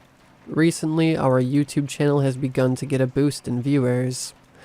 After being on a well-known countdown channel, people started piling in to see our escapades. We began to receive sponsorship deals, and Nico was even able to quit his job to seriously focus on the day-to-day of running our channel and socials. He became our kind of de facto manager. He'd keep up on business emails, so it came as no surprise when he phoned me some time ago to talk about something interesting in our inbox. A production company out of Italy, Tuffator Productions, wanted to develop a TV show based around our ghost hunts. We met with the producers over Zoom, and they laid out the deal they were offering. They would send us to haunted locations around the world, and we'd bring our backwoods charm to the proceedings. along with compelling footage of possible paranormal events. We were frankly over the moon about the possibility of traveling the world and doing what we loved. Maybe that's why we didn't look too closely at the deal. We scraped together a bit of cash and hired a contract lawyer, and he explained that the contract was fairly standard and fair.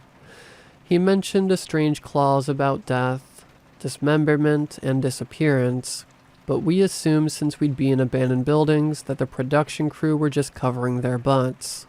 After getting all the clear from our lawyer, we signed the contract and committed to an initial order of 2 episodes, which the production company would pitch to a bunch of different networks. I won't bore you with the contract specifics, but Nico, Greg, and I each received a handsome payment for our time, with a guaranteed amount if the show got picked up. Within a week of signing the contract, we were on a plane to Boston. From there, we took an extremely long boat ride to where we are now, Griffith's Lighthouse. We disembarked with our camera gear and a week's worth of supplies. There was no crew, just us for 7 days on this supposedly haunted little chunk of rock somewhere in the Atlantic. We were expected to be picked up in the morning of the 7th day, but that never happened. I'm entering what I think is my 17th day on the island, and I don't think anyone is coming for me. The first 7 days were fine. We gathered footage, hung out, and spent way too much time talking about how rich we were going to be once the show got picked up.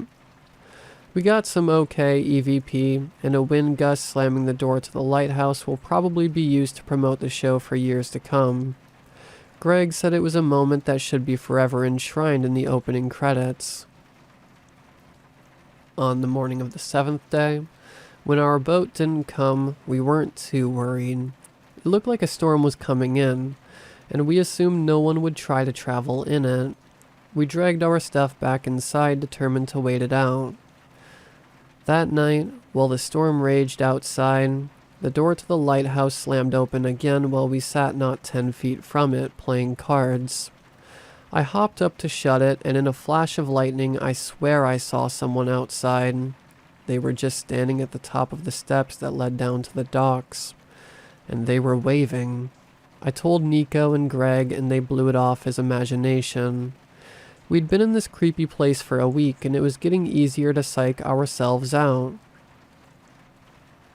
Greg was next to see our strange visitor. It was day 9 or 10, and he had walked down to the dock to see if he could see any boats that he could maybe signal. He came rushing back to the lighthouse, pale and panting. He swore that he had looked down into the water and seen a man on his back, just under the surface of the water, waving. He said the man was clearly dead, and his body was bloated and his skin was stretching and tearing, revealing black seams of rot. The next day, Nico went missing. At this point, we did a full search of the island.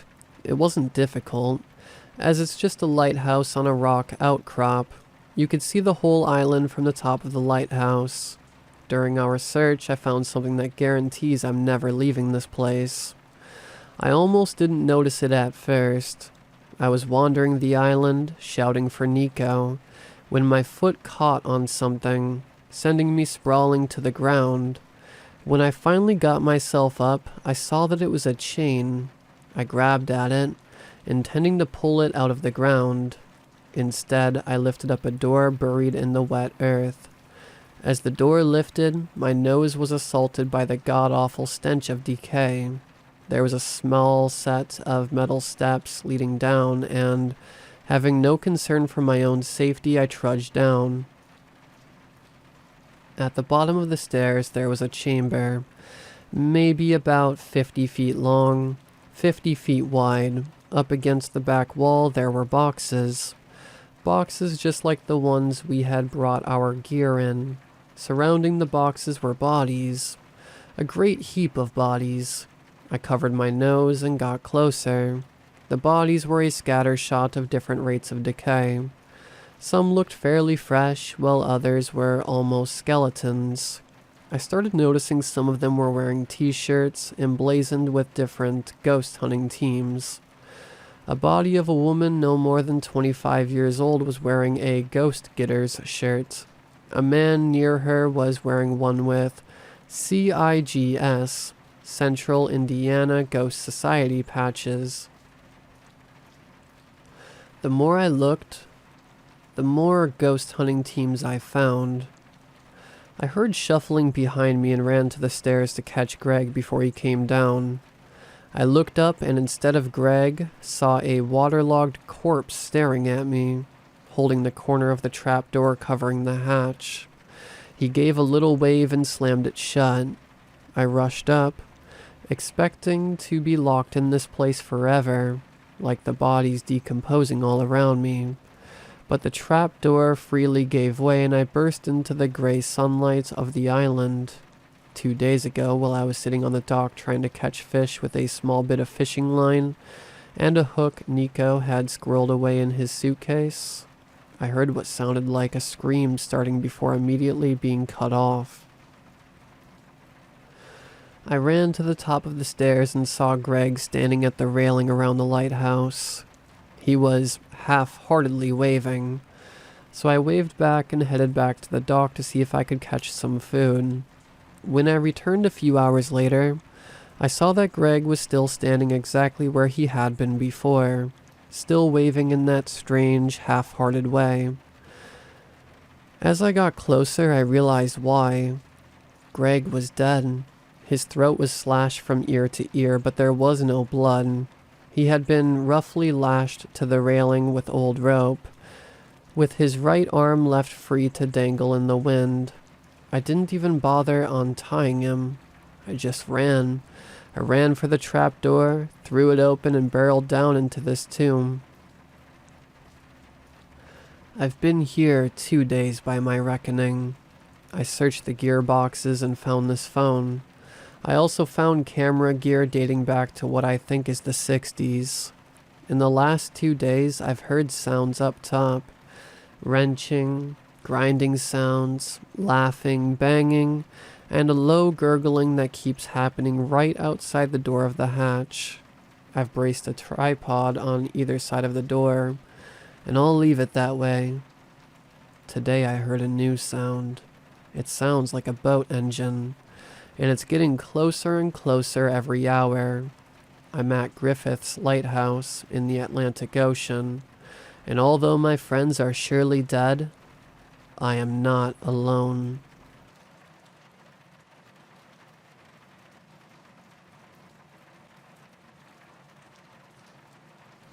I've been a marine biologist and shark specialist for the better part of 15 years now, and if there's one thing I've learned, it's that we don't know a damn thing.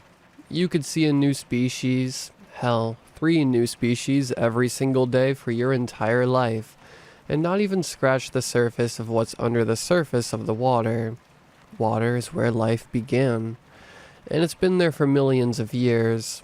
Aquatic life has had the longest time to grow, to change, to learn, and the variety of life is truly unfathomable to me. To think that we, as a footnote in evolution, actually believe that we know anything about the creatures that live underwater is sheer stupidity and hubris. Nothing made this clearer to me than what I experienced 3 nights ago.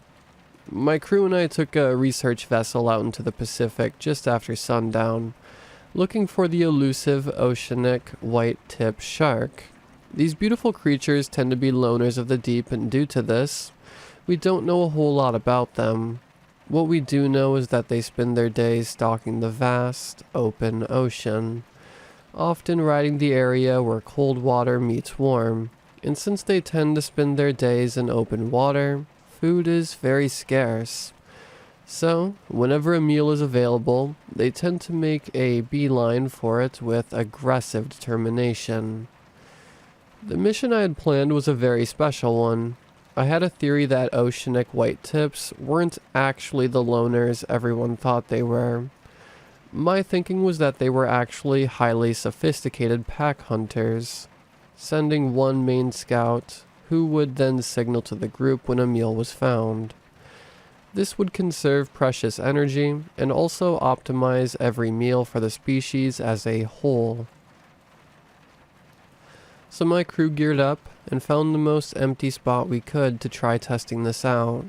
Upon arrival, we deployed 2 shark cages, one on either side of our boat, and then we started suiting up for our dive.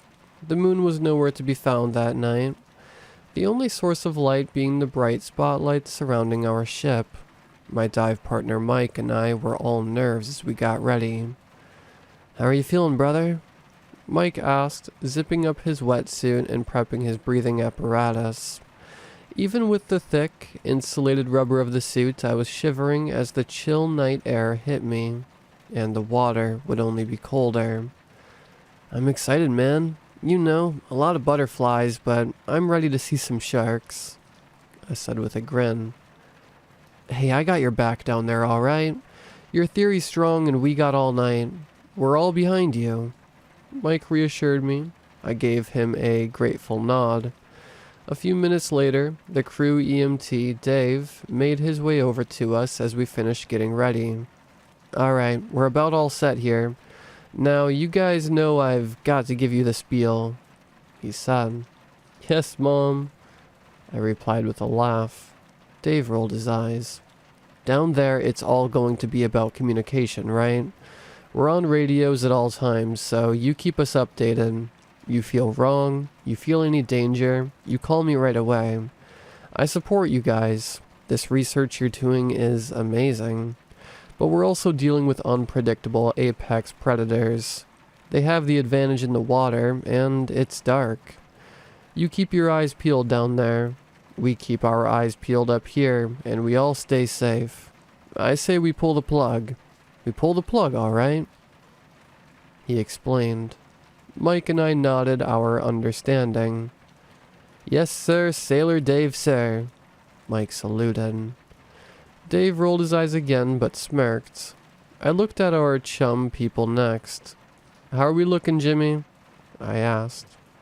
"All good to go here. Ready on your mark," he responded. "Cameras are rolling. We have all our gear ready. Any other questions?" "Yeah, can I get a little taste of that?" Mike asked with a grin. A laugh rolled through the ship, releasing some of the tension that had been building in the air. "Oh, great idea. We gotta get that calorie intake before the big dive," I joked. "There he is. See? Cody's game. Garson, we'll take 2 of your smelliest servings," Mike called with a slap on my shoulder. The laughter really helped. "Alright, smartass, just get in the damn water," Jimmy said. With everything set, Mike and I gave each other one last nod, strapping on our face masks, and then we jumped into the freezing black abyss. The sensation of diving into freezing cold ocean water is one that is nearly impossible to describe. My entire body stiffened as every single muscle constricted, tensing in shock from the absolute cold. Every nerve stung with a freezing burn before fading away into a numb hum from head to toe. It took the sound of the radio to pull me back to myself. "How are we looking?" Mike called over comms. "All good here," I answered. "Alright guys, bring the noise. Let's get this party started." With that, the crew got to work, slapping the surface of the water with oars to stimulate the movements of struggling fish. At the same time, bloody chum sprinkled down in crimson clouds, glowing vibrantly against the bright blue water, illuminated in large windows of light as our boat spotlights shined down into the ocean. Beyond these pools of light, everything was a thick blanket of blackness, and below me nothing but a vast and dark chasm that seemed to go on forever and ever. The vibrations in the water reached me like the dull beating of the heart, muffled by thousands of gallons of water, and this pocket of light is where we waited. For a while, it was a long and quiet night. We faded about in the shark cages, our eyes wide, staring into the murky black water. The sounds and chum continued in small spurts. We exchanged little conversation as we played the long waiting game, our fingers crossed.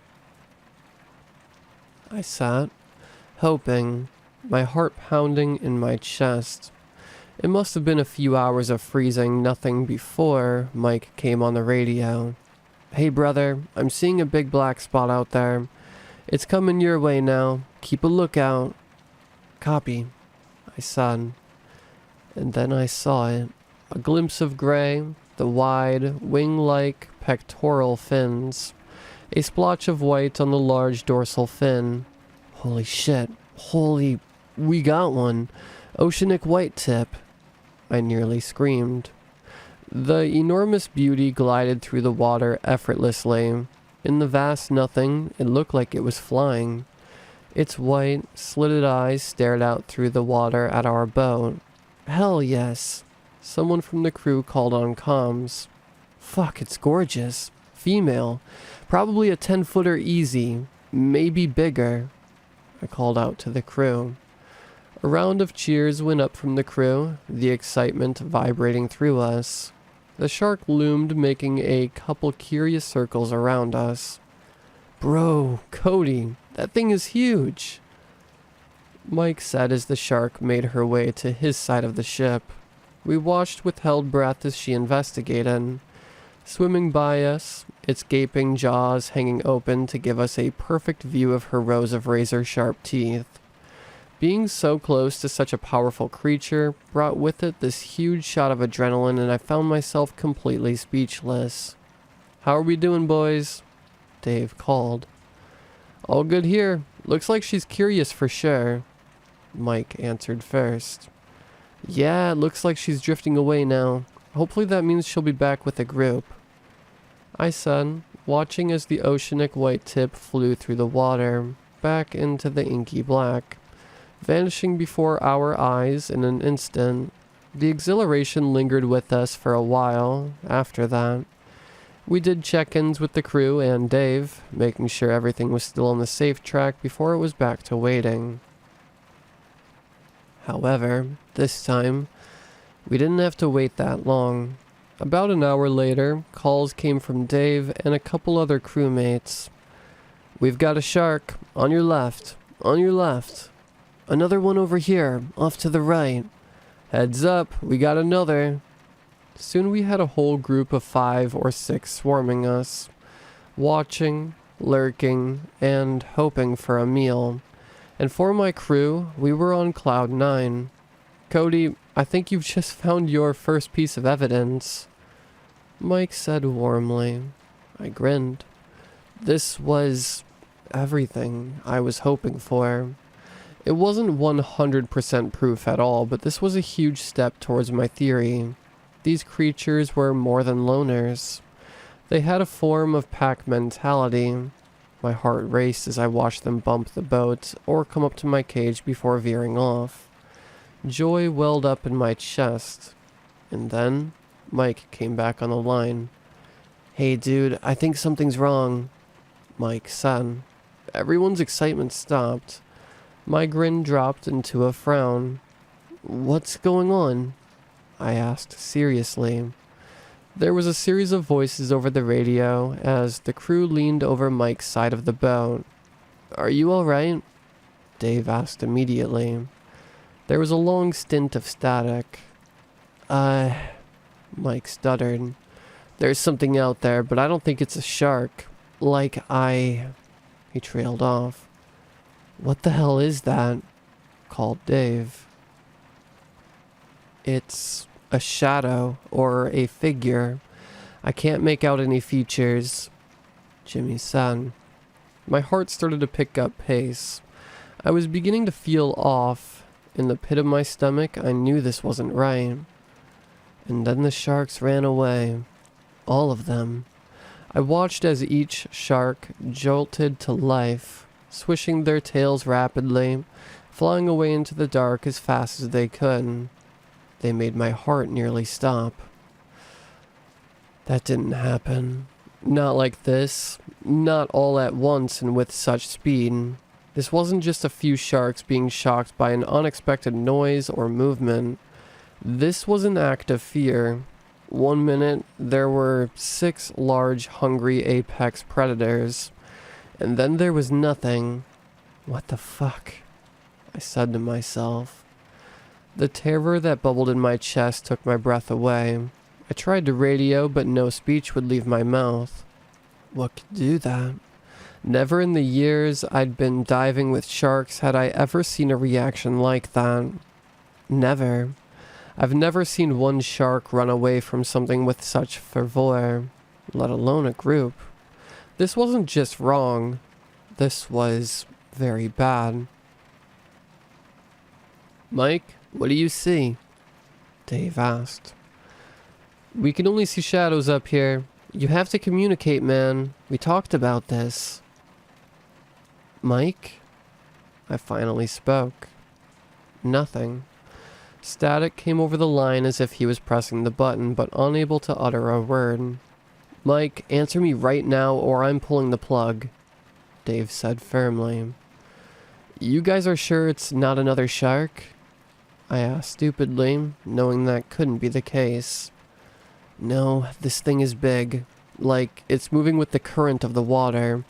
This big black shape. I can't make out anything, Jimmy responded. I craned my neck, trying to gaze through the dark depths to catch a glimpse, but I couldn't. Guys? Mike finally called out to us. Mike, what the fuck is going on? I yelled. It's like this big mass. I can't... Holy shit. Mike's voice was shaking. He was scared. What is it? It's looking at me. What is? I screamed. Fuck.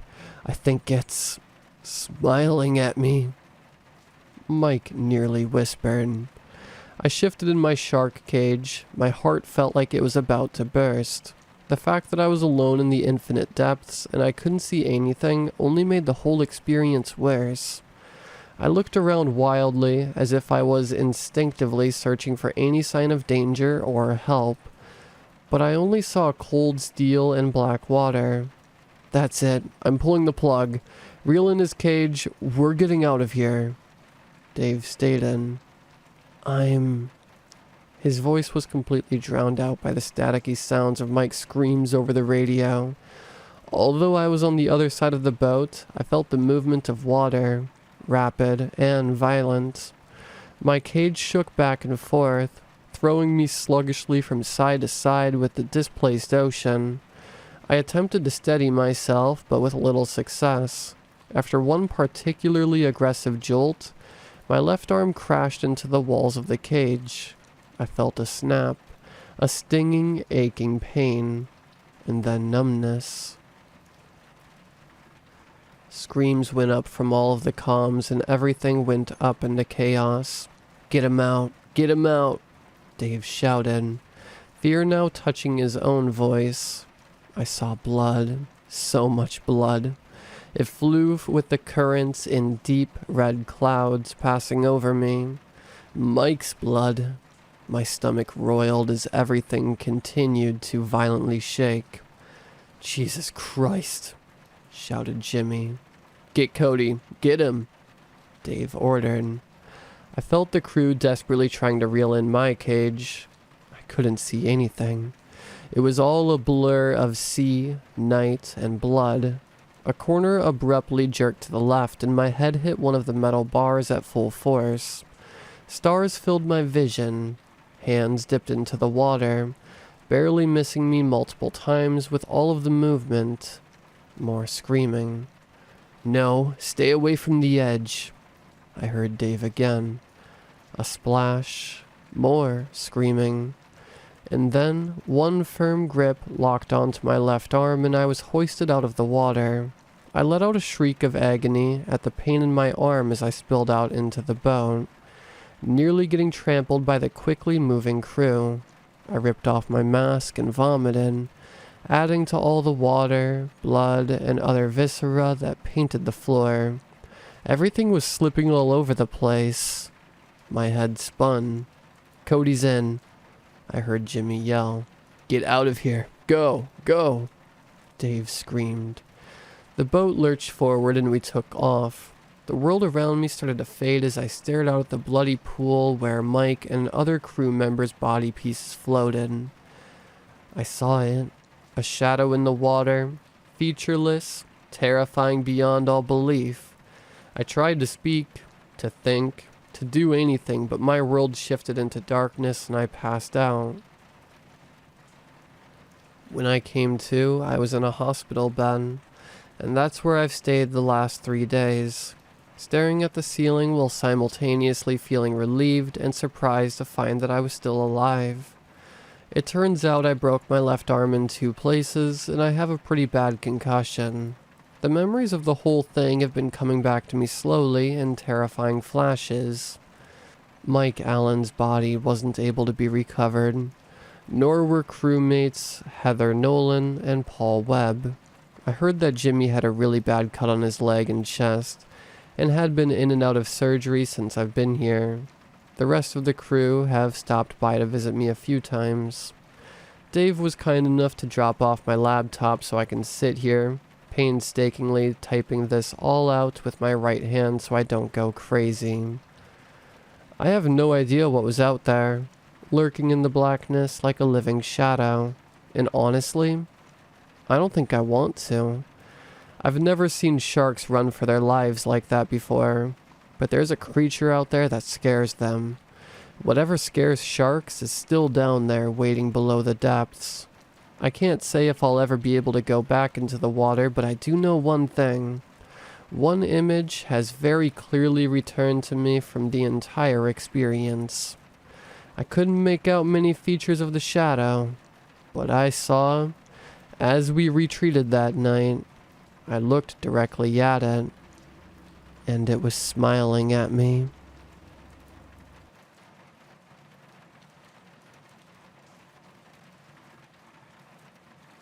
I am 20 years old, but I was adopted in the 1950s. No, this isn't a diary or a letter. I'm writing this on the 11th of September 2022. The Queen of England died 3 days ago. I was adopted on June 22nd of 1951. I don't remember the home I was in before they adopted me. I just remember the house. It was like one of those big spooky mansions you would hear of in those old horror stories. Everything was broken, creaky, and bleak. A cobweb in every corner of every room.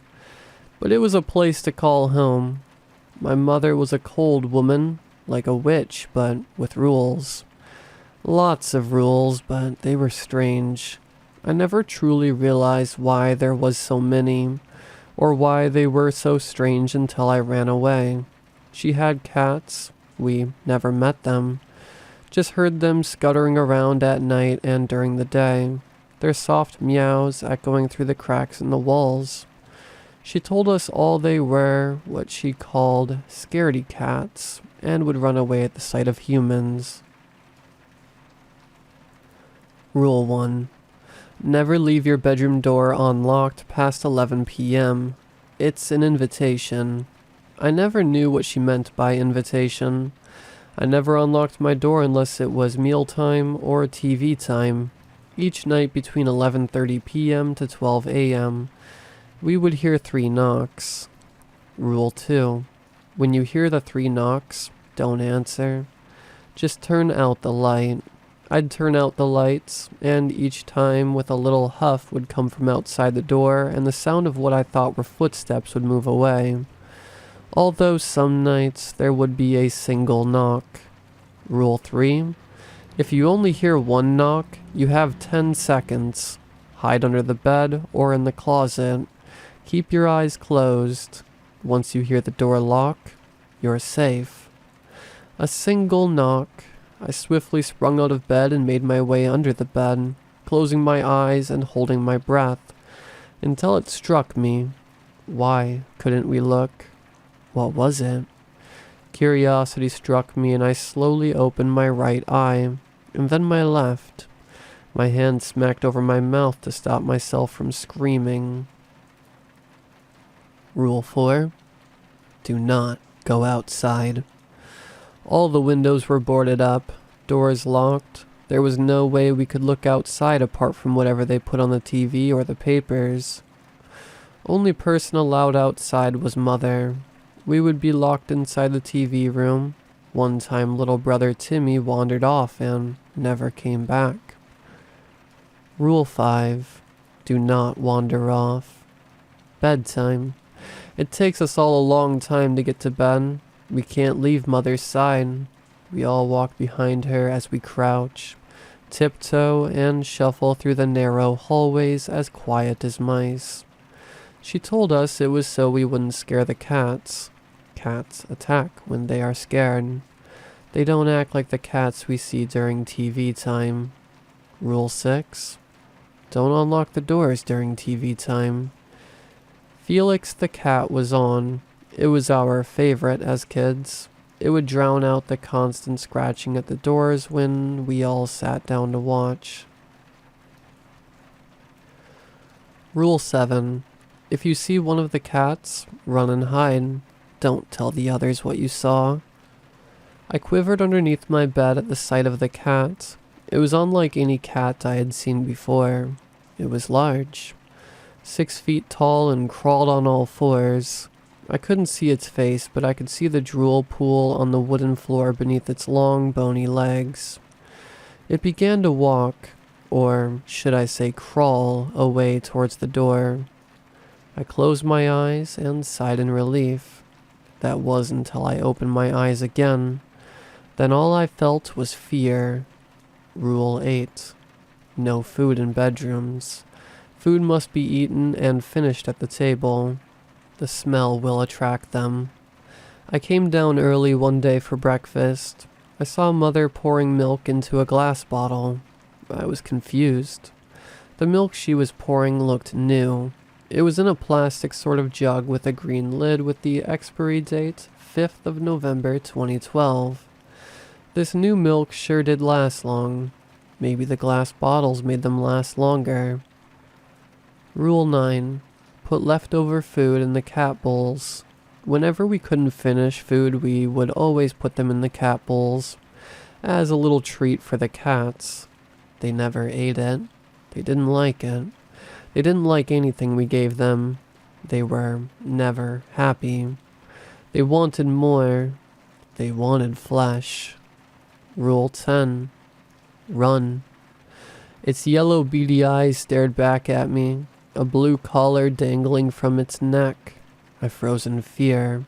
I had to run. I managed to get out and run past it. It screeched behind me, and I heard its feet tapping rapidly as it chased after me. I ran as fast as I could away from the cat and through the hallways, until I finally lost it. It wasn't safe here. I needed to run.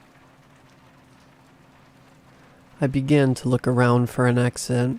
The doors and windows were boarded up with wood and nails. There was no way I could get it open. I looked around, panicked for a way out. That was when I saw it. A vent. It was small, but big enough for me to squeeze through. The chair scraped noisily against the ground as I pulled it across the kitchen floor and lined it up under the vent. I climbed on top of it and grabbed onto the ledge of the vent and attempted to pull myself up, falling down a couple of times back into the chair. I was about to attempt again until I heard a soft meow and the jangle of a bell behind me. I slowly turned my head towards the dark hallways behind me, and I saw 2 yellow beady eyes looking towards me in the darkness of the hallway. It continued to meow, scratching at the walls either side of it, each meow a different pitch and tone as if it were multiple cats at once. I swung my leg up into the vent, pulling myself up, its footsteps rapidly coming towards me, and along with a loud screech. I clambered into the vent and began to crawl through the maze of vents, trying to find a way out. I could hear cars like the ones on TV. Breeze hit me and goosebumps grew like little mounds on my skin because of the cold breeze. Or so I thought. I look behind me and there it is, running up behind me with a ear-piercing screech. It was hunched in order to fit in the narrow vent, which only made it look more terrifying. I crawled as quick as I could towards the noise. The sound of cars growing closer, but so did the quick taps of the cat's feet. I could see it, the vent.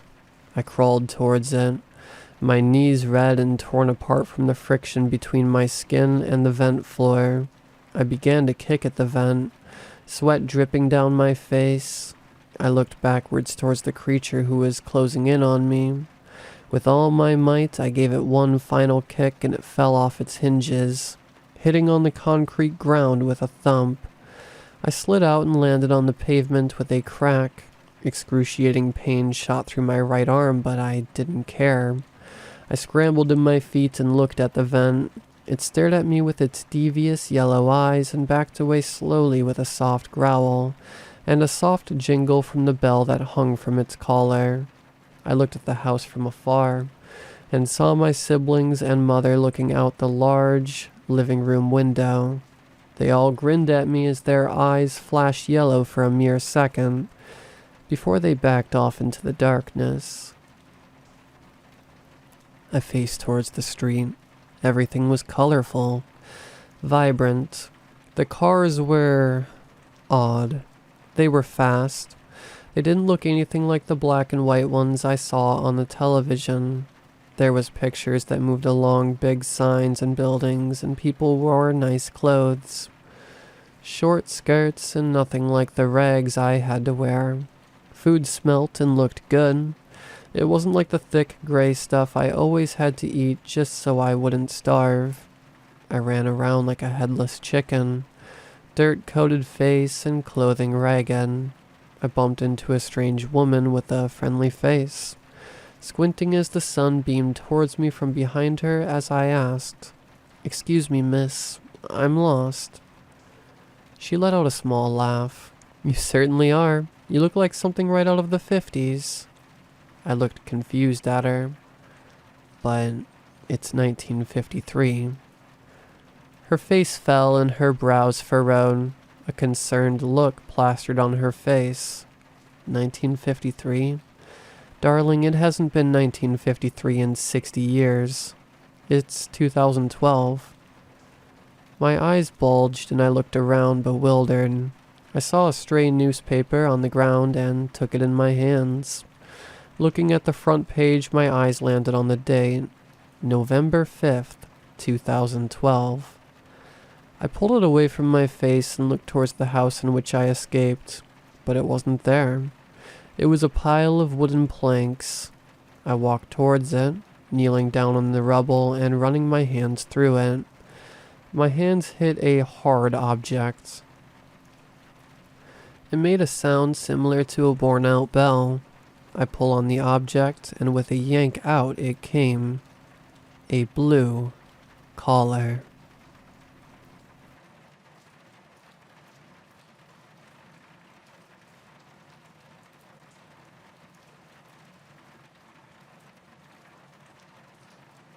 Something follows me around my basement, and it's finally gone upstairs. I've always told my friends that my house is haunted. It used to be a joke. Used to be. My basement has always had an odd feeling to it. It makes weird noises. The temperature fluctuates constantly. And then there are the echoes. Sometimes when I walk around, I hear someone. Something walking right behind me. I assumed it was echoes at first, but it never happened on a consistent basis. Regardless of the numerous, perfectly rational explanations for what could be causing the footsteps, it creeped me out so much I began a ritual of sprinting up the stairs, throwing open the door, and shutting it behind me as fast as I could whenever I heard them. Thankfully, they never followed me up. Until last week. My neighborhood was experiencing a power outage at night due to high winds, and my phone was about to run out of charge. I remembered a battery charger I'd stored in the basement after a hiking trip. Now, I wasn't thrilled about having to run downstairs in the dark, but I was bored and didn't want my phone to die. At first, everything was fine. I was rummaging around looking for my charger, getting frustrated with myself for not remembering exactly where I'd put it. The wind was raging outside, so I didn't hear them at first. The footsteps were walking on their own, and they were coming towards me. As they got louder, I was alerted to their presence and forced myself to turn around. Nothing but darkness. I bolted upstairs, with the footsteps close on my trail but slightly out of sync with my own. It sounded like a heartbeat. Thump, thump, thump, thump. I made it to the top, opened the door, and slammed it shut behind me. I heard something bang into the wood, followed my footsteps getting fainter. It had gone back down. I breathed a sigh of relief. I moved a chair under the doorknob just in case. A couple of days ago, I decided to invite some friends of mine over to stay the night. We'd been watching old paranormal shows and, wanting to conduct our own investigation, I offered up my basement. I hadn't been back since the power outage. We bought a temperature reader, spirit box, and headlamps, as well as brought our own cameras and flashlights. Looking back, it was certainly overkill and a little ridiculous, but the humor of it eased my fears of returning to the basement. I wanted my house back. 2 of my friends stayed upstairs and the other 3 went down into the basement with me. We were cracking jokes in the lead up, but it was clear that the mood was tense. I moved the chair out from under the doorknob, and we carefully opened the door and peered inside. Everything looked normal. I let out a sigh. At least the thing hadn't trashed my stuff. Slowly, we all made our way down the stairs. We left the lights off and used flashlights to see in front of us. After about half an hour of fiddling with the temperature reader and the spirit box and getting no significant results, we were about to call it a night. That was until we realized our mistake. We had left the basement door open. We hadn't heard from the 2 friends we'd left behind since we entered the basement, but we were so caught up in our investigation we hadn't even noticed. The 4 of us practically threw ourselves up the stairs, calling their names the entire way. They never responded. We made our way up, only to find an empty room. Our friends had disappeared entirely. No screams, no loud noises, nothing. The police never found them. Every few days, another person goes missing. In the lead up to their disappearance, some of the victims reported hearing footsteps behind them. Every time they appear, they get louder. Please lock your doors, and if you ever hear something walking right behind you, run. I'm sorry.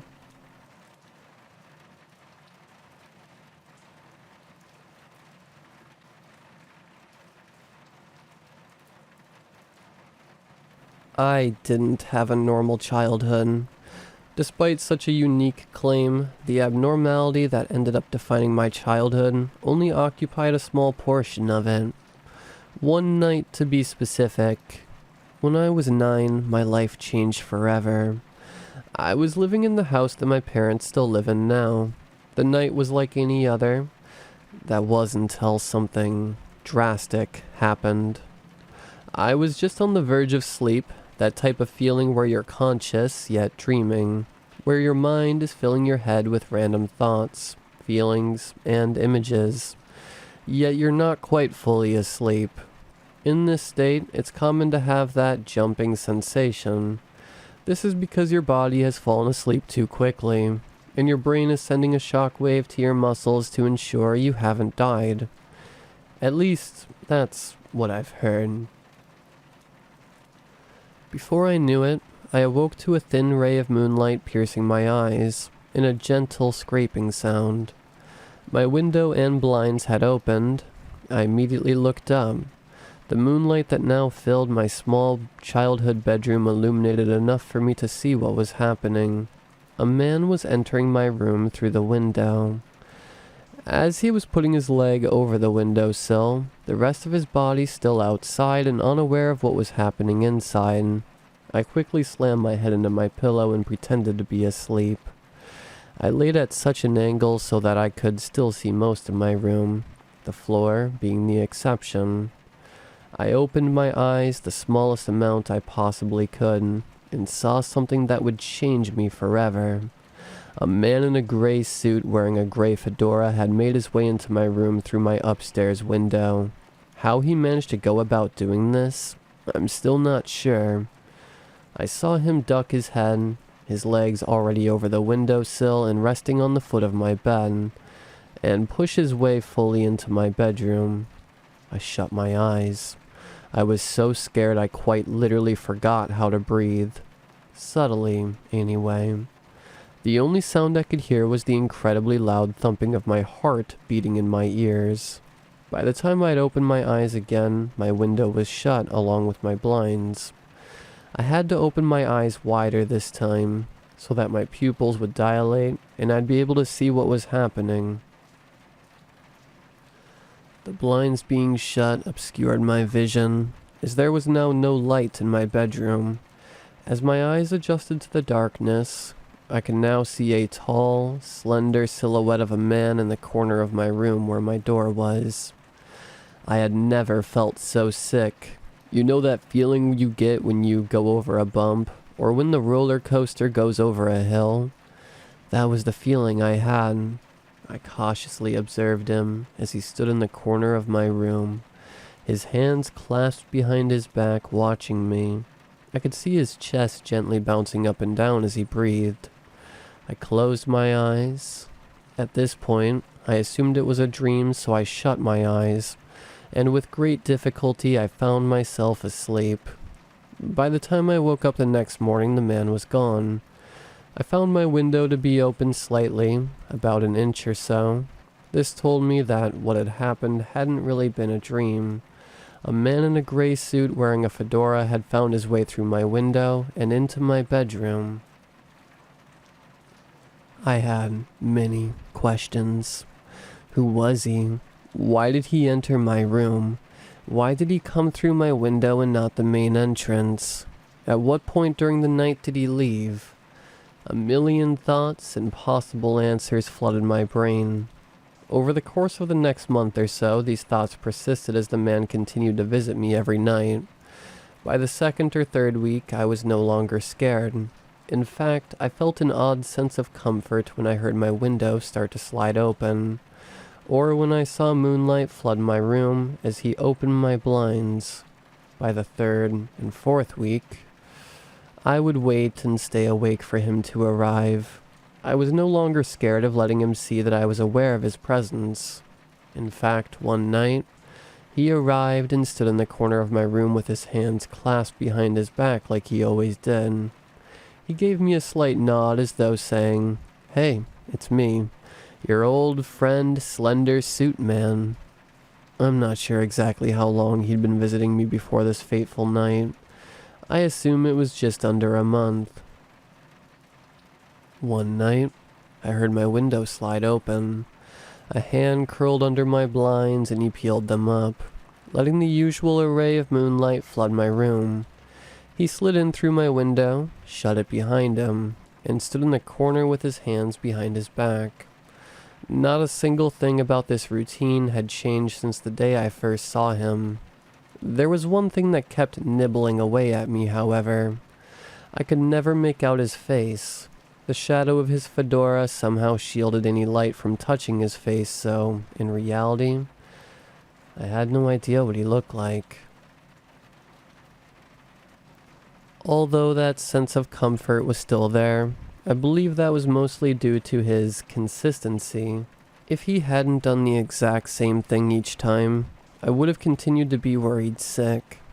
In fact, I felt that there was something deep inside of me that continued to trigger my fight or flight response, even when it was his upteenth time visiting me.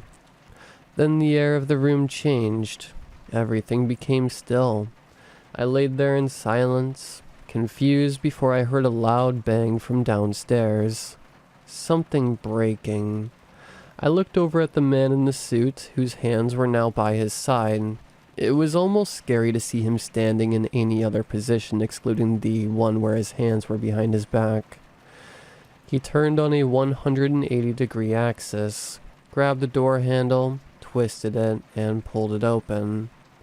He stuck his head out. He then pulled his head back in and quietly shut the door. We were there in darkness for a few seconds before we heard footsteps coming up the stairs. That was when I started freaking out.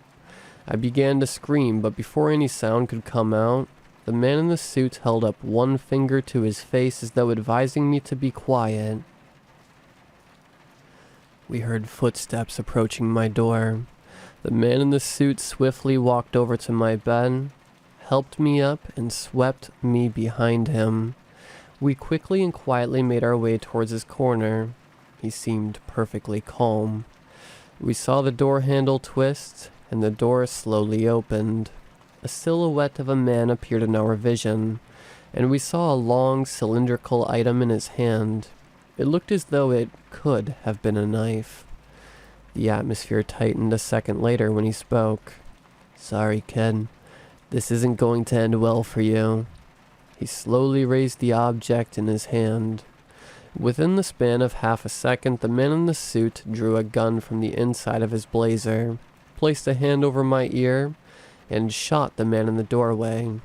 By the time I was done holding my ears and staring at the ground, silently crying, I turned around to see the man in the suit was gone. My window was wide open, and the wind from the outside was making my curtains flail desperately.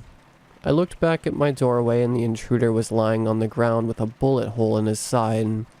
Then in that moment, I realized that had the man in the suit not been there, I would have been dead. I saw my mom come out of her room, look at my body, and her eyes widened. I think she saw something in the intruder's face that neither me nor the man in the suit could see. I screamed. 18 years later. "You're so immature," I said with a slight hint of venom in my voice. "How many times have I told you this story, and how many times has it ended up in a debate of some kind?" "Every time," he said with a smile on his face. God, I hated that smile, especially when it was in this context of this argument. I just find it funny how long you've been telling me this joke, and yet you still expect me to believe it. "The joke isn't in my story, it's in your name," I said with a giggle. "At least my parents didn't hate me so much they decided to name me Hercules." "Shut up," he said in response. "And your parents do hate you." "Too far, man," I said seriously. "Hercules, I'm not kidding. Please believe me. I get it sounds crazy, and I know I say this every time, but you have to believe me. Why would I make this up? Why do you think the man who broke into my house had a bullet wound?" "He shot himself," he said as though it was the most obvious conclusion. "That's literally what the police report determined. Trauma affects people in different ways. One of the most obvious examples being memory. I think you've created this as a coping mechanism." I sighed. There was no point. Who the hell was going to believe this story? I know what I saw, and I know it was true, and yet the story that emerged sounded so fabricated. For the past 18 years, there has barely been a day that's gone by where I haven't thought about the man in the suit, the man who saved my life, and the man who I hadn't seen since that fateful night. "Tab, please." I stumbled home that night. I hated trying to tell Hercules about what happened. I really have no one else in my life.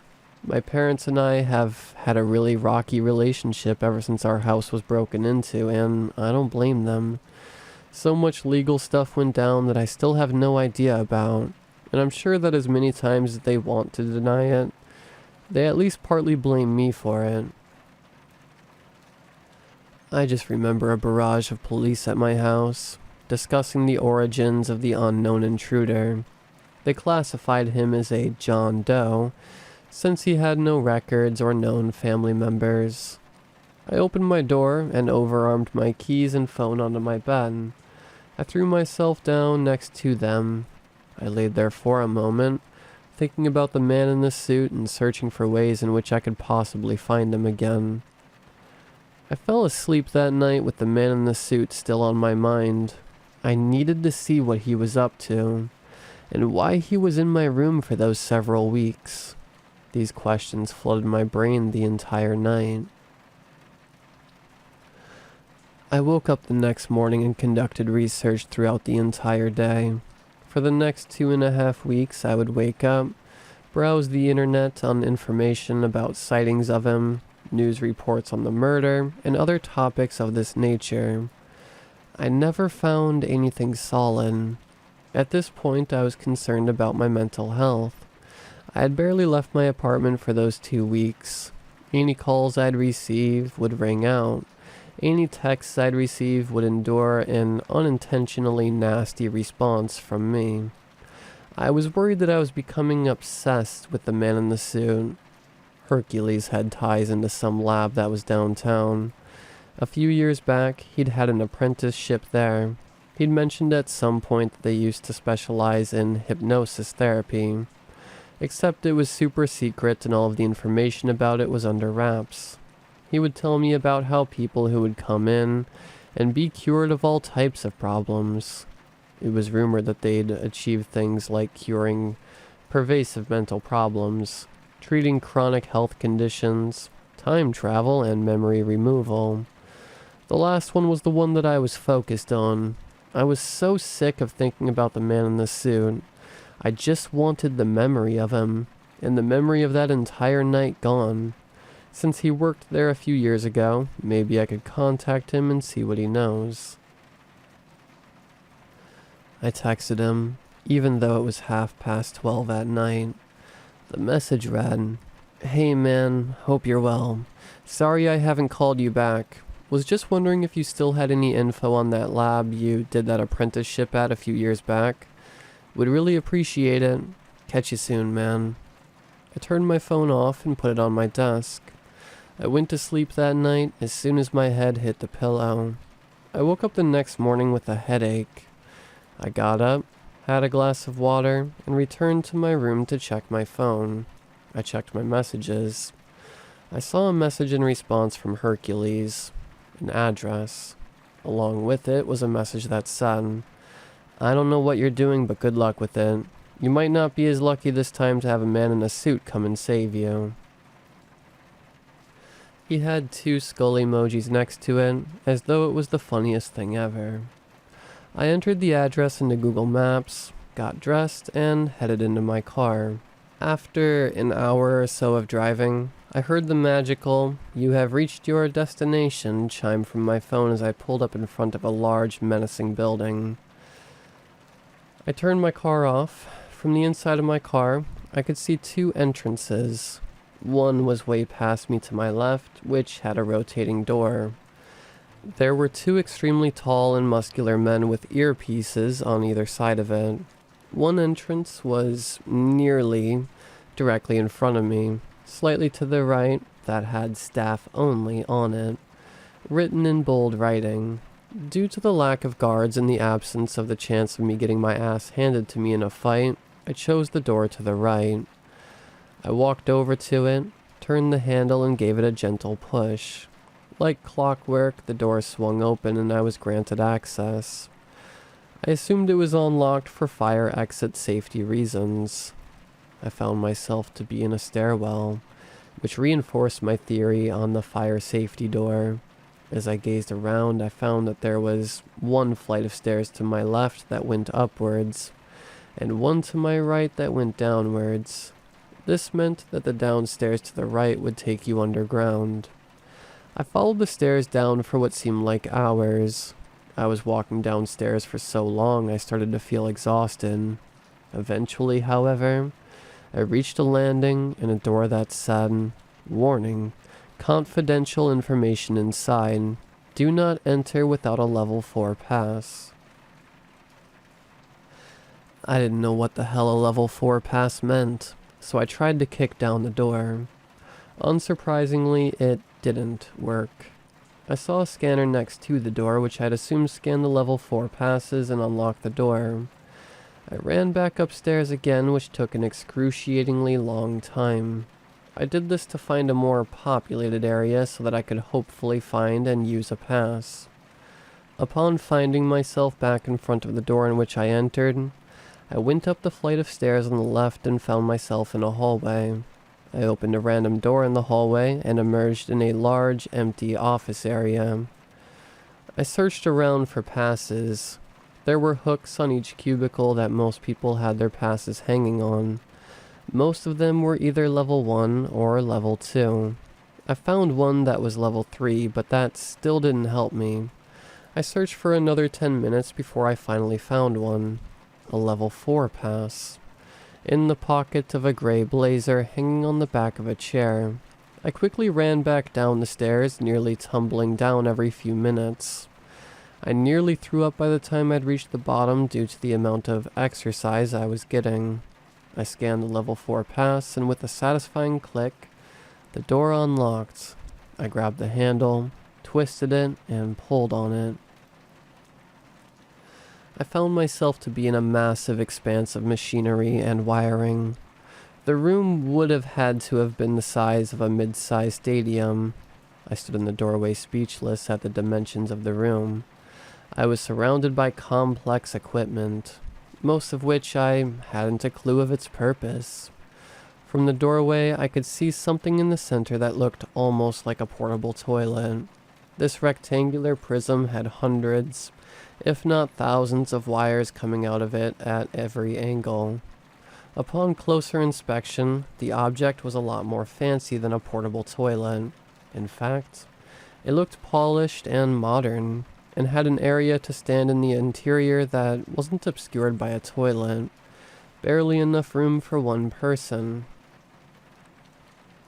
I pumped my fist in the air upon realizing the magnitude of my success. After a brief observation, I found a keypad next to it which, like the door, had a scanner with a sticker on it that said level 4 pass only. I scanned my pass on it. There were already settings that had been entered on the hypnosis box that had remained there since its last usage that I decided to leave as they were. After several minutes of torturous anticipation and gently winking colors coming from the interior, everything went black. I woke up laying down inside of the box.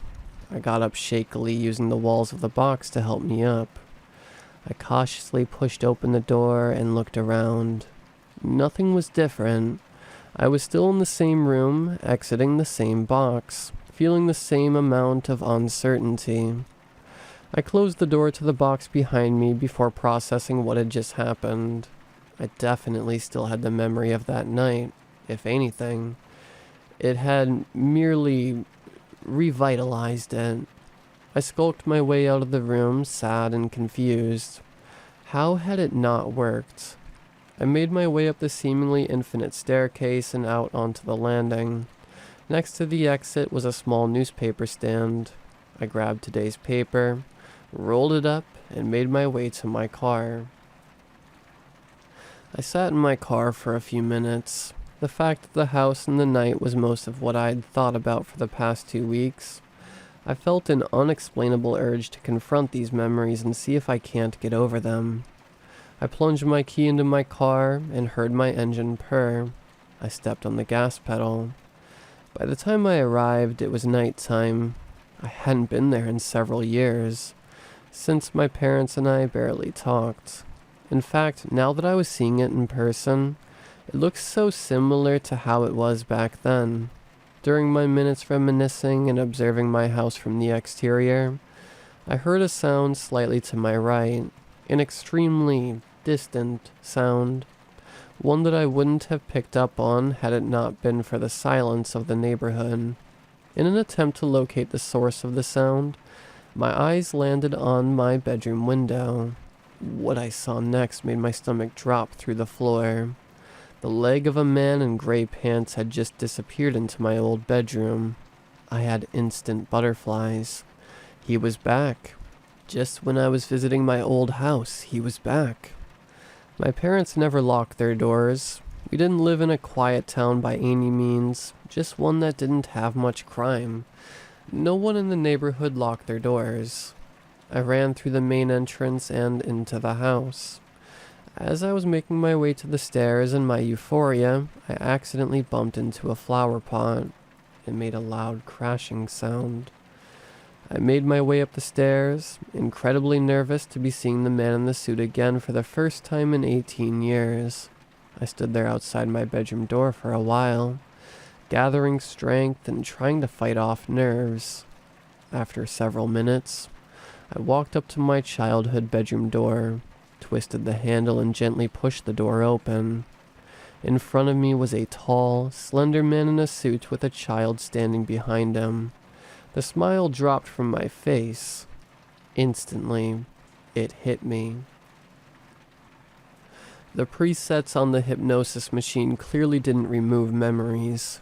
It must have dilated time. Within that split second, I felt every atom of my body tense up. I felt the exact same fear that I'd felt that night 18 years ago.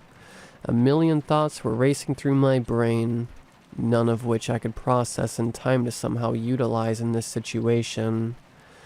Then, the realization finally set in. "Sorry, kid. This isn't going to end well for you," was all I could muster out, tears in my eyes. I went to raise my hands in peace, but I didn't make it all the way. I saw him quickly draw his hand into the blazer of his suit and pull out a shiny revolver. Something else was in his pocket that almost fell out. A gunshot rang out, and both me and the child fell to the ground almost instantly. I laid there, my hands over my ribs where the bullet had penetrated. My hands, my shirt, everything was covered in blood in mere seconds. From the ground, I looked up and made eye contact with the man in the suit. As he looks at me, I saw his face for the first time. A look of horror on it as he realizes who he's just killed.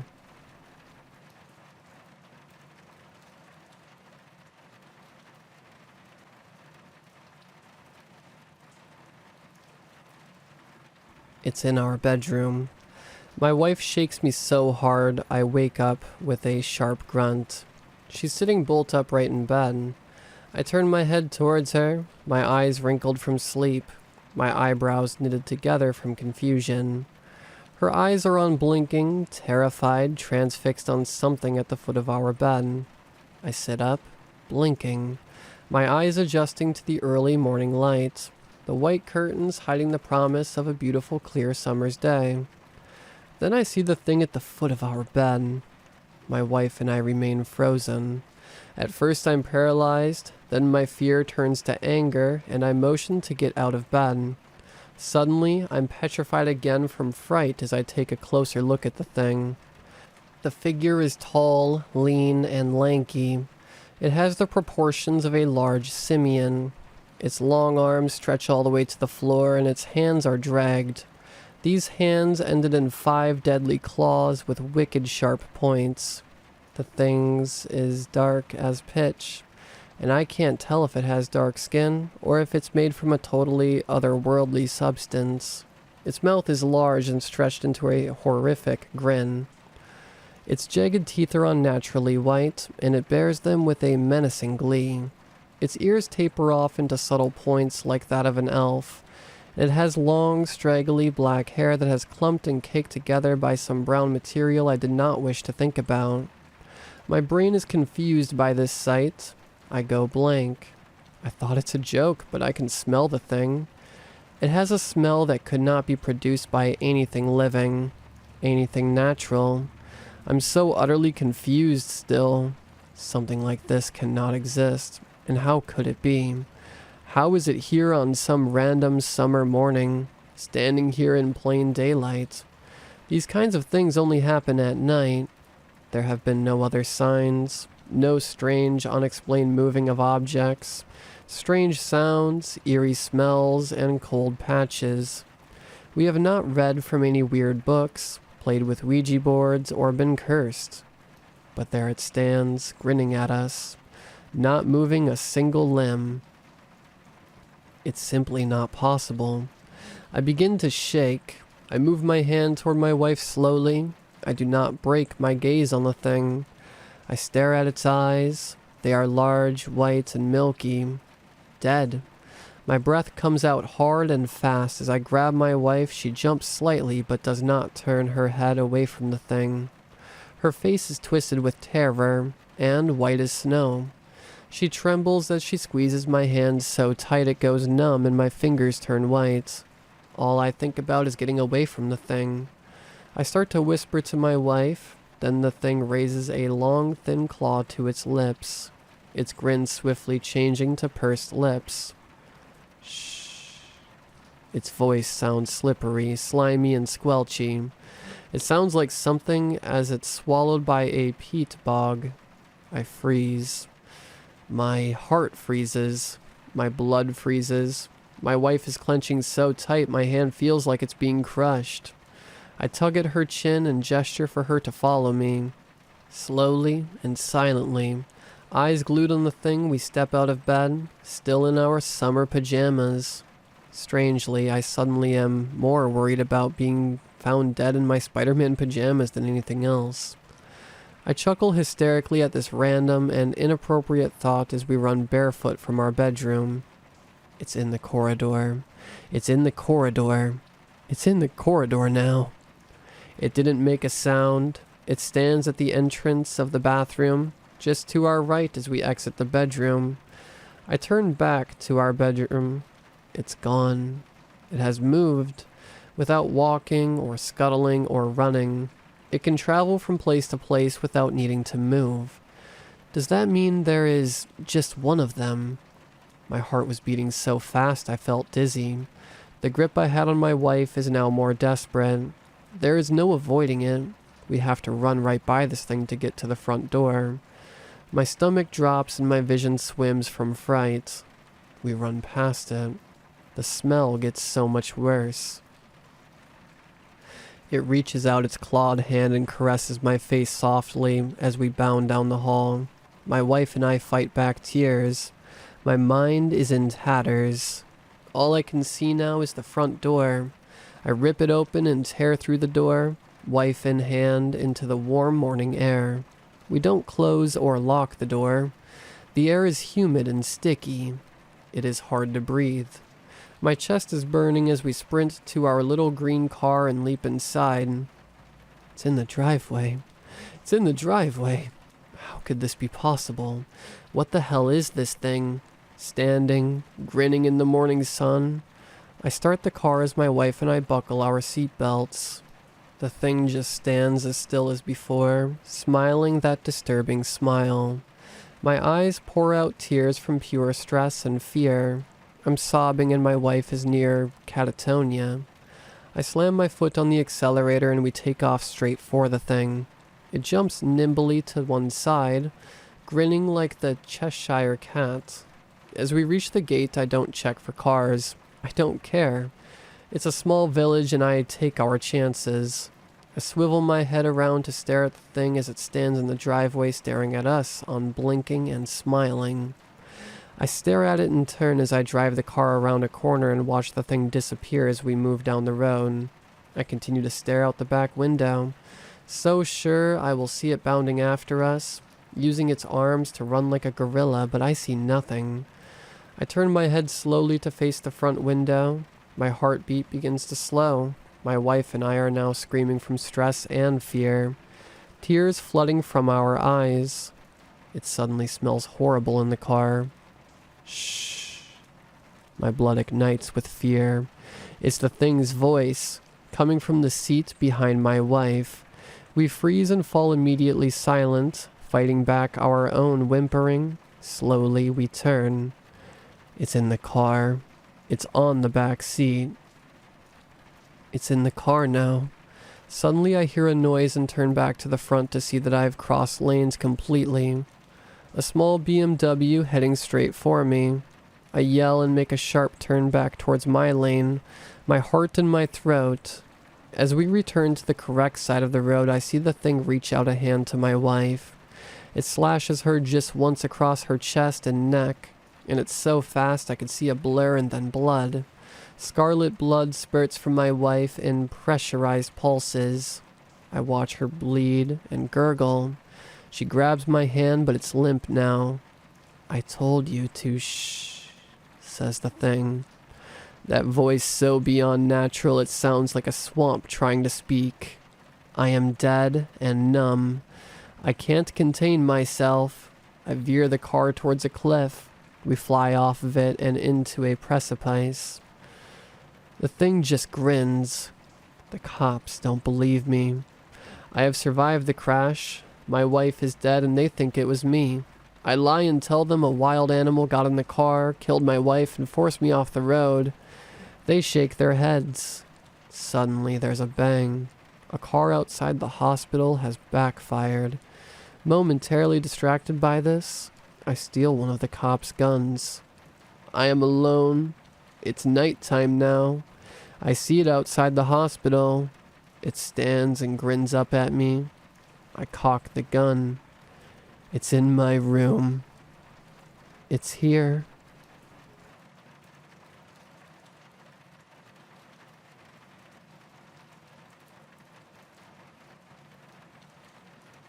I don't know how long it's been. I can't remember. Long enough for our porch to sink into the sand, the wood bleached like half-buried bones. Long enough for the loneliness to stick to me like a second skin. Long enough for us to rot. I can't remember anything clearly anymore, except for her. Tanaya loved the sea. She lived for it, dragging me out to her family's remote beach house almost every weekend to bask in the frigid salt of the waves. She said she'd always wanted to bring a girlfriend to her little house by the sea, and the way she said it made me feel like the luckiest girl in the world. It almost made up for the long, winding drive and spotty cell service. Almost. I didn't share her love for the ocean. To me, it was a distant acquaintance at best. Too cold, too vast, too unforgiving. But I loved the way the sun glinted off the waves and onto her smile, how vibrant she became every time she entered the surf. It was dark the night it happened, but clear.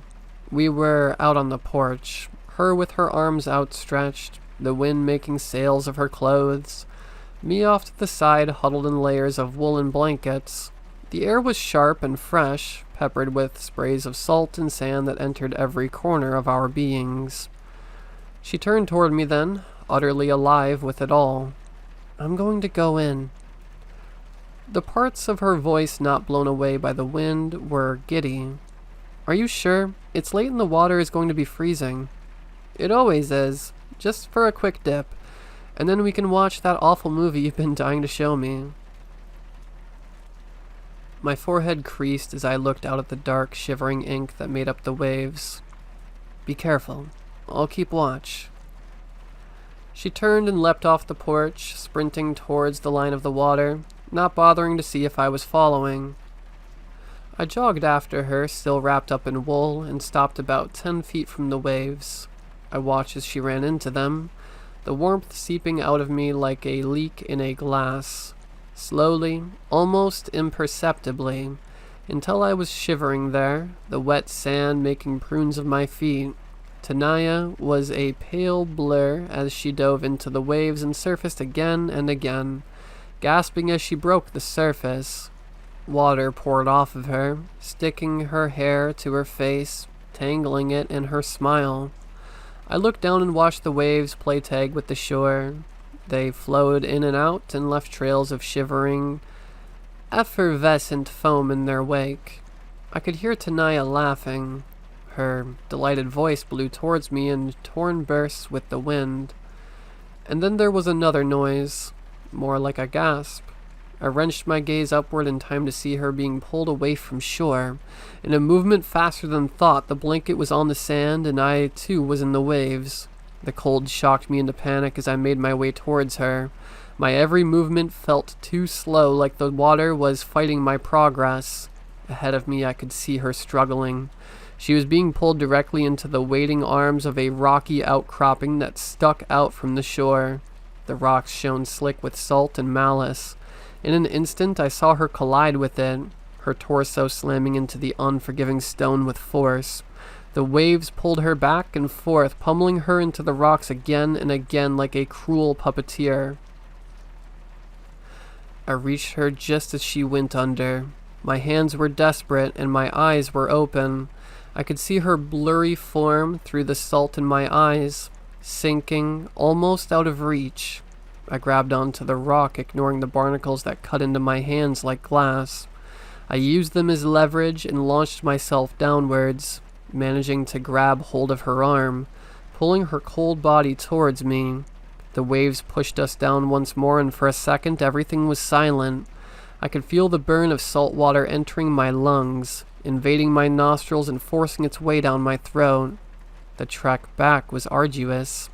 She was conscious and breathing by some miracle, but I could see blood pouring from her head.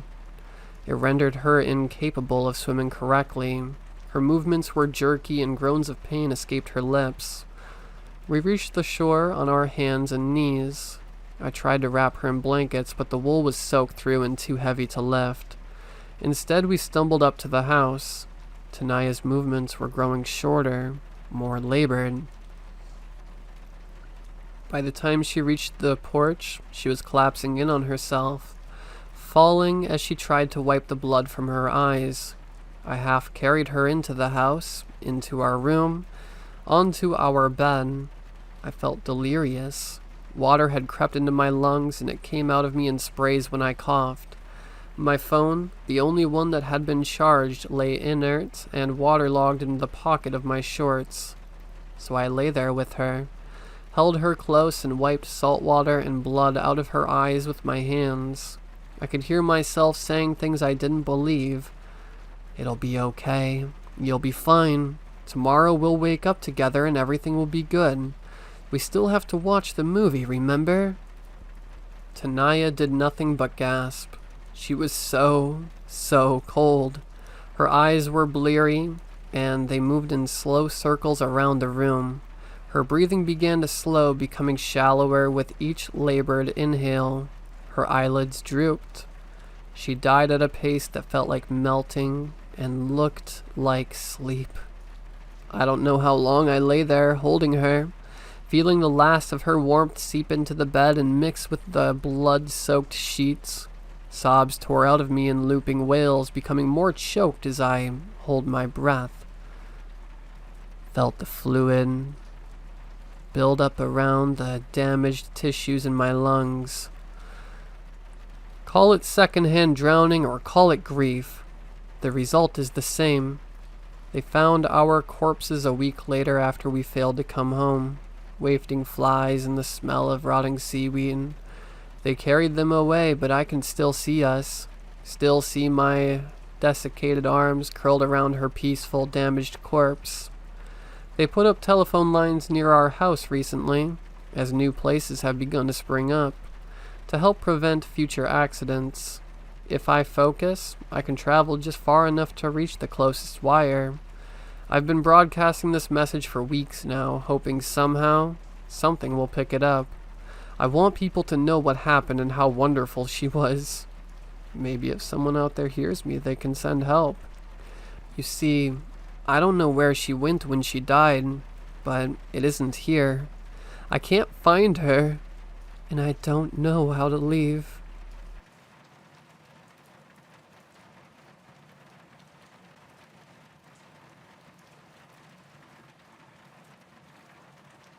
I'm not sure what'll happen to me soon, but I wanted to make a post so that at least there's a record of my night. I'm at work, working an overnight shift. I'm fortunate enough to have worked my way into my dream job, and I love everything about it. I work in the film business. The road has been long, the work is hard, and the trials have been immense at times, but after years of pursuing the dream, I've worked my way into the glamour of Hollywood. Tonight we're shooting a big new movie deep in the woods of northern Massachusetts. I can't say what movie, due to an NDA agreement, but hopefully anybody reading this that knows about it will be able to pinpoint this to me. Tonight I've been tasked with sitting and guarding our truck, occasionally running gear down to the set a mile away in the vehicle the production has provided me with. It's been a lovely night. A bit chilly, but such is the case when fall begins to settle in here in New England.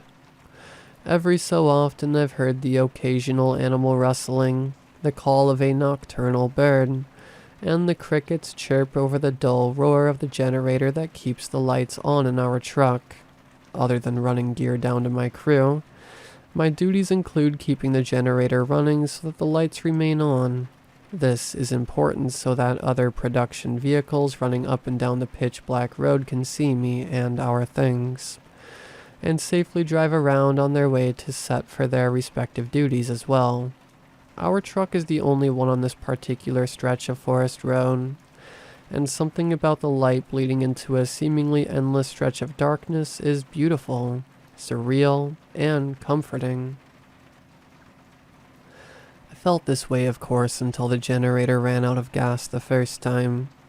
As soon as the generator fell silent and the darkness enveloped me fully, I heard a louder than usual rustling about 100 feet into the tree line. The steps sounded like a larger, heavier animal than I had been assuming might be near me. Heavy, plodding footsteps began to sound as though they were walking towards me. Branches rustled, and I heard deep, long sniffing sounds, as though whatever was there had taken an interest in my direction. I turned on my unfortunately low battery headlamp to try and see what was there, but as soon as I turned on the dim light, the moving stopped. I couldn't see anything in the tree line, but quickly filled the generator back up with gasoline and got the lights back on. After the generator began to roar once more, hours passed and I didn't hear another thing from inside the forest, other than the usual sounds of nature that had surrounded me before. Alone at my post, enjoying what had begun to seem like my safe haven of light, I grew comfortable once more, chalking the noises up to it just being an animal that was frightened off by the sudden roar of the generator. I am in the forest after all, and this is their home. Then the generator began to falter again. When the lights died, the footsteps began again from exactly where they had stopped. Branches rustled and snapped from what seemed like 10 feet in the air, as the steps got closer and closer. As I reached for my headlamp again, I looked up. About 20 feet away from me, and towering above me, were two eyes staring down at me. I froze, unable to bring myself to even turn on the light. The two eyes were like crimson-colored cat's eyes with a golden backlight. Whatever those eyes belonged to stood motionless, and sniffed in deeply again. Its eyes widened as it took another step in my direction. I snapped back out of it and turned my light on, aiming it in the direction of whatever I was looking at. As my light turned on, the eyes vanished, like a shadow. Its footsteps stopped too. Panicking, I hurried over to the generator and filled it with gas once more. There wasn't much left in the can, probably only enough for another hour or two of power at best. So, I turned the generator on and called my boss. Trying to remain calm, I told him we needed the fuel truck to swing by and refill our can. He told me he'd let the transport folks know and they'd be by as soon as they could. That was about 90 minutes ago, and I haven't seen a single other vehicle come this way. I hope they come soon. My headlamp seems to be dead now, and the generator sounds like it's running low on fuel again.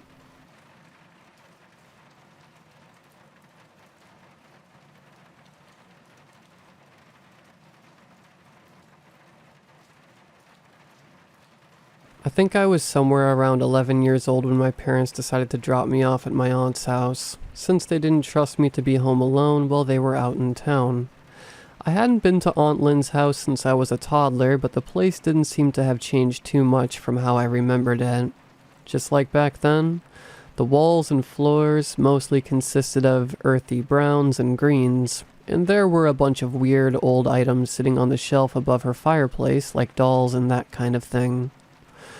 Aunt Lynn said I was free to go wherever I wanted, except for the small door in the closet downstairs. According to her, it was a storage room with a lot of fragile supplies.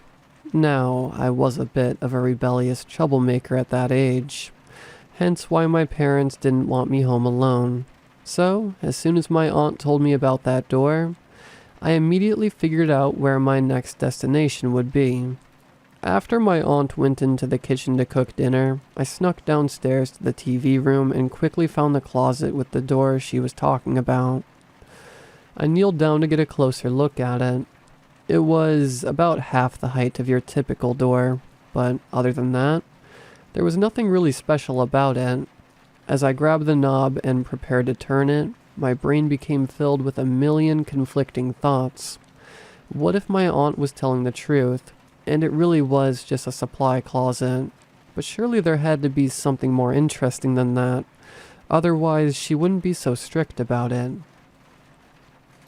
If my aunt or parents found out I broke her rule, I could be in big trouble. But if I didn't open that door, I would die out of sheer curiosity.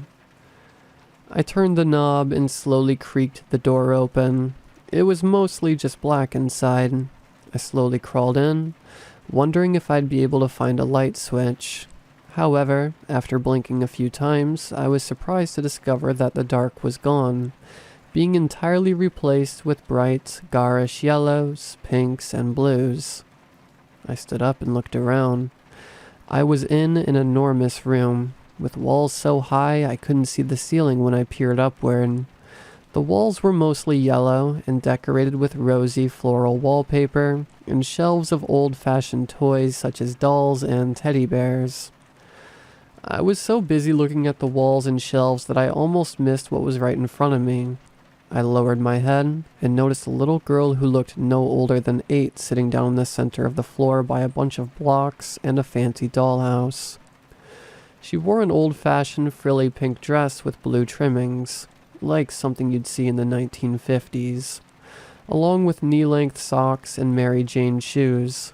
Her frizzy blonde hair was tied up in a pair of pigtails. The girl had her head down, too preoccupied with her toys to notice me at first. However, after a few seconds of me staring at her, she turned her freckled face up towards me. "Play with me," she said in a stern tone, her large blue eyes staring straight into mine. I was confused. Who was this girl? No one had mentioned my aunt having any kids. Was she babysitting for someone else? Was that why she told me not to come in here? So that I wouldn't bother the kid? "Who are you?" I asked. The girl stood up. "Play with me now," she ordered. I backed away nervously before turning and making a mad dash towards the entrance where I came in. Wait a minute. No, this couldn't be. The door was gone. There was just a flat wall where it used to be. What is going on? I turned back towards the girl, who now had her hands on her hips. "Play with me, or you'll be stuck here forever and ever, and you'll never see your mommy or daddy again," she told me. This was when I noticed that her voice sounded less like an actual child, and more like a middle-aged woman mimicking a child's voice. "Okay," I said, shaking nervously. If following this girl's orders was the only way out, I'd do anything she said. I was already regretting not listening to my aunt. "What do you want to play?" The girl gave me the kind of wide smile you'd expect to see a cat make when it spots a bird. She then stomped over to me and grabbed my arm. I noticed her hands were a lot larger than I expected for someone her size. With shocking, disproportionate strength, she pulled me over to the center of the room and threw me to the ground with my back facing upward. "First, you're gonna be my trampoline," she said. Before I could protest, she leapt up into the air and landed feet first onto my back.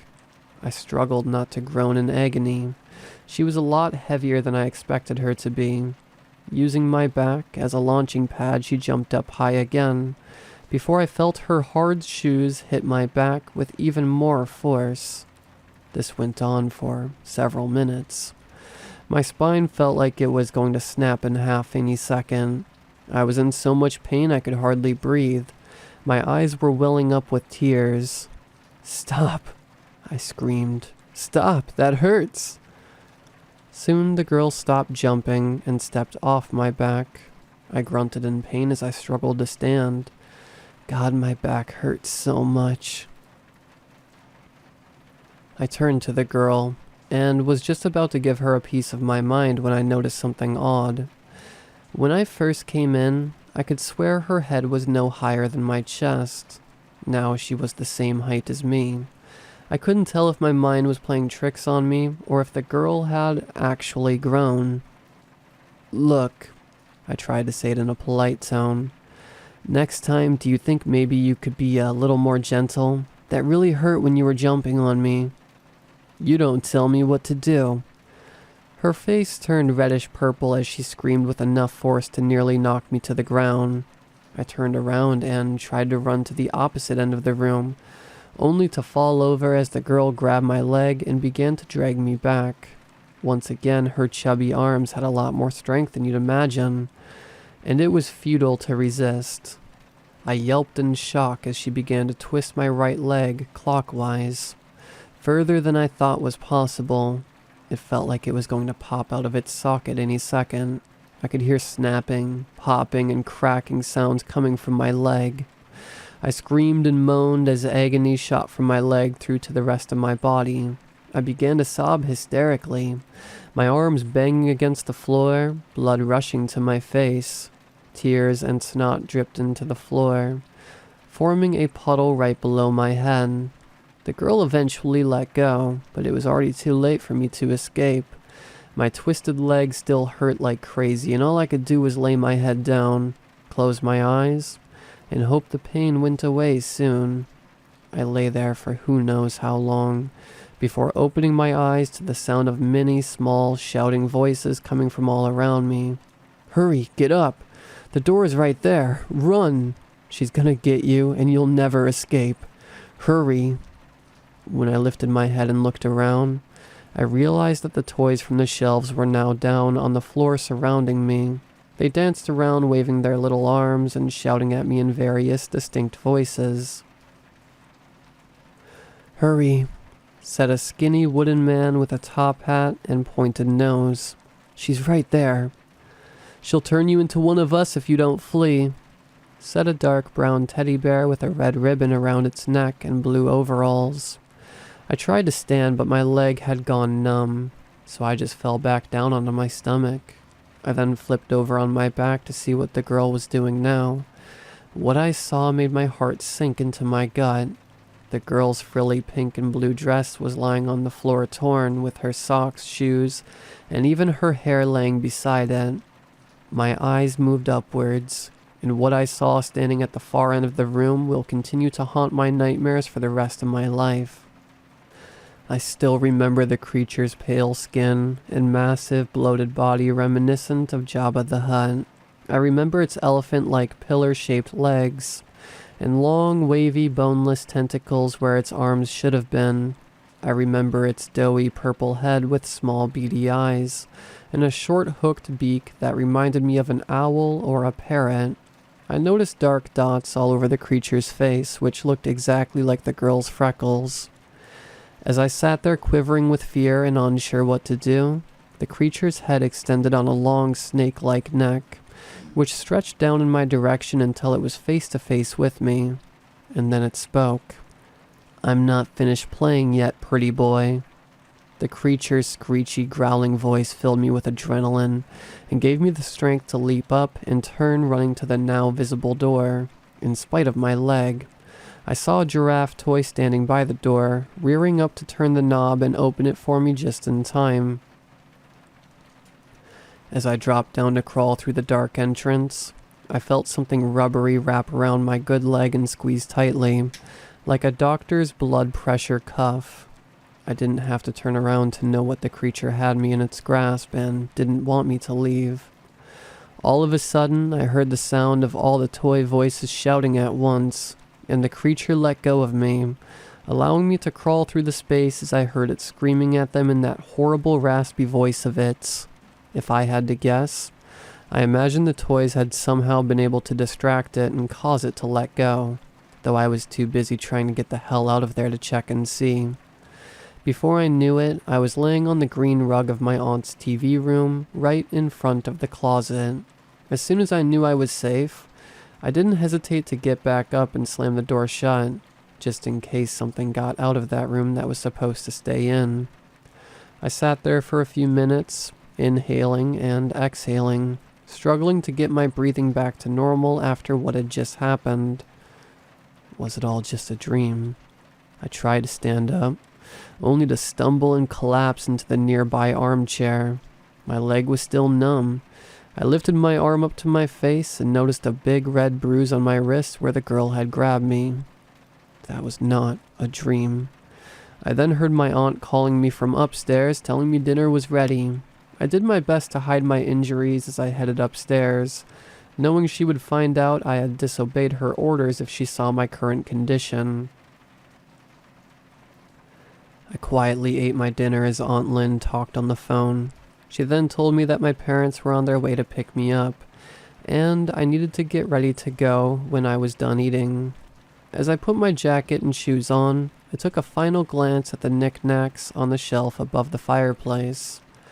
Then my eyes locked onto a doll that I hadn't noticed prior.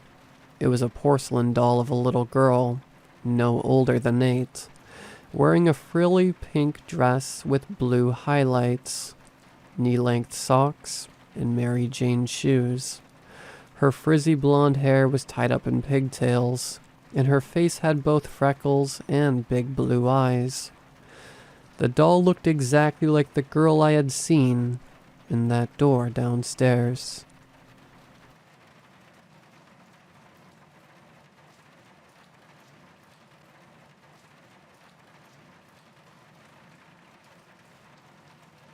My wife and I have been married for 10 years. We met in college and got married right after graduation. Once we established our careers in our respected fields, we decided to start a family. Unfortunately, after 3 years of trying and trying, we had not been able to produce a child. It was time to see a doctor. After some tests, it was determined that my wife was unable to have children. The doctor suggested a few options, including adoption. The thought of another woman carrying our baby in her womb or adopting a stranger's child did not appeal to my wife. We decided in the end that we loved each other and were just going to focus on our marriage. At least, that was the plan. Years went by, we focused on the materialistic aspects of life, vacations, and such luxuries. I will admit it, seeing our peers starting families and hearing them talk about childhood milestones was annoying to me. I guess you can say I was internally bitter and jealous. I had all but given up on the idea of having a baby. Then I met the woman of my dreams, or should I say, in my dreams. The first time I met her in my dreams was 1.5 years ago. It is nothing erotic or sexual. I felt peace and comfortable. I couldn't describe her at first due to the fact that she was a shadow essentially. Yet I felt her embrace me and I was at peace. The only downside was even though I was sleeping 8 hours, I woke up exhausted. I was looking forward to bedtime each day, not because my wife and I were going to be intimate. That had stopped after year 7 of our marriage. I'm not saying we were unhappy, but my wife had lost interest since we could produce no offspring. Each night I was finding the comfort and the affection I was lacking in the woman from my dreams. It quickly became sexual as the shadow's features revealed themselves to me. I was hypnotized by her beauty. Don't get me wrong, I love my wife.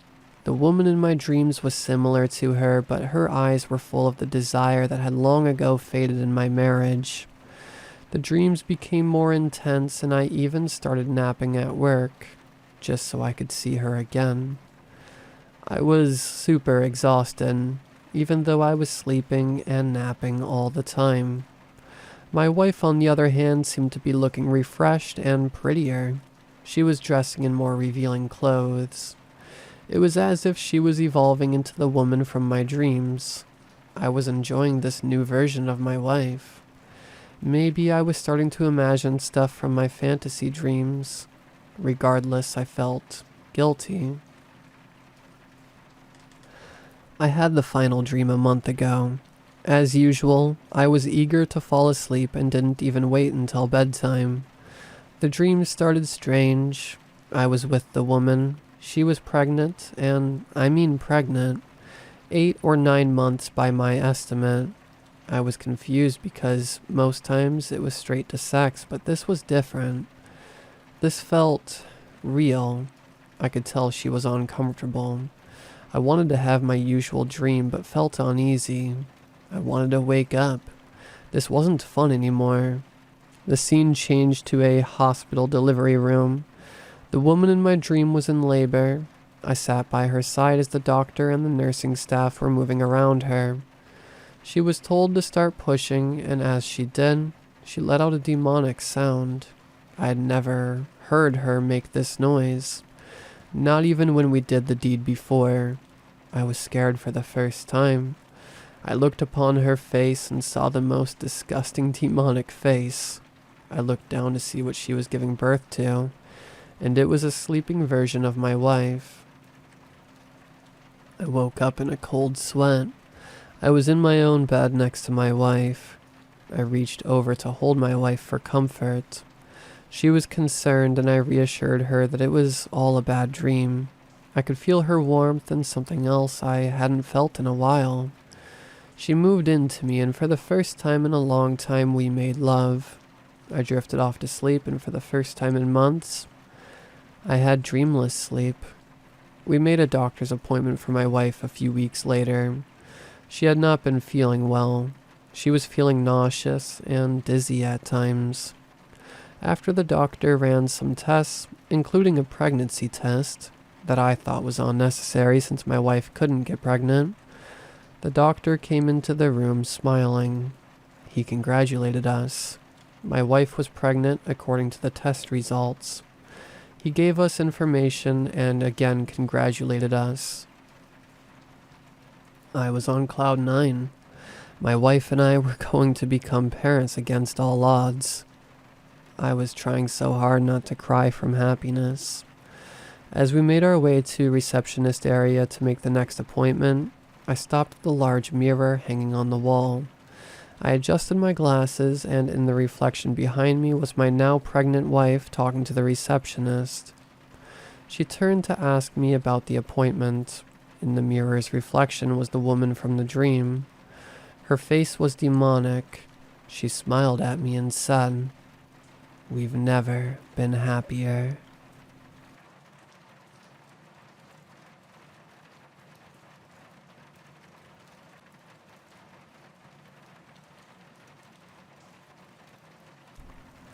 I was lazily searching the internet for whatever I could find to cure my boredom. I even tried a couple of BuzzFeed quizzes. That level of boredom. For context, I'd just been fired from my job, and despite my girlfriend's encouragement, it's been tough to look for new jobs, or pretty much do anything productive. I guess she's noticed because her encouragement turned to rage as she screamed at me to do something with my life and left for her mother's. I haven't been drinking enough, I'd say. The quizzes were stupid. I'm 100% not a Ross. So I went looking for something else. On the side was an ad for a site claiming to be the hardest would you rather questions in the world. And I thought, why not? Maybe I'd get a laugh on how choosing which topping on a pizza was hard, but I wish I listened to it. The first question was really simple. It asked if I'd rather be immortal via age but killable, or be unkillable but can die by age. I of course picked the former. Like any reasonable human.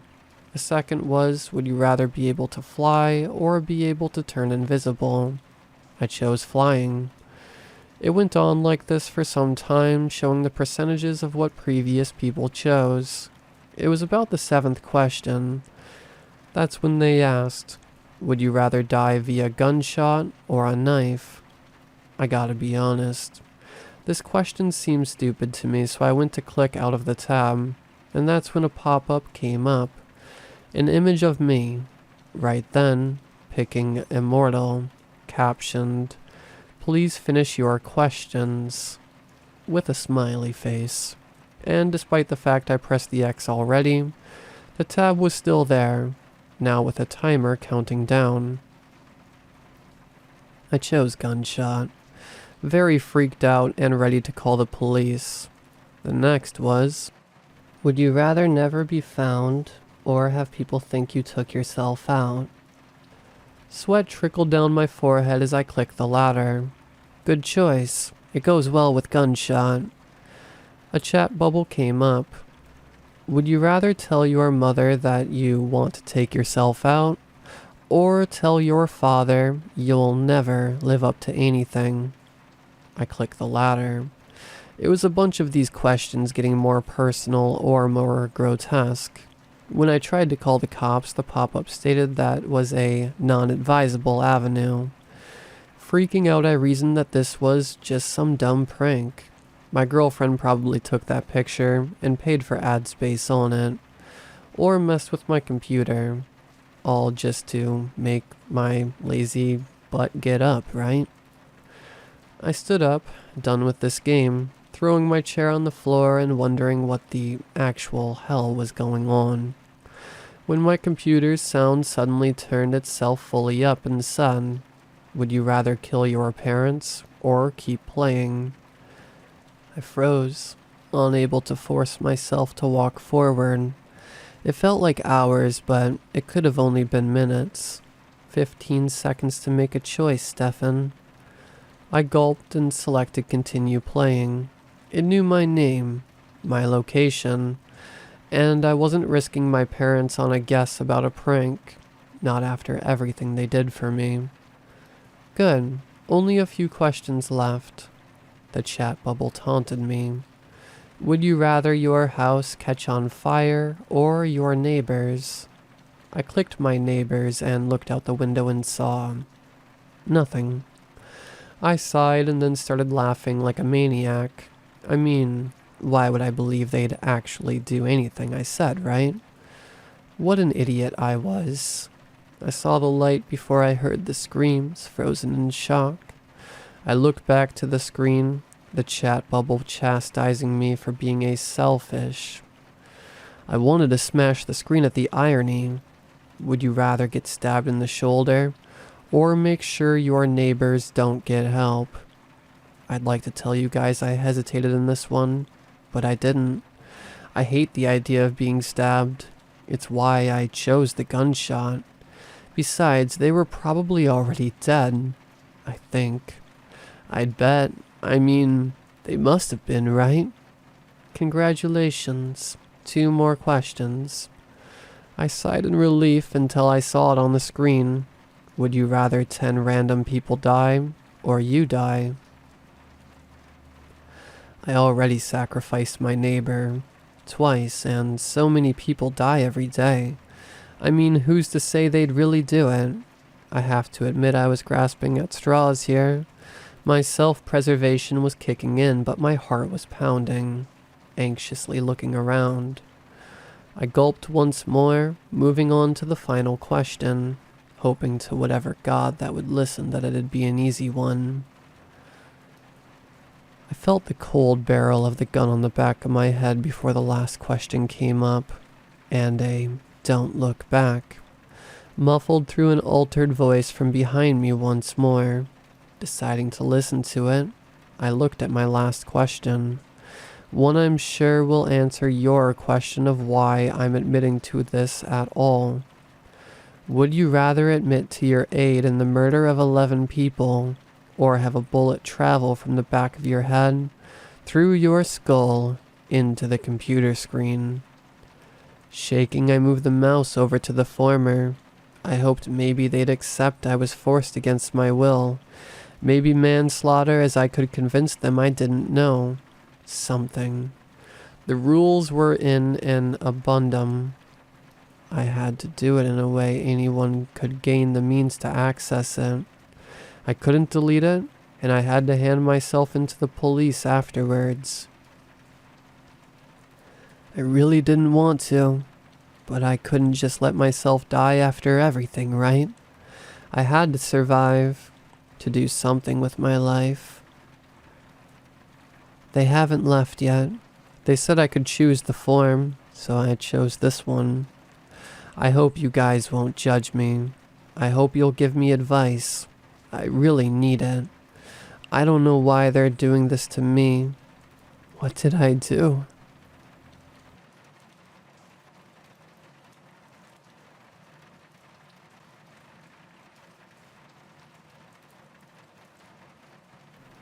Let me start off by saying that this story was based about 8 years ago, and to this day no one believes me, but it lives in the back of my mind.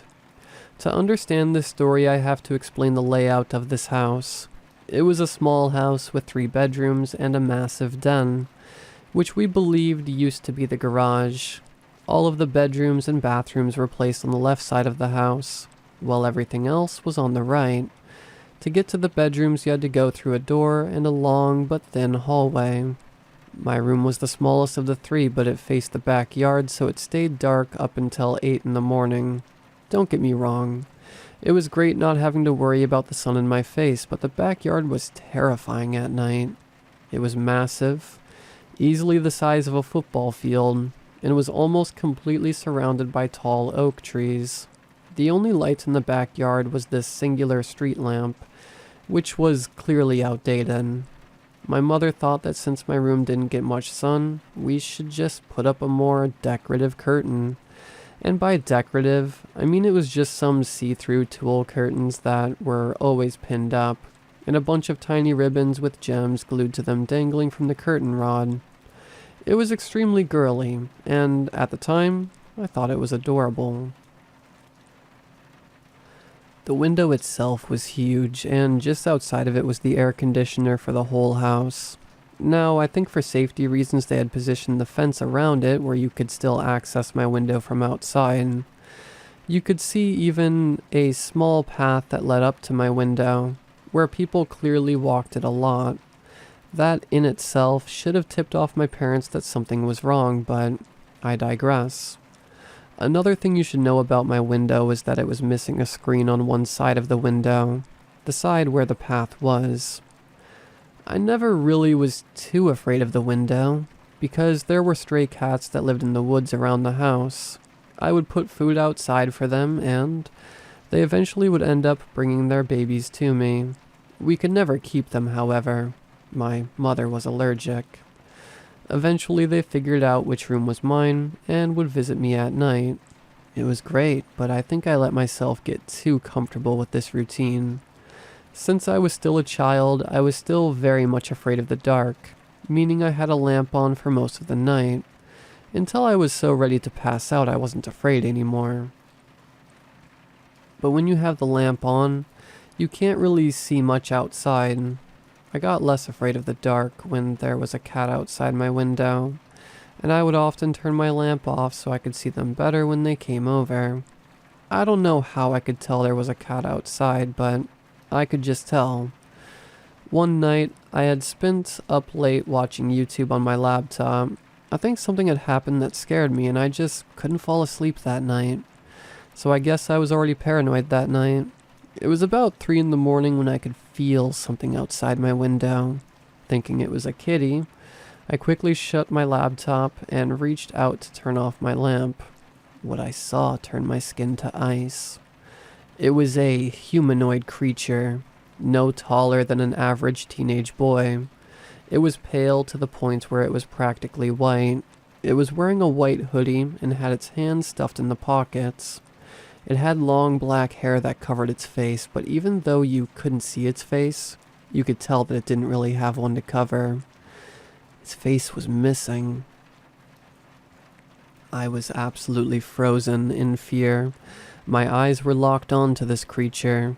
I could tell it knew I was watching it back, but it just stood there, not moving an inch, not even breathing.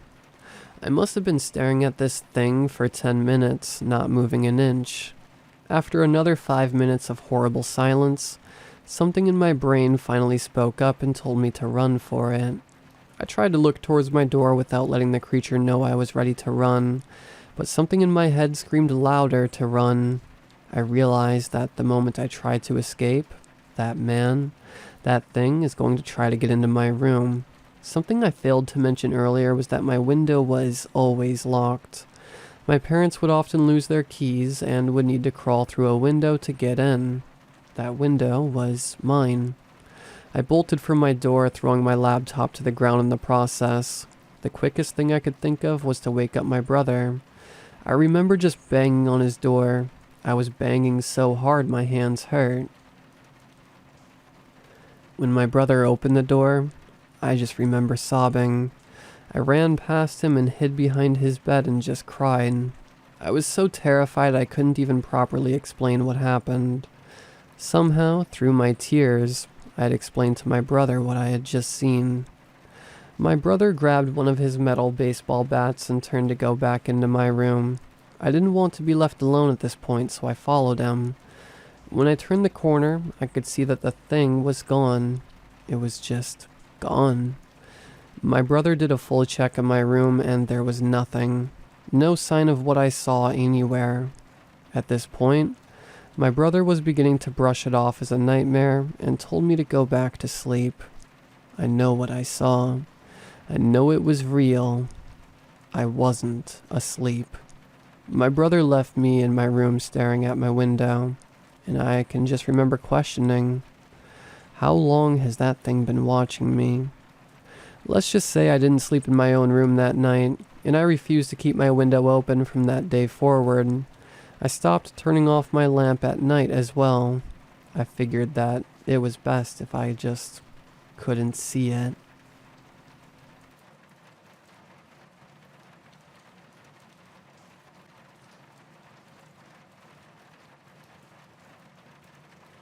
I've always wanted to go to a hockey game, and when I moved to Canada, it seemed like the perfect time.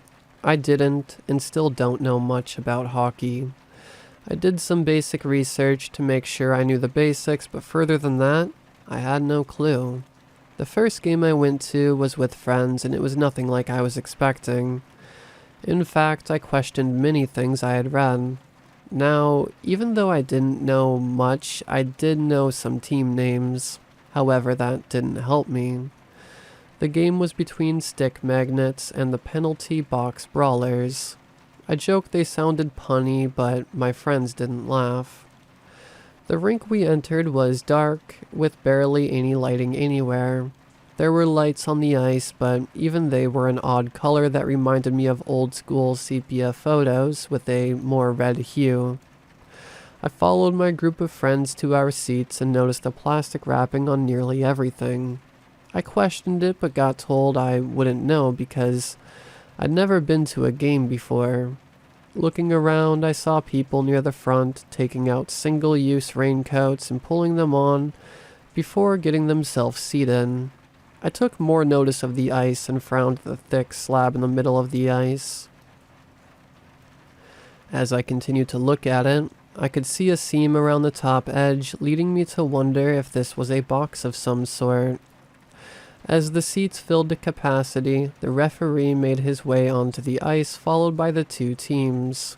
I was immediately struck by the appearance of both teams.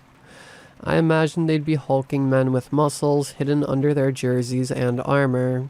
These players all looked gray and weedy.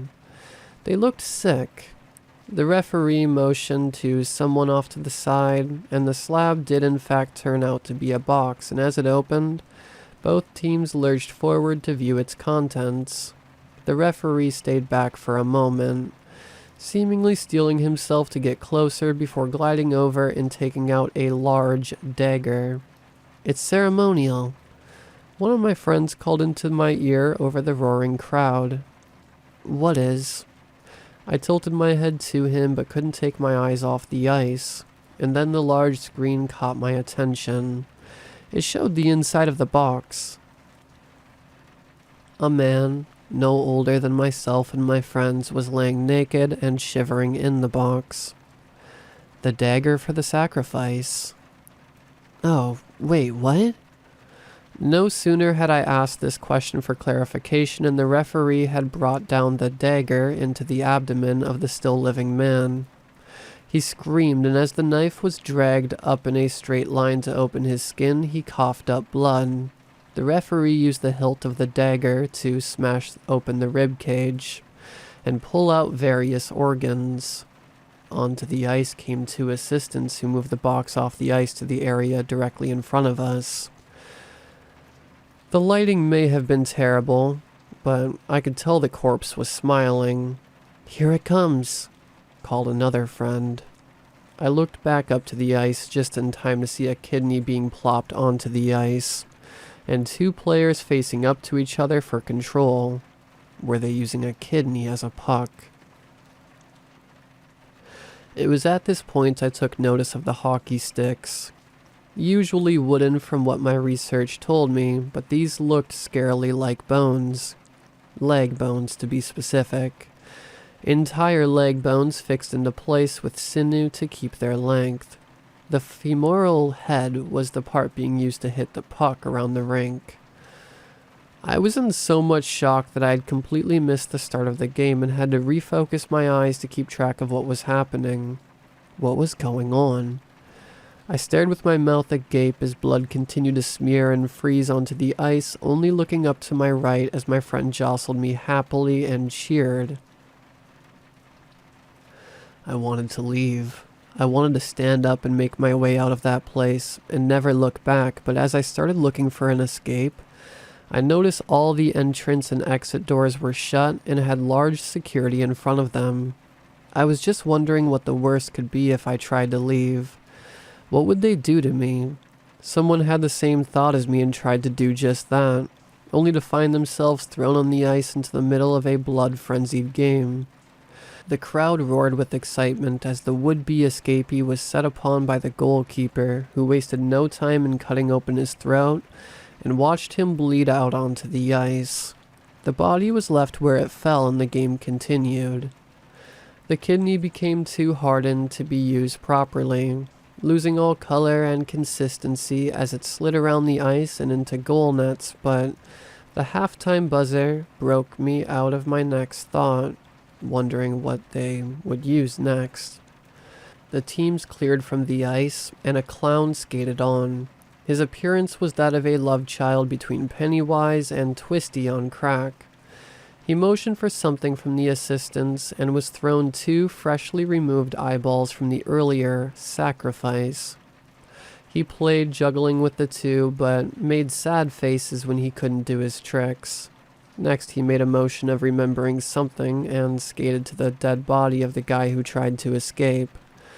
The clown pulled out with his gloved hand an eyeball. The crowd cheered louder and whistled as he began his routine in earnest. After the eyeball juggling came skipping tricks with an intestine, and finally a puppet show with the head and spinal cord of the sacrifice.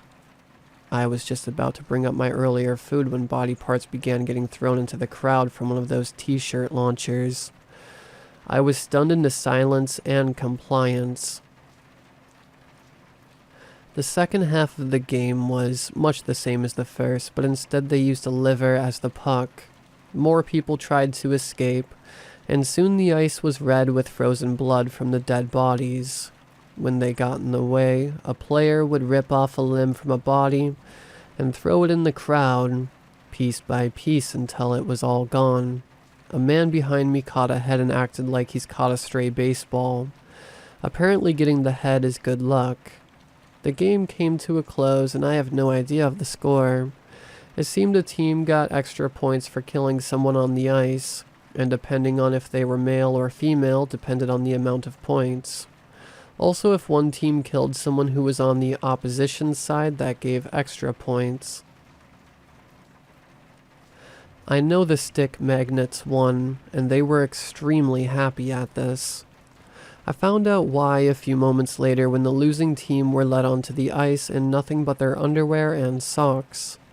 They were gaunt and gangly. I could count every single rib on each player. Hip bones jutted out at odd angles, and shoulder blades looked sharp enough to cut meat. The winning team talked amongst themselves as they seemed to look over the losers, and then one by one they went up to a losing team member and removed a leg from their chosen person. The men screamed and writhed in agony, but didn't make any moves to get away. Next, the winners bend forward and continue to rip into the bodies with their hands and teeth. It takes an age, but each of the winners eats one of the opponents until there's nothing but bones left. These are quickly tidied off the ice and taken out through a door. Once each of the winners had a leg, they skated off the ice to the sounds of cheering from adoring fans.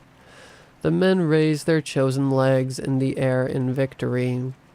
Next, 2 men wearing a jersey from each team walked onto the ice. That's the managers of the teams, I was told to my left. Oh. The manager from the losing team becomes the next sacrifice, to my right. I nod numbly and watch as the losing manager takes off his jersey and hands it to the winning manager. If they refuse, then a member of the team from the benches is chosen, to my left. The man bowed his head solemnly before nodding and being injected with something. The sacrifice must be willing. My left again. He was placed on a stretcher and carried off ice by the assistants. He'll be kept alive and on ice. Sacrifices must be alive. From my right. I see. I nod and try to feign interest. A few moments later and the doors were opened. I tried to shuffle slowly to our exit and not make it obvious I wanted to run away from this place at full speed. On the way to the parking lot, we pass by the merchandise stand where I see the bones from the losing team up for sale alongside shorts, caps, and pin badges. Want anything? I'm asked by one of my friends. Oh, no, thank you. I smile as best I could. Holding out for a better team? Smart move.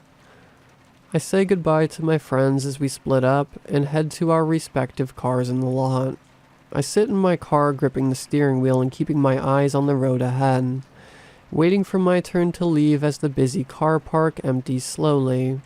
I wave to friends as they pass me by and put on a happy smile when I actually want to throw up.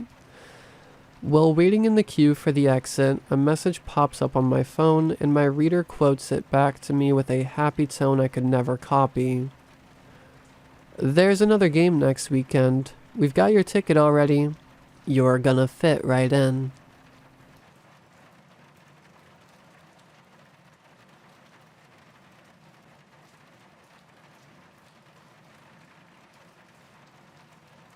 I have been working at this new hospital for around a month now. It was an amazing opportunity, good benefits, and hours. Close to home, and I could finally live out my dream of being a nurse. First day was fine, like any other day, and yeah, the smells coming from the patient rooms were off-putting, but what did I expect from a hospital? Rose-scented candles? Of course not. That's fine. Focus on your job. My boss keeps the rooms on lock and key, not allowing anyone in or out without his permission, especially room 209, but again, not abnormal. I think patient safety and all. Jason, my coworker, says I shouldn't question it, and maybe he's right. He's been here for 6 years, but I can't let go of that smell. There's groans and moans from room 209. Right by the end of the hall on my side of the hospital. It must have been the 30-hour shift and lack of caffeine because I could have sworn I heard a scream from there, but Jason and my boss said it was nothing. They went in and came out just fine. Boss had some blood splatter on his shoes, said it was from surgery. About 2 weeks in was when it really started. Maybe it's my lack of sleep and long shifts. Maybe my brain is playing tricks on me, but room 209 scares me. The smell comes from all rooms, but the worst of it seeps out of room 209. Walking past it is like walking into a morgue with temperatures of Arizona. Death lingers when you leave, and the groans echo in my ears. Lately I've heard scratching, too. Gina, a friend and coworker, told me the rumors of experimental vaccines and treatments they do here. She refuses to go into detail, but I've heard about these things. Doctors will take dying patients and use them as guinea pigs in hopes of winning some prize. Thing is, they often don't account for certain things, and it ends up going wrong. Terribly wrong. I did my research. Nothing about my hospital said anything of experiments. I'll ask Jason. He's close with our boss. I fear the worst, though, so I'm writing here to keep a paper trail, and say it's the lack of sleep and long shifts, but room 209? What are you hiding? Was it a mistake taking this job? If something's too good to be true, is it? On a lunch break in room 209 won't leave my mind. More things are adding up. The patients that check in and never seem to check out. The empty morgue despite the deaths. The deaths. Poor Jason. He's called over 10 deaths since I've been here. I called one and it was hard. I can't imagine how he feels. But where do the bodies go? I've been to the morgue. It's empty.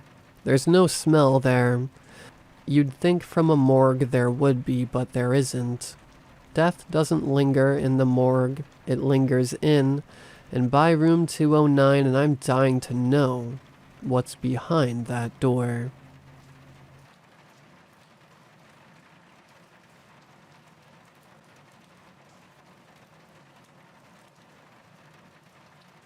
Christmas Day was always a special time for me and my family. It was a day for family and togetherness, but most importantly, presents. I always love the feeling of waking up way too early, realizing that it's Christmas Day and rushing downstairs where my presents awaited. But it's always Christmas Day here. I don't know exactly where I am. I've terrorized a lot about where I am. Maybe it's hell or some other plane of existence I can't comprehend. But the most logical explanation is that I'm in some sort of purgatory. But I'm getting ahead of myself. Let me explain. It started like any other day, except it wasn't any other day. It was Christmas, and I knew that soon my 2 kids, Max and Taylor, would come rushing in to wake us up. Predictably, that's exactly what happened. I took a few minutes to get up before following our children into our living room with my wife Ashley, not very far behind.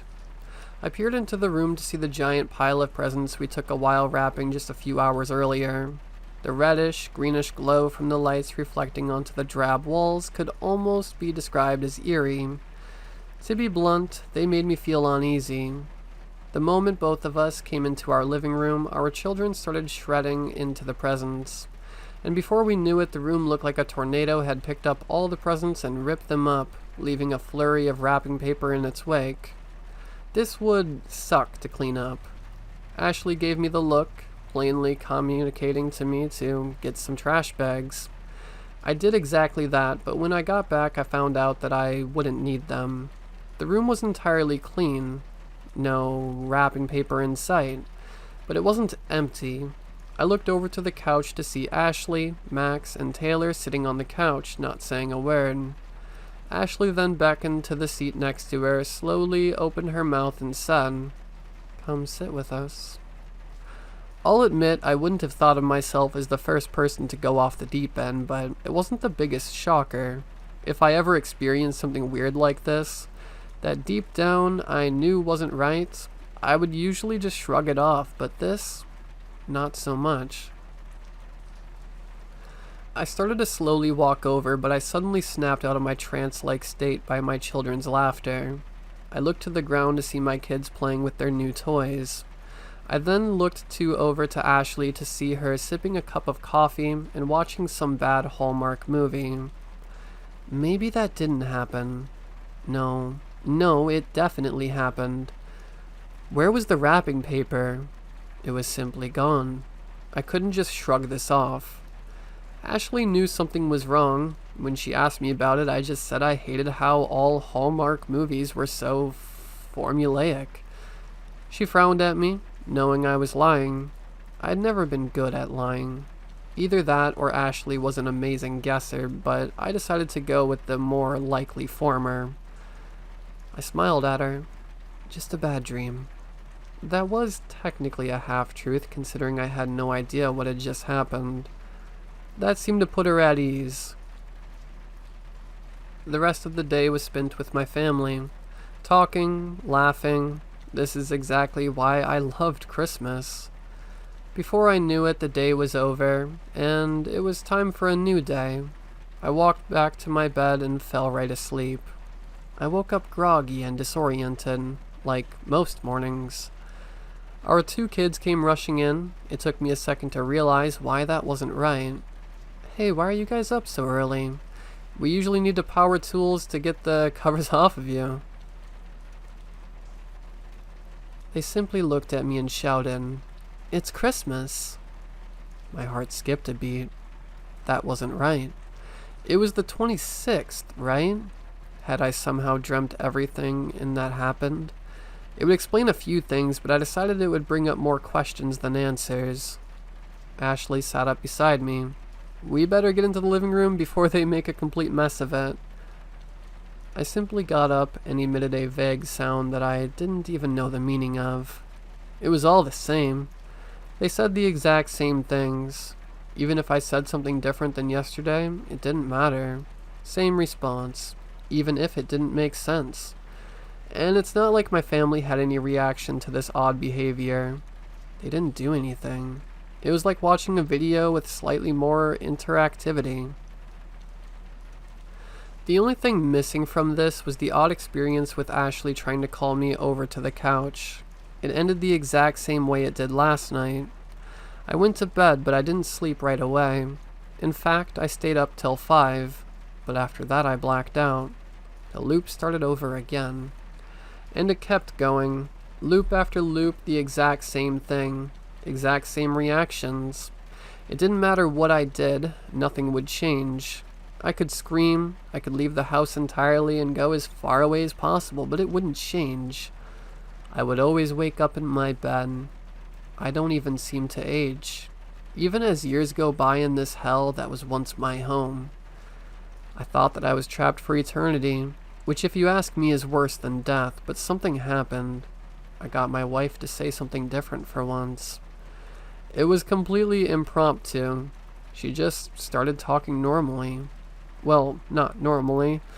Ashley sounded quite distressed, but it wasn't the same Ashley repeating everything day after day. It's the only thing that's keeping me motivated to not give up. I know that this is only the beginning. I don't even know how to get my real family back. Maybe that's how you solve it. Maybe not. I know Ashley is in there. I know I can save her and my kids. P.S. Oddly enough, I have access to the internet. Even odder than that, this post stays up even after the day resets. I don't know if it's really Christmas Day in the real world because I know that this is not the real world.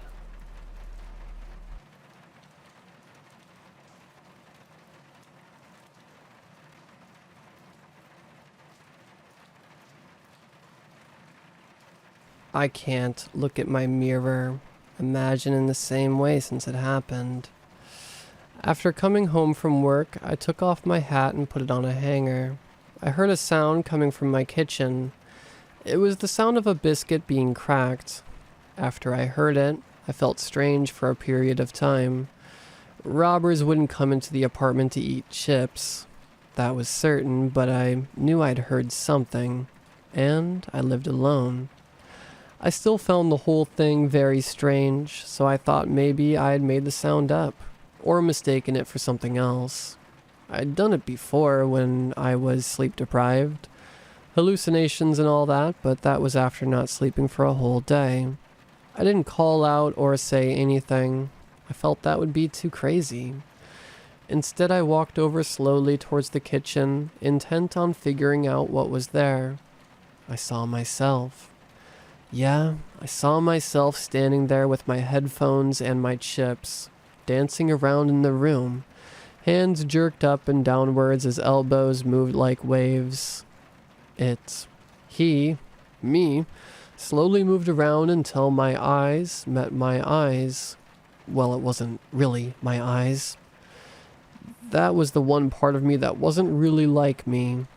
The eyes I saw were pitch black, completely soulless.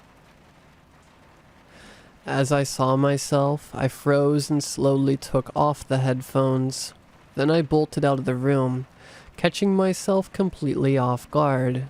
My kitchen was connected both to the living room but also to a hallway. As I was standing in the hallway, the other me, the one I saw, ran towards the living room. The whole experience was shocking, but it didn't put me into a state of shock. Rather, adrenaline ran through my system at the sight of an intruder, and I quickly turned the corner to spot myself. I saw the back of my head sinking into my mirror and disappear. I walked over to it and stared into the mirror, touching it to confirm that I couldn't go through. I saw my mirror image on the other side repeating everything I did. Have I lost my sanity? Nobody who has lost their sanity would think that, but nobody has their sanity intact would think that. No, what am I thinking? Even when I've hallucinated in the past, it's been nothing like this. I definitely saw that. What exactly was it that I saw, though? I know you're in there, I said to the mirror image skeptically. It eyed me with the very same look I gave it, which pissed me off. I hadn't done anything wrong, and then I realized something. My mirror image was still wearing my headphones, despite me not having any. Slowly, I raised my hands and slowly moved them to my ears. I touched my ears, but the mirror's image's hands stopped on the headphones. My face turned white and eyes wide. It snatched the headphones and threw it towards me, sending it rocketing into my face. Ouch. It fell down onto the ground, and strangely, I could see it in the mirror now. Something had changed, though. My mirror image was no longer trying to mimic me. My eyes would jump from myself upwards at something else and then back at me. My mirror image's face only grew whiter and whiter. At sudden moments, my mirror image jumped slightly. I think somebody was screaming at me. A large, coal-black figure walked into the scene. It glanced through the mirror and sneered. By muscle memory, I looked at the spot in the real world it was inhabiting, but there was nothing there. The figure had a large camera hanging off its neck, and I wondered what it was used for. Its large, thick hands grabbed my collar and dragged me to the scene. I saw myself fight and plead, but the large figure wasn't having any of it. Then I couldn't see anything in my mirror. I was just staring at the background of my room, I having no space in it. All of a sudden, I saw myself walk back into the shot, stand where I stood, take a deep breath and copy the expression of horror on my face.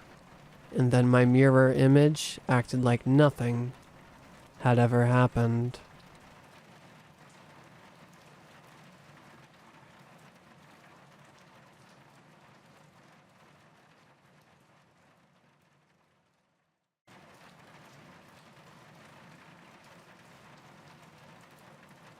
On my front lawn is a bed of flowers near the curb. Last week I wanted to teach my 5-year-old daughter how to use the hose so she can help with chores around the house. But I knew it'll be hard as she has a habit of not paying attention. I turned on the hose and showed her how it was done with turning the faucet and spraying it. Then I turned the faucet full blast and loads more water shot out, and just when I was done saying how to hold it at full blast, she started whimpering. "Daddy!" she screamed. I turned off the hose and asked what was wrong. "What is it?" Don't tell me you're scared of the hose. It's scary. I'm scared, she cried, tears streaming down her scarlet face. It's only water. You can't drown in it. But she ran inside and slammed the door as if a tiger was chasing her. I shook my head. Next day I was doing the job again, knowing it wasn't worth making her do it, and I saw her staring at me through her window and ducked as soon as I turned the water on. I just didn't know what the hell was up with her. I wonder how good of a parent I've been over these years. When my wife called me from her bedroom window, "Hey, you gotta see this. I've seen something really damn weird. I don't know what it is." I went inside and up to our bedroom, and she was looking at our front house security camera on her computer. She showed me the footage of me hosing recorded on many days, including the day where my daughter freaked out. In the video, while I was focusing on controlling the hose and facing the flowers, my daughter wasn't looking at me or the spraying, but rather the excess water spilling onto the road. I knew her lack of attention paying was going to result from trying this. But then my eyes traveled away from my daughter as she stood still in the footage, and I looked at what she was looking at instead. In the drain grate, where all the water was escaping, I saw something. I saw it too, in all recordings whenever you watered the flowers, my wife told me. My wife zoomed in on it, and the quality got grainier but still clear enough to make out something. From between the bars of the grate squeezed out a foot-long black rubbery object. It gently swayed from side to side like a snake. Its only notable features was some kind of clear opening at the top. It arched downwards and appeared to slurp all the excess water through the opening. Within we could see small white square-shaped objects and a reddish-pink object that looked flat and wide. It was like a mouthful of teeth and a tongue that a human would have. After about 5 seconds of drinking the water, and my daughter panicking, the shape shot down the drain, vanishing as unexpectedly as it arrived.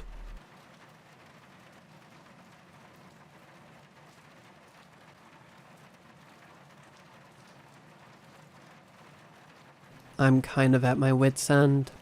I've heard of deep fakes and stuff like that, but I don't know. This feels like it's gone too far. Sorry, let me back up. The first time I remember thinking something was off was about 6 months ago. Now, I'm not really into social media, but I do have an account on a certain photo-based platform that I post to every few weeks. Nature picture from hikes, my cats, the occasional selfie of me and my partner, usual stuff. I was scrolling through my old posts one day and noticed something. It was a post I definitely don't remember making. Some kind of blurred pattern. All black and red. It didn't have any likes. I had supposedly posted it 3 months prior. At the time it seemed weird, but I honestly didn't give it much thought.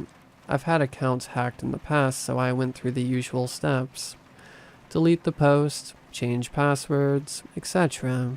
It didn't happen again for a while, so I figured I was in the clear. Jump forward 5 months. 1 month ago.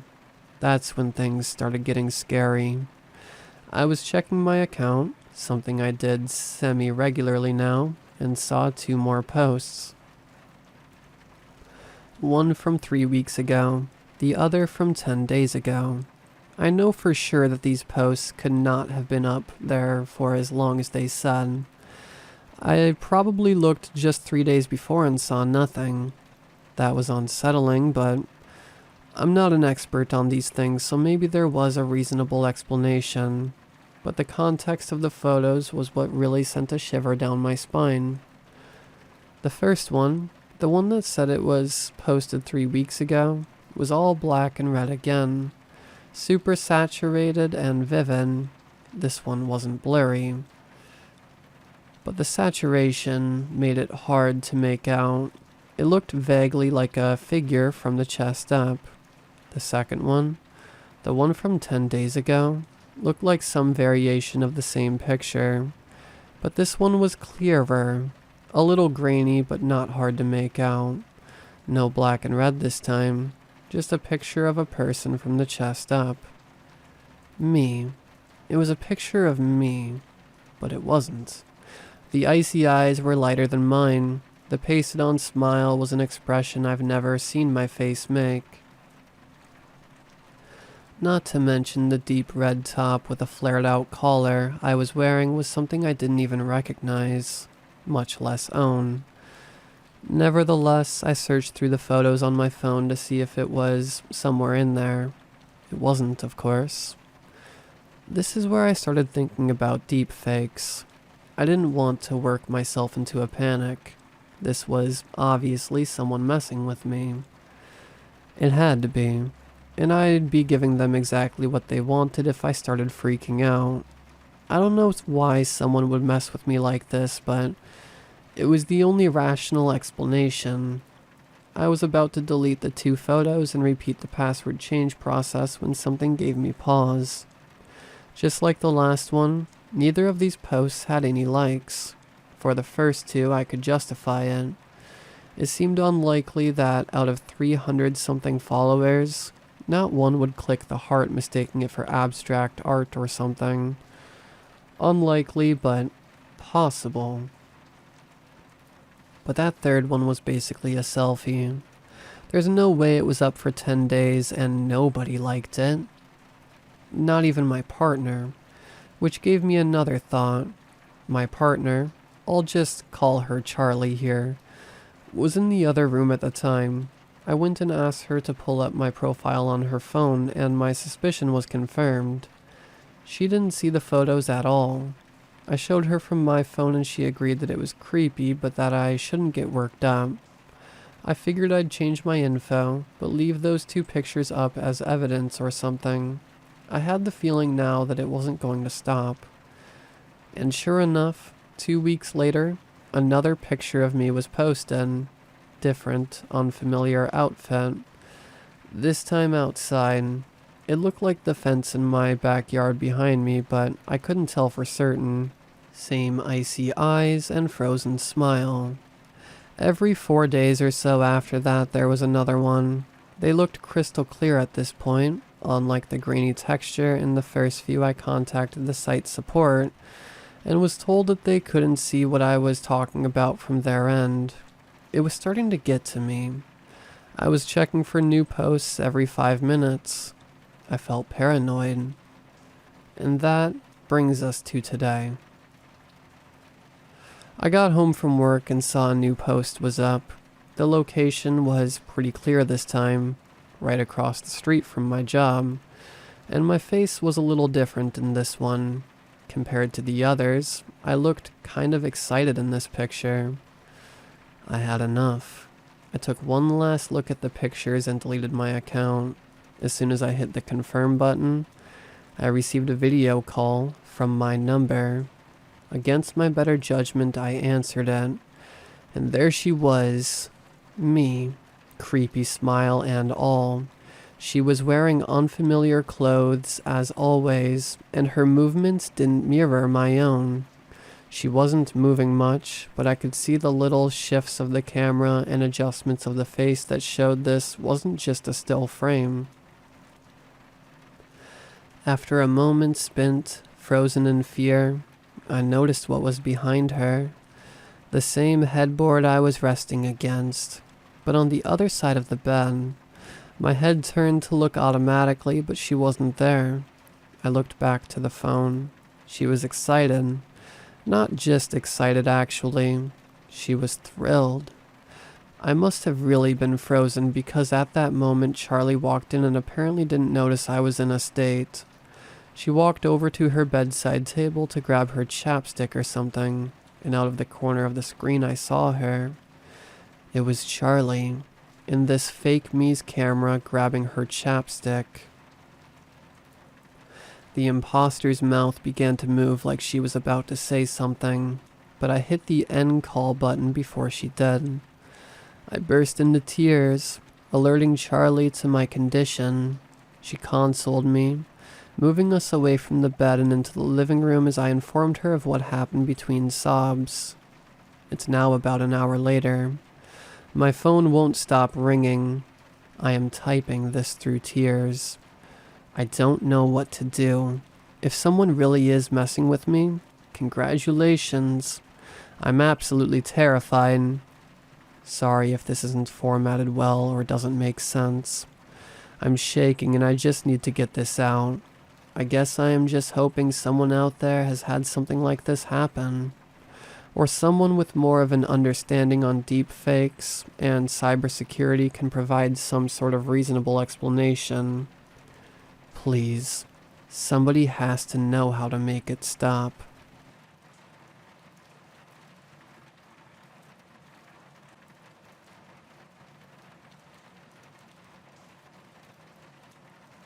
So, I've been home alone for the past few days.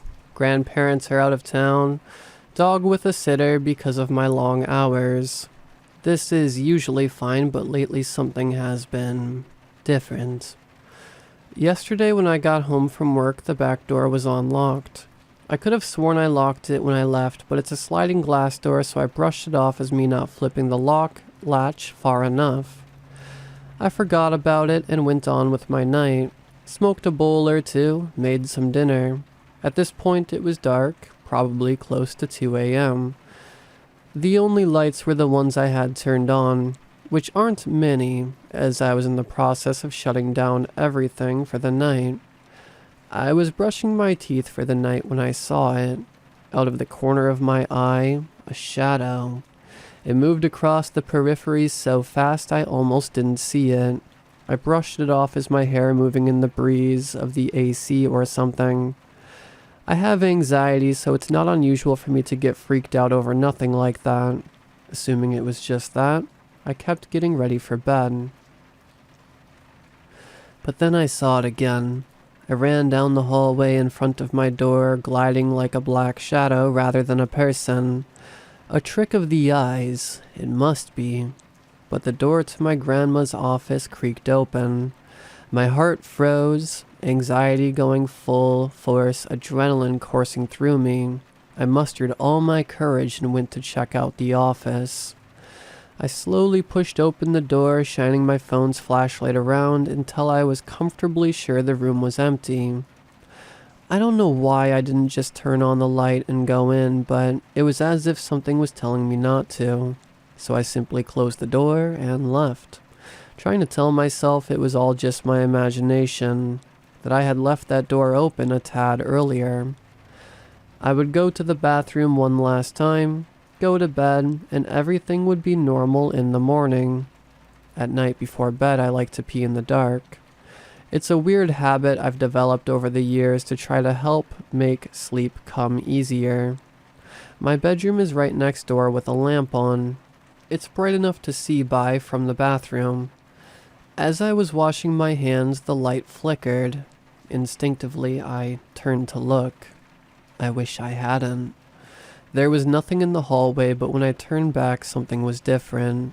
My blood felt like ice in my veins as I tried frantically to both find the difference and stay calm enough to sleep. And that's when I noticed my reflection in the mirror. It was staring at me. No, not just at me. Into me. I was sure my face must be frozen in horror, but the reflection didn't look scared at all. It looked like it was smirking. It looked like me, but something was off. My hair was too tangled, eyes too dark and sunken, her cheeks too gaunt and bones poking through the skin in a way I was sure mine hadn't in years. I didn't know what to do. I bolted to my bedroom and pulled the covers over my head like it would protect me from it. Like it could protect me from it. I'm sitting here typing this now. It's set to auto-upload tomorrow. I don't know if I did the right thing. Something in me is telling me I shouldn't have stopped looking at her. That I should have left the bathroom light on. That I should have never looked in that mirror after dark. I see the shadows more clearly now. I don't know how I could have ever confused them for humans. They're waiting on me to come out, on me to turn the light off and fall asleep. It's her fault, I know it is. I'm praying that this was just my anxiety. And if it's not, that she's still stuck in that mirror.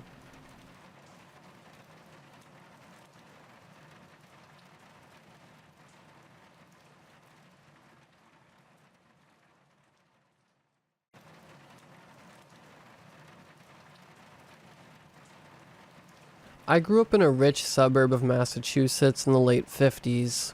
My father had a job as a lawyer, and he brought in a lot of money for the family, which me and my mom mostly spent on getting our nails and hair done, and going to fancy parties hosted at what is now known as the country club. We were living luxurious, and I couldn't have been happier. Growing up rich as a little girl meant I had all the toys I wanted. All the beautiful hats and dresses that my peers longed for, I had. My mother and father never really got along, and he often complained about how my mother was spending the money he was bringing in. He brought up the fact that, as the woman of the house, my mother should have been using the money he brought to clean and make him dinners. My mother never let up, and eventually when I was 14, my father hit his breaking point and kicked us out of the house. Going through the divorce, we lost all of our money, and we were forced to move out of the rich town I had grown up in. My mother bought a house and moved us to a small beach town in Maine called Brock.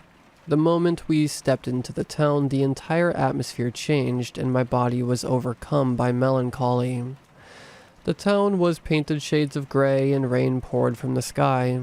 A sense of gloom and sadness hung over the town, and even the kids my age were dull and acted as though the life had been completely drained out of them. My mother worked as a journalist for the local paper, and she was always busy trying to keep us afloat. I spent the whole summer on my own, on my old rusted bike that my mother bought for dirt cheap from some local store. I had no friends, and the only way I could enjoy my time, even a little bit, was to go to the library every day. I would always choose the same chair, the red armchair in the back right corner that smelled of must and mildew. I'd sit in that chair and draw every day from open to close, 10 a.m. to 7 p.m. Next to my chair there was a little door with caution tape all over it. Curiosity ate away at my brain like maggots, but I never opened the door.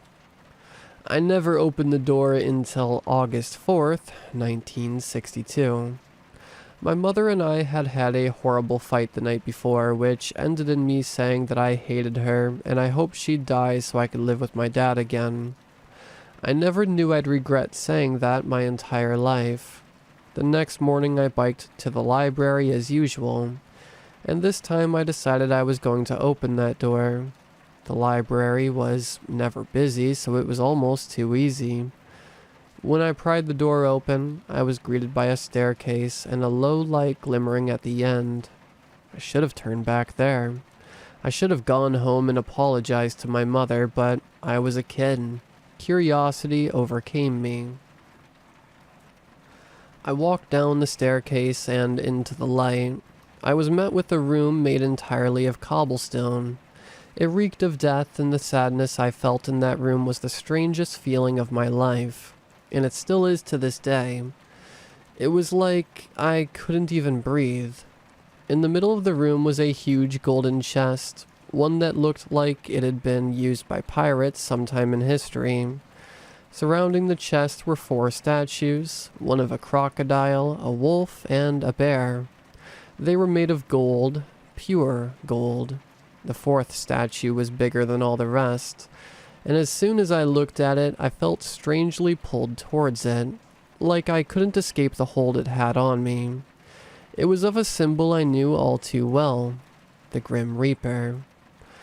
At the base of the statue held a small brass key. The key was used to unlock the chest, as I had suspected. Inside the chest was a note, and on top of the note laid a circular necklace with 4 symbols on it. One of a crocodile, of a wolf, and of a bear, and of a hatchet. The crocodile, lion, and bear all had the word completed written on top of them, but the hatchet glowed gold and read uncompleted. I picked up the note from the bottom of the chest and read it. Even all these years later, I still remember exactly what it said. No one can complete the 4th level. No one can. We tried, we tried, we tried, we tried, we tried. I laughed a little to myself in disbelief. This had to be some elaborate prank on me. I pressed down on the hatchet symbol. As soon as I pressed it, I knew this was not a prank. The room shook and glowed golden, and a huge figure rose up from inside the chest. I closed my eyes tight. I remember the feeling of fear that overtook me. I remember feeling each breath as it came and went. My heart thudding in my chest, the feeling of sadness I had felt before only growing bigger. Then it all went still. When I opened my eyes, I was at an empty beach, golden sands under my feet, and the most beautiful water you've ever seen. Everything was so calm, I felt at peace. Ahead of me stood a tall man in all black, a mask covering his entire face, and a crooked top hat on top of his head. He took his mask down, revealing only his eyes. They were yellow and beady, and they never blinked. I locked eyes with him, and a booming voice sounded in my head. The final level. You must kill someone you love and carry out 5 deaths for me. You will serve as my henchman, delivering death for me. When you are finished, you'll live here with me in eternal peace. With me in eternal peace. He held out a shimmering golden sword. Speak. I shook my head no, unable to speak, too scared to move. And I turned to run. It's too late. Your mother is already dead. You've already disrupted my sleep. If you ever wish to change your mind, you know where to find me. That was the last of his voice I heard in my head. The world around me morphed back into the room it once was. The cobblestone room full of coldness and sadness. I ran up the staircase. I frantically told the librarian to lock up the door once again. I told her to lock it good enough that no one will be able to re-enter.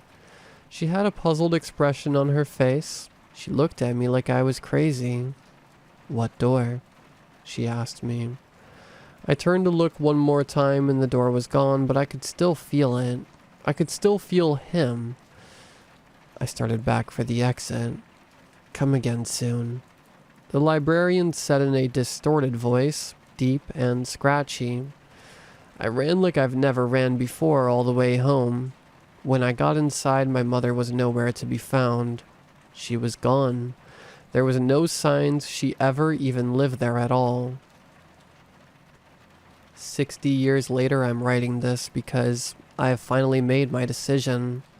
I never left the small town of Brock. I didn't stay by choice. I tried to leave many times, but I just can't. I'm tethered to this place. He keeps me here. I've never been happy since that day in August. I always feel the same feeling of melancholy I did when I was in that cobblestone room. I felt it my whole life since that day. I had a husband. I got pregnant with him and had a stillbirth. We tried for children many other times and they all ended the same way. Miscarriage. After the 4th child, my husband took himself out. I tried to follow him, but I can't. I tried to take myself out on multiple occasions, but they never worked. He wants me alive. I've made my decision. I know there is no hope of a happy life for me. As soon as I publish this, I'm going to go. I'm going to go back to the library. I'm going to live eternal peace. Because as he said, I know where to find him.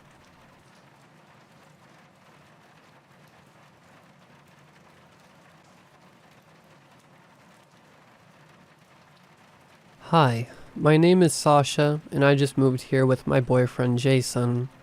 We're both new to the city, and we just moved into our new apartment near the end of Church Street.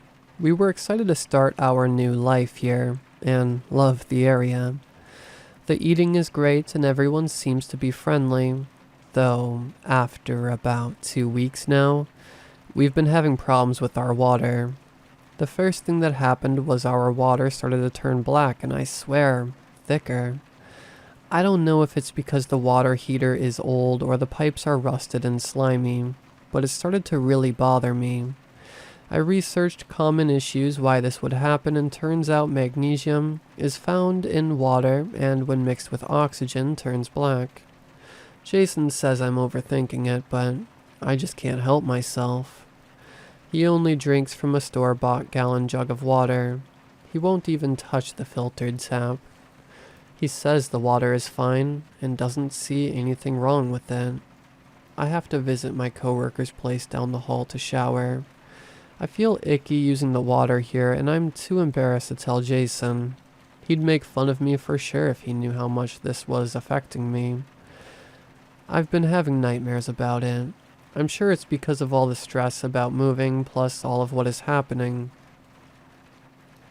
In my dreams, there's this murky black liquid trying to overwhelm me. It almost feels like drowning, but not really. It's hard to describe. It feels more like a struggle.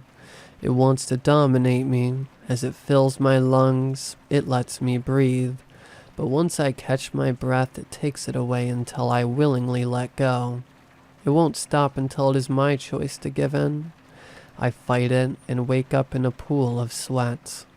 I've tried to tell Jason about my dreams, but he just laughs it off and tells me I'm overthinking things again, that I'm just stressed out because of the move. I want to believe him. I really do, but there's something about the water here that feels off, like it's poisoned or cursed. Just typing that feels like I'm losing it. I went down to visit my neighbor, Mrs. Janice, 3 doors down, and she was telling me how her son had the same problem with his water a few years back. She even showed me some pictures of what it looked like. I had her send me a copy of the photo so I could show Jason. Maybe if he saw it with his own eyes, he would believe me. When I got back to our apartment, Jason was in the kitchen cooking dinner, and I showed him the picture. He just brushed it off and said that the water looked fine to him, and to stop acting foolish. I couldn't believe he was being so dismissive. I started getting really mad and started yelling at him. I accused him of not believing me and not caring about my feelings. He just stood there and took it until I stopped, and then calmly asked me what was going on. I told him I didn't know, but that I just couldn't shake this feeling that something was wrong. He finally agreed to call maintenance and have them come to take a look at our water. Maybe there was something wrong with it after all. The maintenance man came by the next day and checked things out, but said everything looked fine to him. He did say that we might want to get our water tested just in case though. Jason assured him we would do that and thanked him for his time. I asked Jason if he would please take me to get a water test done. I told him about the nightmares and how stressed out I've been feeling. He finally realized how serious this was for me and promised. We went to the store and got a test kit, and everything came back normal. Jason was so relieved and kept telling me I was overthinking things. I wanted to believe him. I really did, but I just couldn't shake this feeling that something was wrong. A few days later, I woke up early morning and found the water so dark pooling in my bathroom sink that the light above didn't even reflect off the surface of the water. I was so startled that when I went to grab my phone to take a picture, I dropped my phone in the water. I quickly flashed it out and was able to take the picture. I'm sorry for the quality, I just dropped it in what I think is liquid. I had the light on, I swear. It looks like water has gotten into my lens. After work, I showed Jason the same picture I just showed you. He said that the sink is empty. I'm so tired I can't think straight. I haven't been sleeping because of my dreams. What's happening to me? Is the water really not there? Or am I just going crazy? Jason and I got into another fight, and he is staying at his friend's place for a couple of days. Edit. It has been a couple of days and I feel like I'm losing my mind. I've been calling out sick at work and Jason still hasn't come home and I'm alone. I've been sitting in the bathroom staring at the sink for hours now, just waiting for something to happen. I'm so thirsty. I haven't drunk anything, really, since this all started. Maybe if I drink some water it will help me feel better. Maybe the water is normal after all. Maybe I'm just overthinking things like Jason keeps telling me. Maybe he will come home after I just get over whatever this is, and we can go back to how things were. I'm going to drink some of the water now. I hope it will help me feel better. I took another picture before drinking from the glass. It is black. Light won't even pass through it when I hold it up to the ceiling light in the kitchen. I'm sorry again about the dark photo. Not really much to see other than it. I feel so dizzy. I don't know what's happening to me. The water tasted so strange. I think I'm going to vomit. I'm going to take sleeping meds after my stomach settles. Thank you to everyone who has helped me. I don't know what to do next. I just need to get some rest. I'm so exhausted. I hope I can forget about all this and get some rest. Edit. I keep seeing the water in my dreams. I woke up sweaty again. I'm going to take a shower. I need to get over this. Edit. The water was so cold and dark. It feels like I can't breathe. I can't think. I can't feel it. I'm so tired. I just want to sleep. Edit. I'm so thirsty. I feel like I'm going to die. I need water. Edit. I'm so tired I can't keep my eyes open. I'm going to drink some more water. Edit. I feel like I'm losing my mind. I see the water everywhere I go. It's surrounding me. I think I'm going to let it. I'm so tired. I just want to be done.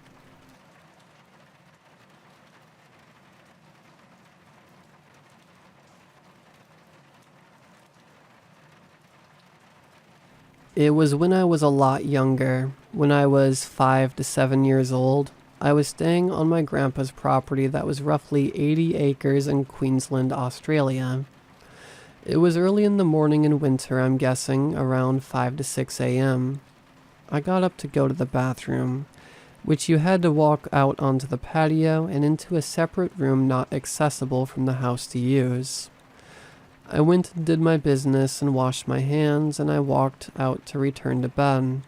I looked around at the fog and surveyed my surroundings.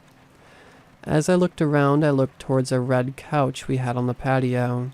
Behind it, I saw a humanoid thing. It had grayish pale skin, around shoulder-length, dark, greasy-looking hair, and it also had yellow/orange eyes. It opened its lips and smiled, showing sharp, needle-like teeth. It looked like it had dark, dried blood down its chin and chest. It was skinny. I could see its ribs and hip bones. It didn't seem to have genitalia. I was terrified, and this made its smile widen. I was sleeping in a cabin not attached to the house with my little brother and my father. I knew I had to go back in the cabin, but I was afraid to take my eyes off it. So I walked backwards down the ramp off the patio until I was far enough away I felt safe enough to turn and run. I opened the door and slammed it shut. I jumped into bed with my dad and went back to sleep. After everyone woke up in the morning, I told my grandmother, who said, "It wouldn't want to hurt you. No one would want to hurt a little girl." I didn't pay attention at the time, but the way she called that thing in it leaves me wondering. And then I told my dad. He got mad. He said, "Why didn't you tell me? I could have gotten up and asked why she was on my father's property." I called it a lady. Another thing that was going on was my grandma had been going on walks and seeing a large black dog. In the end, I didn't see it again and we went home. As I got older, I got internet access and fell in love with horror movies and stories about cryptids. That's when I found the story of the Native American skinwalker. It matched the description. So I brought it up to my father. We are part native, to which he replied with, "Don't be stupid. That was just a weird lady and you imagined the orange eyes." But I heavily believe that's what I saw that morning.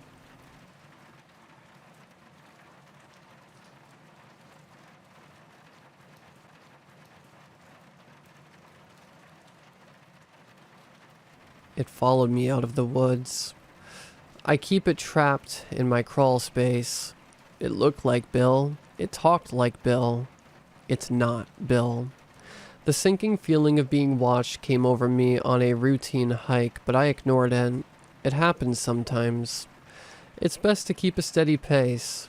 When the feeling of being watched curdled into the feeling of being followed, I calmly turned back.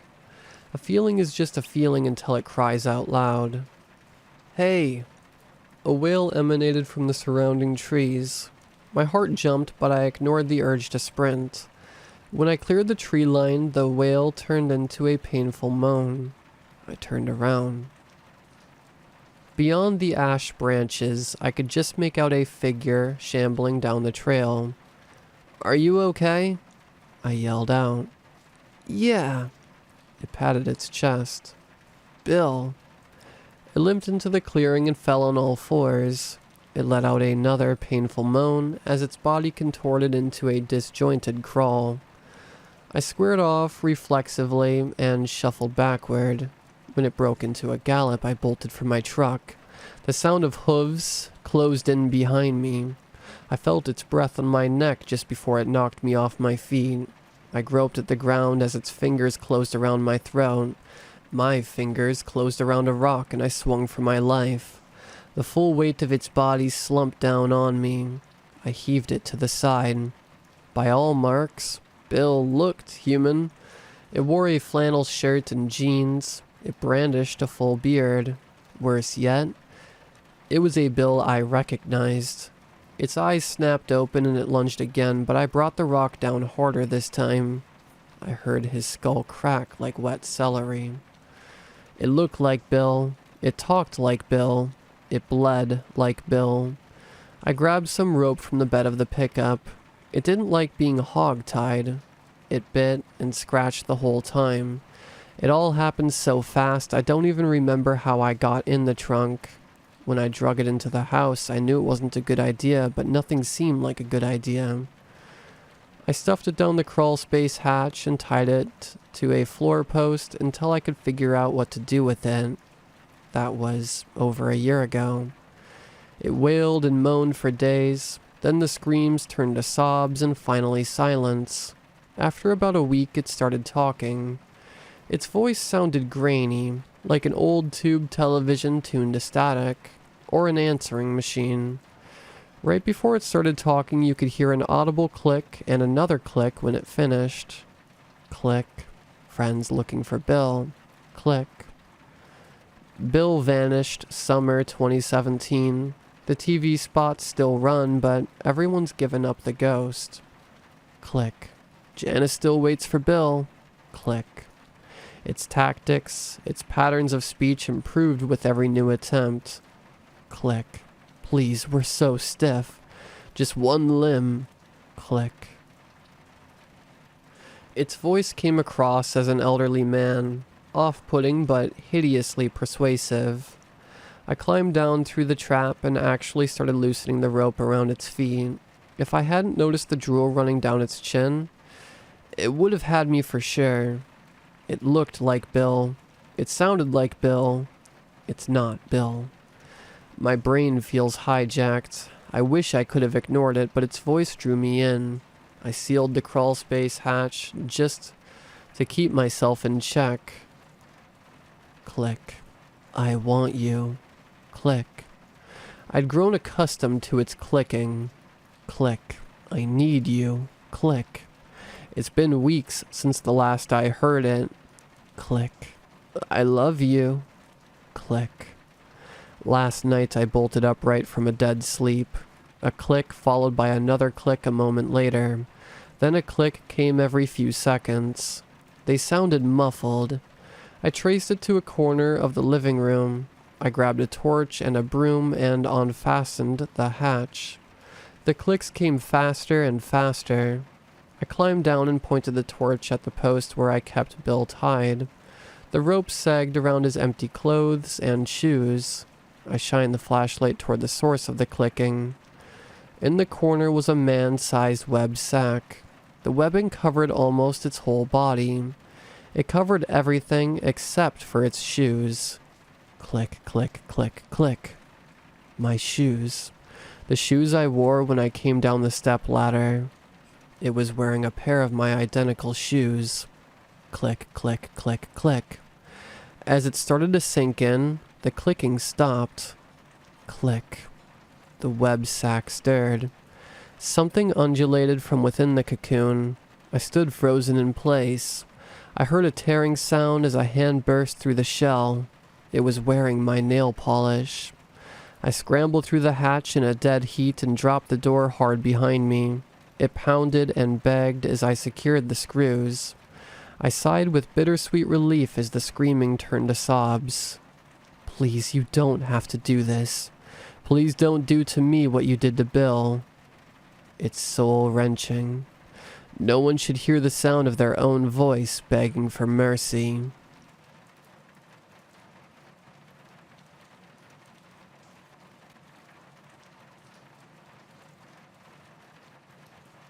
I was working at the police station when I checked the local newspaper. The headline immediately caught my attention. Patients went missing from the hospital. The article mentioned that a few patients who were close to dying went missing, and nobody knows what happened to them. The first case was recorded 2 months ago, and the most recent one happened yesterday. The nurses can't find them, and all of them were dying, so they couldn't escape the hospital. My wife also worked there, so I called her. Yeah, we have no idea what happened to them, she said. We've checked every corner of the buildings. I got home around 7 p.m. My wife was already home. She usually got home a few hours before me. As I was looking for lunch, she came upstairs from the basement. What were you doing down there? I asked. I put some old broken chairs there, she responded. I'll probably renovate the whole basement soon. Why? I raised my eyebrows. Since we moved there, we hadn't used the basement. It was strange. There was nothing interesting down there, just a few spiders. Why not? I have nothing better to do. I finally agreed. The following day, I went to work again. We've got a call from the hospital to go there and investigate the missing persons because their families want answers to what happened to them. I drove there with Mark, another police officer. Dr. Martin, one of the doctors, told us every information about the missing patients. He even showed us where we could find their beds. It was in the same room my wife worked in. She was home at the time. She didn't work on Fridays.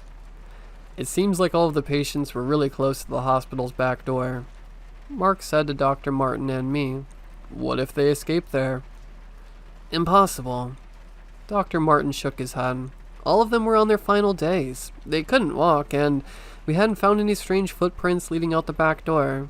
There is also the whole parking lot. Somebody would have seen them if they escaped there. What if someone smuggled them out? I theorized. It seems like all the missing patients were close to the back door. Something could drag them to the parking lot and drop them in the car. But who? Dr. Martin asked. It was a fair question. Who could have done that, and why? I have no idea, I responded. My wife also works here and hadn't noticed anything strange. We will speak to the staff here next week, Mark said. Make sure that everyone will be here. After that, we went back to the police station to write some reports, then spoke about it to our boss. I arrived home at the usual time but didn't find my wife. I heard strange noises from the basement and wanted to go down there.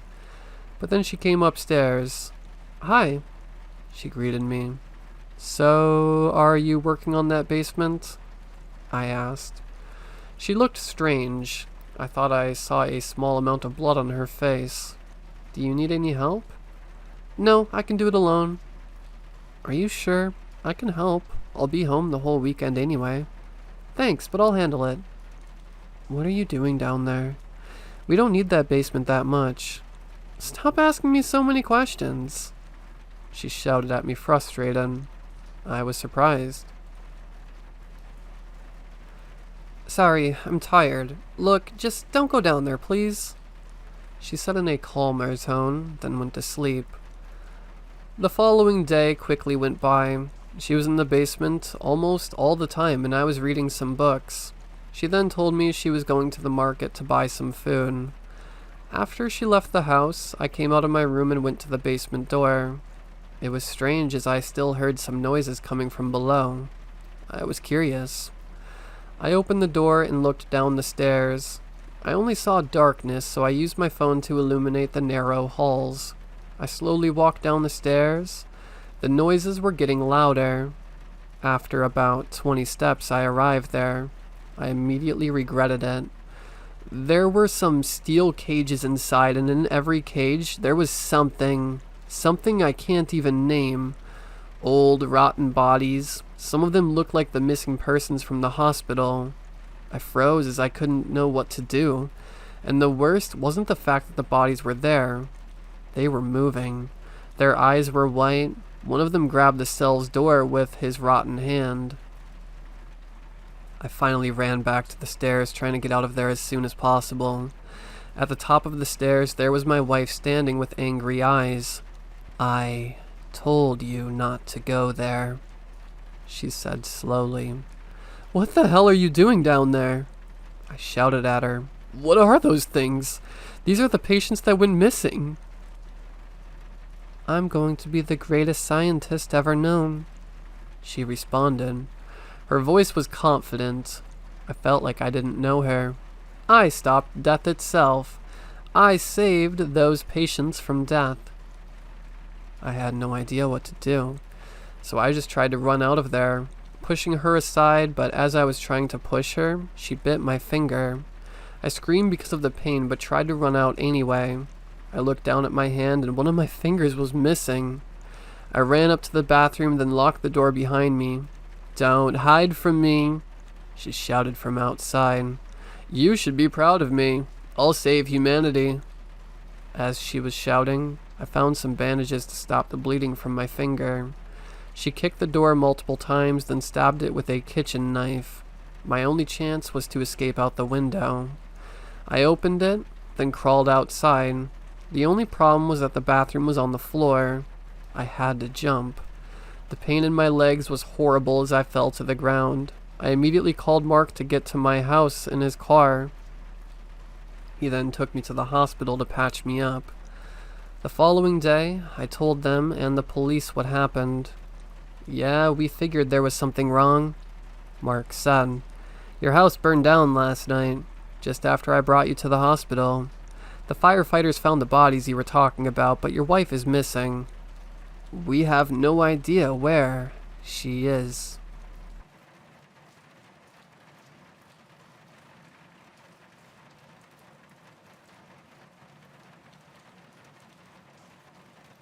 Good night, Dean, Sam shouted to me as he exited the back door of the kitchen. I was going to protest that I hadn't checked over his work, but then thought better of it. It was nearly midnight, and I just wanted to finish my deposit for the restaurant and get out. Friday nights are usually a late-night affair for me, but not this late. Finally, I exclaimed aloud before slamming the cash deposit in the safe and locking it. Almost done, then time to... I had just realized I never called my girlfriend to let her know when I would be home. I quickly exited the office, locking it behind me. As I made my way down the hall past the employee bathrooms, I whipped out my phone. 3 missed calls and 6 text messages, all pretty much saying the same thing. Hey, where are you? How long are you going to be? Etc. I quickly sent my girlfriend Katie a text saying I was just about to leave. As I made a left past the bathrooms into the prep area, everything smelled sanitized and cleaned, which was good for me. Last thing I wanted was to find a heap of crap and get stuck here even longer.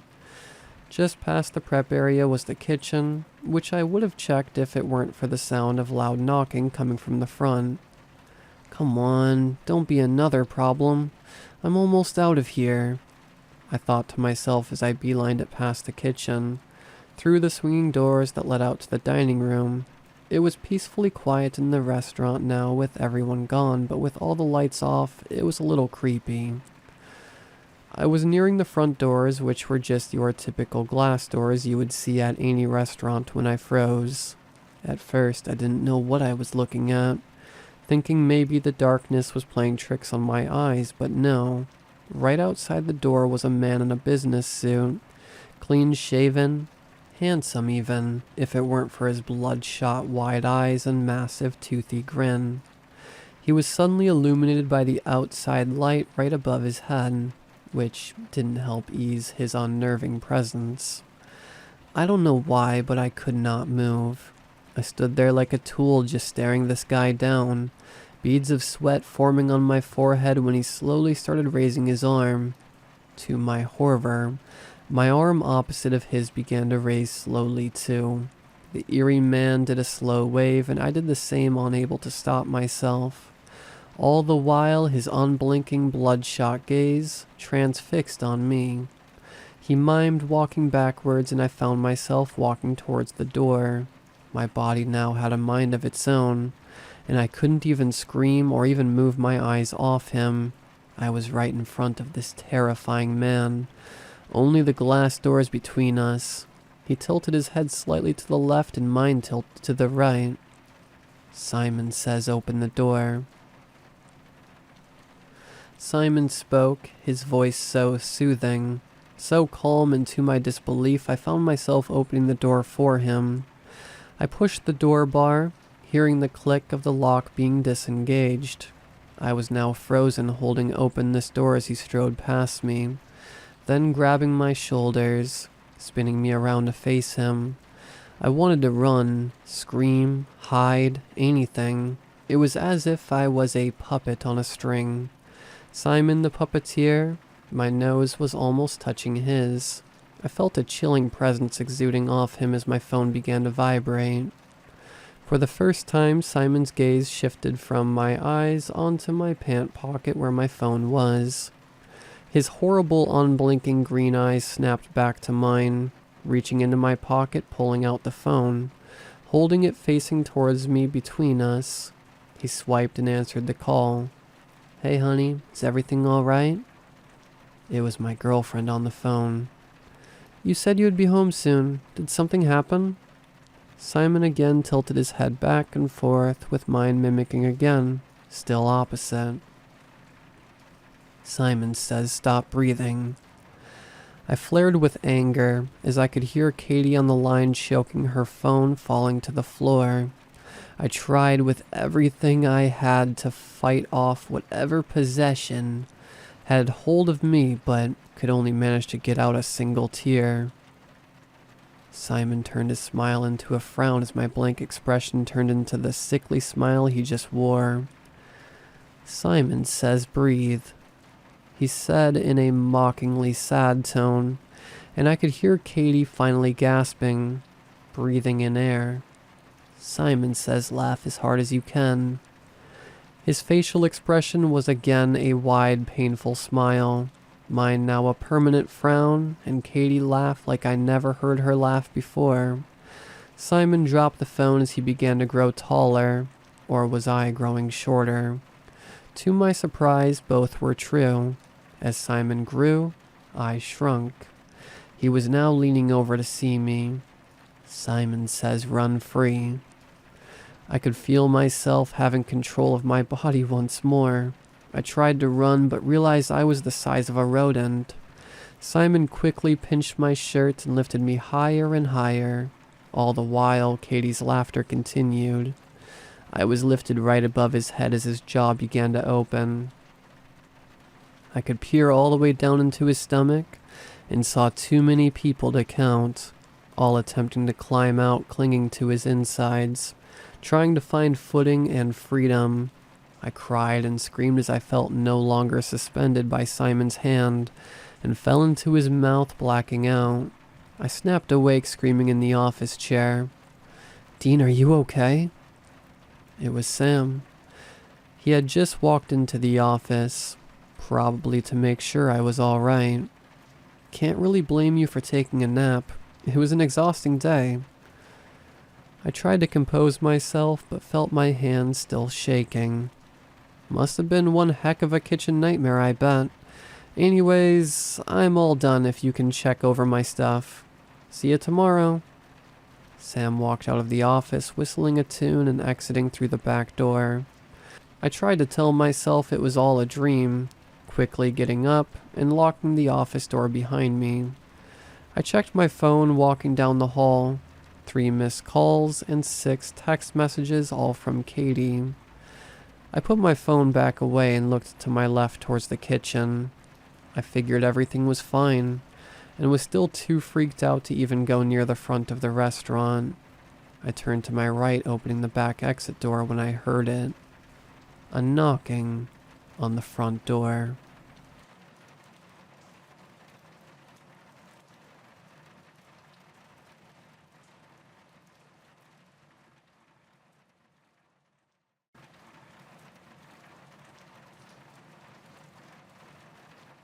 It was pouring that day. I'll never forget that. The rain pounded against the windshield of my 2-decade-old car as we turned down the thing that was supposed to be a road. On the best of days, it was more like 2 dirt ruts in a tunnel through the thick foliage. But right now it was functionally 2 parallel lines of mud broken by wet green weeds thrashing in the wind. Really, we should have called off the camping trip and scheduled for a clearer day. However, we both had the silent worry that if we didn't go today, we would never get the chance again. My best friend since 6th grade was a short, brunette girl named Jamie. All throughout high school, people had constantly, and annoyingly, assumed we were dating. I mean, I don't blame them. She is admittedly very pretty, and we were entirely inseparable, spending all our free time together and probably too much class time as well. However, fortunately for our friendship, and unfortunately for women everywhere, I'm not really into women. Naturally, being that I am from a tiny town in Nowheresville, I couldn't exactly tell people that. People here tend to have a very outdated view of the terrifying concept of a man dating a man. For example, when I came out to a friend of mine, he genuinely told me, "But you don't look gay." As if every gay guy needs to dress effeminately and have a high voice in order to be allowed to like any human being with a dick. I nearly punched him in the face for that. Back on topic. The road was rugged, but I was sure my Jeep couldn't handle it, even if it was older than me. We eventually reached the clearing I was looking for. I was always more of an outdoor person than Jamie, but she and I had gone camping more than once, so she wasn't new to the concept. Neither of us really wanted to leave the car and set up camp in the soaking rain, but the looming process of college and the separation it promised caused us to be unreasonably determined to make this work. And with leaving on the horizon, this could be my last chance to look this place over. With fire in our hearts and rain jacket hoods over our heads, we set out to force a good time. "I don't know about this, Paul," Jamie nearly shouted over the roar of the rain. "It's cold, we're both wet, and there is no way we're finding dry firewood out here. Instead, we could go back to my place and play Mario Kart." Apparently, I was the only one who was unreasonably determined. Not to mention her plea did make sense. Why be miserable and wet instead of warm and dry while still hanging out? I guess my love of camping blinded me a bit. "Alright, we'll head back," I said with probably a bit too much force. "But first, can we look around a little bit, just to sate my curiosity?" She acquiesced, knowing what it meant to me, and we again started towards the woods. We stayed within arm's reach of one another while we were searching, both probably a little nervous about the environment and lack of visibility. I don't really know what I expected to find. I just couldn't accept that he was gone for good without even a trace. He meant so much to me. I refused to believe he left. I could feel the tears sting my eyes as I thought about it, so I gripped the iron bracelet he made in shop class and forced the thoughts out of my head. Jamie and I stumbled on. About 30 yards away from the car, we walked through a set of birch trees that really weren't remarkable but pulled my attention nonetheless. After we walked through, it stopped raining suddenly as if someone had flipped a switch. Hey, the rain let up. Maybe we'll be able to camp after all, Jamie said cheerfully, but I didn't respond. At the time, I thought it was just because the rain cleared up, but suddenly the woods looked unbelievably beautiful. I was entirely taken in by everything. It genuinely felt like I was in a fairy tale. Trees were spaced so that there was an ample walking room, but still dense enough for it to feel tight. Some trees were in tight circles, while most followed the sporadic placement that comes standard with nature. The air smelled sweet like honey and flowers, and the ground was oddly clear of underbrush. I honestly felt drugged by the beauty. I thought I could hear Jamie saying something, but I was too enthralled to pay attention. I wandered and wandered in a state not too dissimilar to how it felt that time I smoked a joint with Jamie at the party at Andrew Thomas's place. My senses seemed somewhat dulled, and I was so beyond happy just to be where I was. It was then that I heard a muffled, "You shouldn't be here," from a person I didn't see, and felt a hand grip my wrist. This snapped me out of my daze, and I spun around to see my would-be attacker reel back, clutching one hand with the other.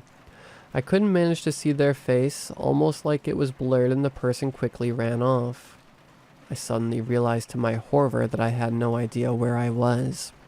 And worse, I had no idea where Jamie was either, and I felt as if I was being watched from every direction. I broke out in a full sprint with no direction in mind. I just knew I had to get away. During my mad dash, I stumbled upon a hat. His hat. I wasn't sure what it meant, but I knew it wasn't good. I was too confused and terrified to think logically. I had no idea where I was. I lost my best friend. Someone or something was after me. I knew I was being observed. And worst of all, I just found my missing boyfriend's favorite hat in the woods he disappeared in all that time ago. So I did all I could manage. I leaned against a tree and attempted to not have a mental breakdown. By some miracle, the first thing to find me was Jamie. I hadn't realized she was there until she jumped up and hugged me with every muscle in her 5'1" body. I could feel her warm tears against my cheek before she let go of me and smacked me across the face. "How could you leave me alone in these creepy woods that you forced me to go into? This is terrible. What the hell is wrong with you?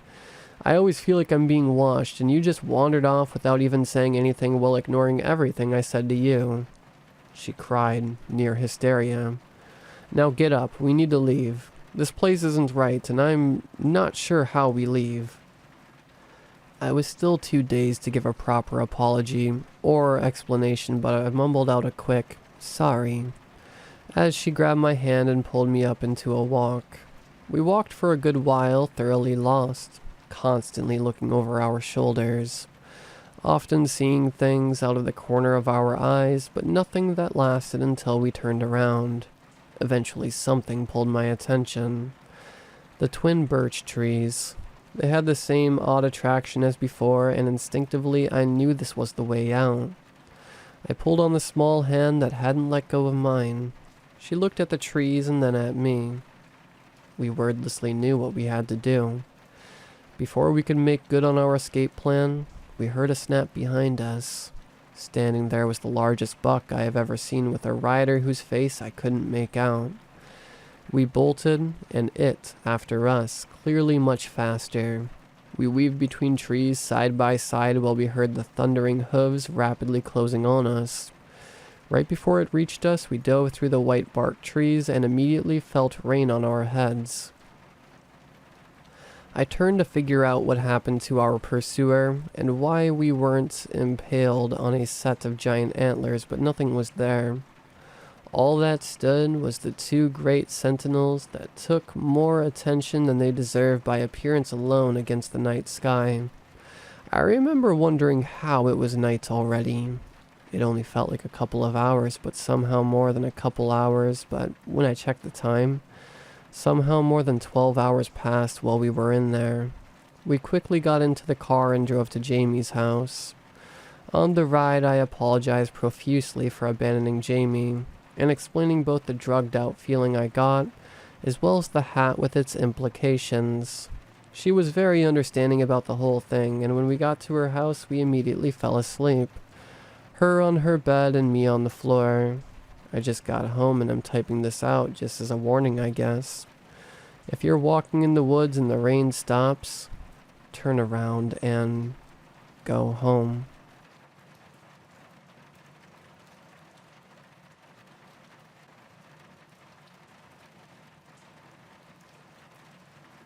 Zuku Valley was more beautiful than the pictures you can find online. It was a great trek, but we were now pretty exhausted after walking back 4 hours. It was almost sunset when we reached the base, and were finally relieved to see our car. No more walking. We had to just drive out from the forest and go back to our hotel in Kohima City. Our guide seemed a bit pissed off since we spent a bit too much time at the top. Then we couldn't keep up the pace coming down, and as a result it was almost dark. We were warned that we needed to be out of the forest before it got dark, but we had barely made it to our car now, and it was still a 30-40 minute drive, winding down from the hilly forest to reach the main road. In some places the roads were so bad that you couldn't go faster than 15 kilometers per hour. As we sat in the car, our guide, who was about 50 years old, said something to our friend Naro in their native language. Naro was the one driving, and the guide sat next to him while Jason, Rajat, and I sat behind. We four were friends through work. Kohima was Naro's hometown that we had come to spend a long weekend primarily for this trek. It seemed the guide was asking Naro to tell us something, but Naro was reluctant to do so. I was too tired to be interested in it, but Jason was the curious one. When he insisted, finally Naro told us about the local myth that the guide wanted us to know. He explained that according to locals, whenever a car passes through these roads at night, something latches onto the car from behind. Almost everyone who has driven here at night felt something holding on to the car from behind. Apparently there is no one alive who has seen it. Anyone who has dared to look back has met with a tragic car accident. For us, it was just another local myth that we didn't care about. Jason tried to make a joke about it, which agitated the guide. He turned around and said to us in broken English, "This is not funny. You look back, we're going to die." The sun was gone now, and it was clear that we were not making it out of the forest before dark. The guide took out his handkerchief and tied it around the back view mirror to cover it. He told something to Naro, who then closed the side view mirror as well. Well, Jason was the curious one, and Rajat was a hyper-rational one. Myth was fine, but acting on them was something that Rajat would not accept. "What are you guys doing? Seriously?" Rajat asked the front seaters. Naro didn't want to argue. We would reach the main road in 10 to 15 minutes. Just play along.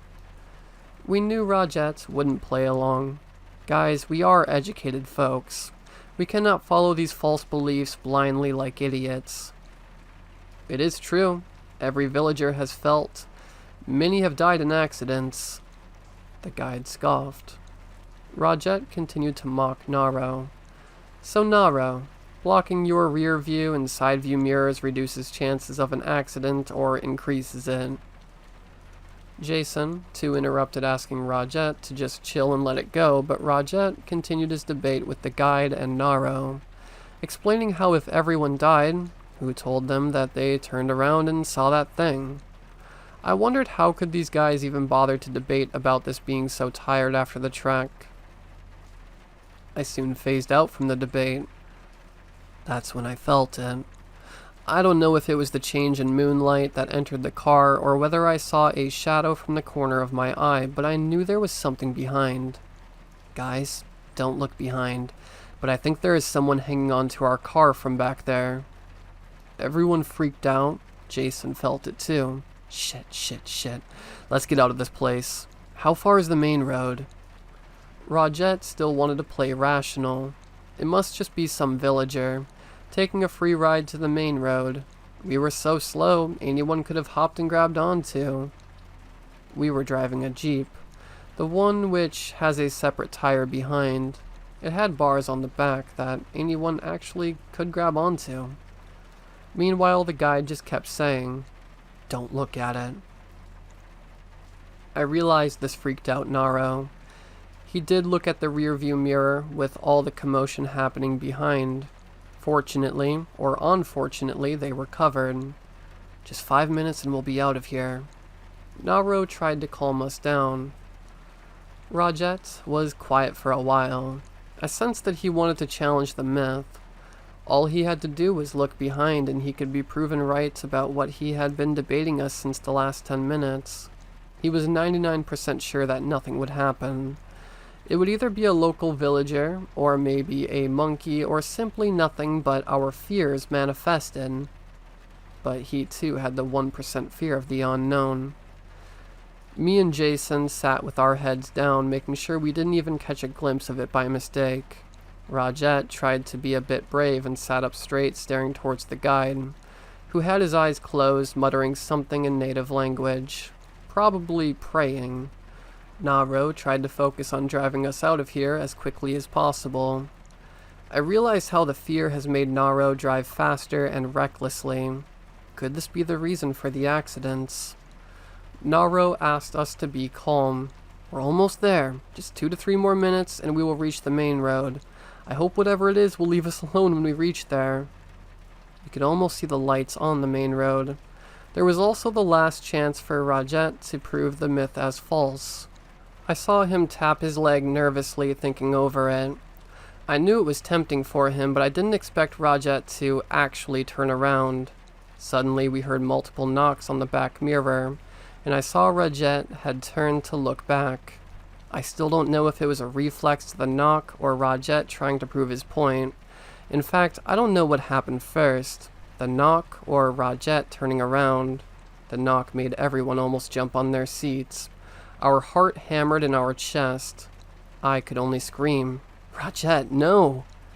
This made the guide look behind and he had a look of instant regret as he turned. All this panic made Naro hit the pedal to accelerate, a bit too fast for that particular turn.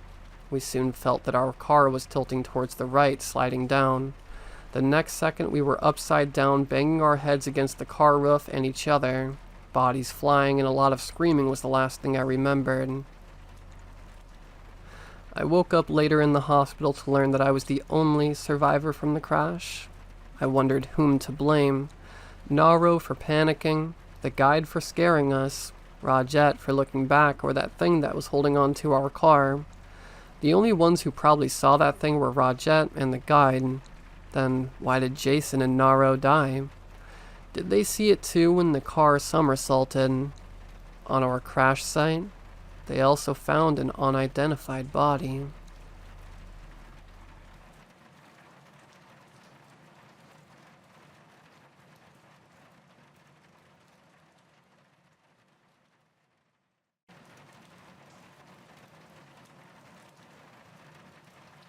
I've been married to my beautiful wife for 5 years now, and it's been an absolute delight. She is the sweetest and most prettiest lady you could ever speak to, but lately, something's been off about her. She's been quieter. She hasn't been speaking to me for a few days, and it was quite sudden. She's been quite aggressive, too. Every time I spoke to her, she would turn around and give me this glare. This glare, it was as if the devil has possessed her, like she'd burn me, like she wants to burn me. I was worried. Every night while I was sleeping, she'd start whispering. She would whisper profanities, curses, threats. I'd eventually move to the couch where it was more peaceful. A week ago, I decided to clean my basement. Worst decision ever. Most people would love a clean basement, to make it look as if you'd want to live there. Me? After this week, I'd want it to look unwelcoming. As a warning, well, my wife was... I don't even know what she was doing. She was staring at a painting in our bedroom, blankly for 5 hours. I decided to do something productive. As it was my day off work, I decided to do the worst thing ever, clean my basement. When I entered the basement, it smelled of a rotting corpse. Add a bit of vinegar, and a bit of moldy sour cream. A smell I thought I'd never smelled before. I almost threw up right on the steps. I closed the door to get some Febreze. I emptied the whole can. Once I finally got the courage to enter the basement again, it smelt better. Slightly, but just enough to bear. I got to work. After about 2 hours, I found a photo album.